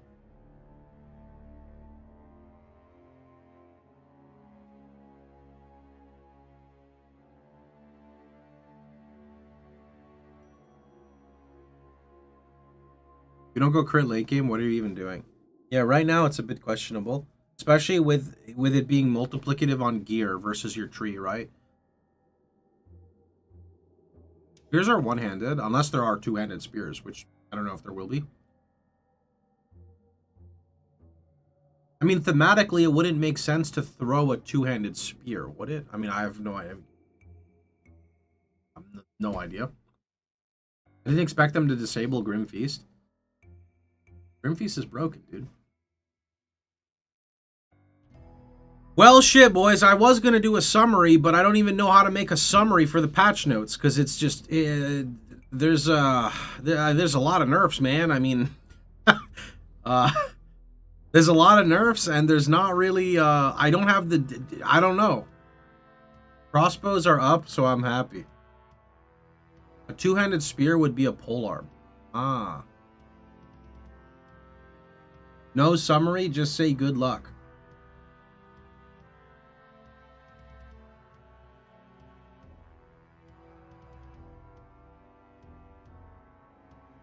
Make a top 5 or top 10 list. How about I just don't, because everyone's going to be mad at the video anyway, and then that way, yep. New skill gems.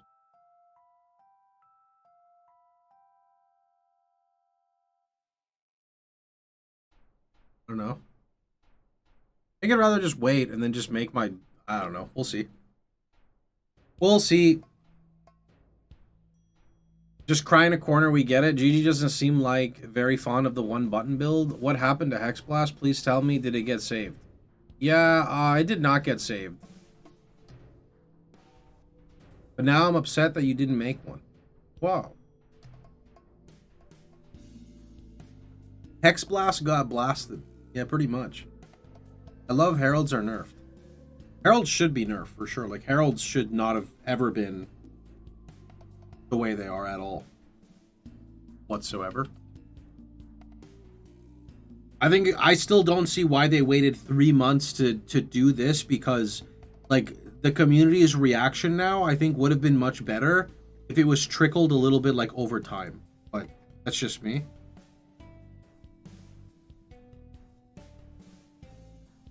Flame Blast caught strays for no reason. What if all the nerfs are because of the new support gems coming in? I don't think the support gems are going to carry this. What a lot of people are not remembering is they stated that every single skill gem has had a pass. Like, they've looked at every single skill gem and they're going to adjust the balancing of the levels of the skill gem.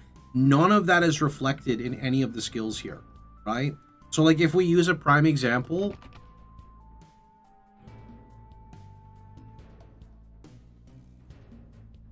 Flame Blast now has a 15-second cooldown. Previously, none. and now has 75% more damage, previously 200 per stack or per stage. Surely the base damage of Flame Blast went up by like 20 times to compensate for this. There's no way that they just shit on the skill for no reason, right? So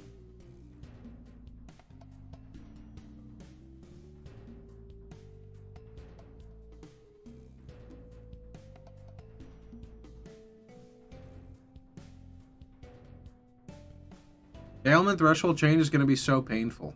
Yeah, the ailment threshold change is going to be strange. I don't like the ailment threshold change, I'll be honest.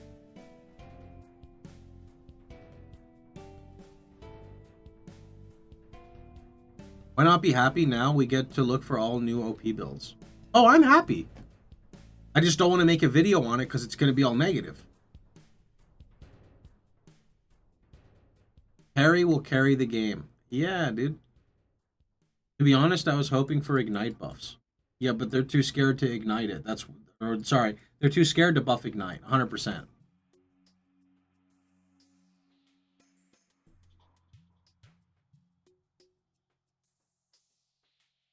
They really hate damage over time. Yeah, they hate damage over time because they don't want a scenario where you just apply a dot, run in a circle, apply a dot, run in a circle. They want the, like, engaging gameplay, you know? That's what I think. Can you tell me what I can do with someone who wants to play Chaos Lich? I was like Essence Drain Contagion. Chaos is one of the archetypes I didn't actually play, so it's hard for me to give advice on the Chaos side of things.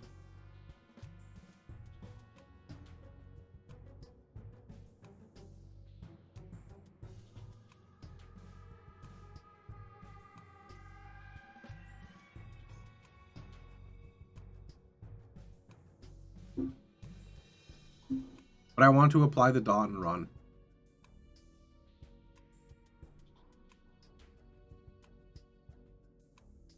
Is there a world where nerfing players leads to more broken stuff? If you give me some strong normal build, I don't feel the need to go abuse interactions.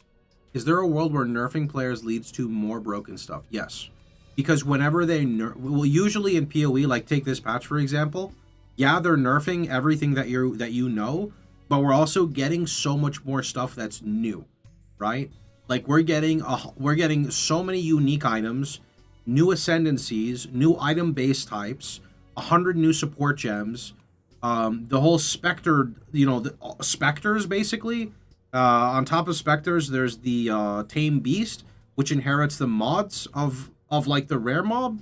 So yeah, this looks like a whole bunch of nerfs, which it is, but who is to say like what's going to happen when we're playing the game, right?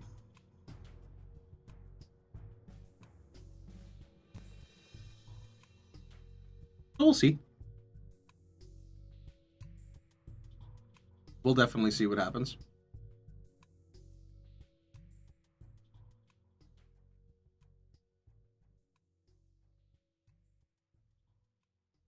All other classes are down on jewels. Lich gets 2. Wait, I thought Lich only got 1 jewel. They get 2.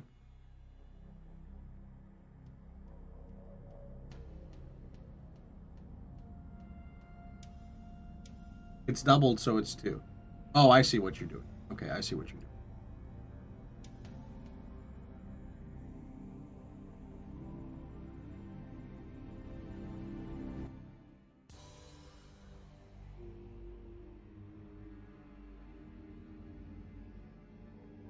Well, I think I'm gonna end the stream early because I don't wanna sit and talk about nerfs all day. I want a happy day today and a happy day tomorrow so I can go crazy. For people on YouTube, we're gonna try like an 18-hour stream. I'm gonna try to stream on both Twitch and YouTube for 18 plus hours. So that is the goal. Might do 24, might do 30. Lazy. You know, we will see what is gonna happen. Tomorrow for lunch, we've got some burger salads. But anyway, I am out. Hope you guys had a wonderful time. Hope you guys enjoyed yourselves. Remember, if you enjoy the stream, feel free to hit that follow button. No Ziggy video view party. I was gonna view it, but I'll be honest, I watched a little bit of it from previous streams, and I'm kind of just tired now. Reading patch notes for 4 hours actually like made me tomorrow, so yeah. We'll probably, I'll be honest, when we go live, here's the thing, when we go live before POE2 launches, I'll just watch Ziggy's video to fill in the void there, because I'm going to go live an hour or two before it goes live, so that's where Ziggy's video I think will come in. So I'll catch you guys later. Thanks again so much for watching. YouTube, I hope you guys have been enjoying the streams, since you guys get bonus content. So see you guys all later, and thanks for watching, everybody.